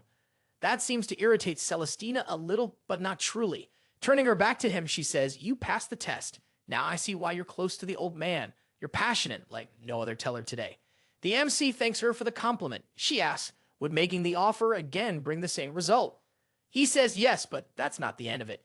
Even if I'm not part of the department, we could still work together if you wanted. And that makes Celestina curious. Yoohyun says he can work as a freelancer for them. She thinks he was bold to say that. He must think he's better than her department. Any other teller saying that to her would get beaten up. But coming from the MC, it sounded fun. It was a good idea to partner with him. Of course, that didn't mean she would help him unconditionally. After all, every favor must be returned. She turns, and he fully agrees with that. As she leaves, she says, if an opportunity comes up, I'll reach out to you. But now, I need to meet with the old man. He thanks her for the conversation. She remembers something else to tell him. If you know about the pentagram department, you better be careful. Those guys wouldn't leave someone like you alone. Yoohyun says he does and thanks her for the warning. He was already hostile toward pentagram, so he was always on high alert. That was even better because his goal was to destroy them completely. And with that, the chapter ends.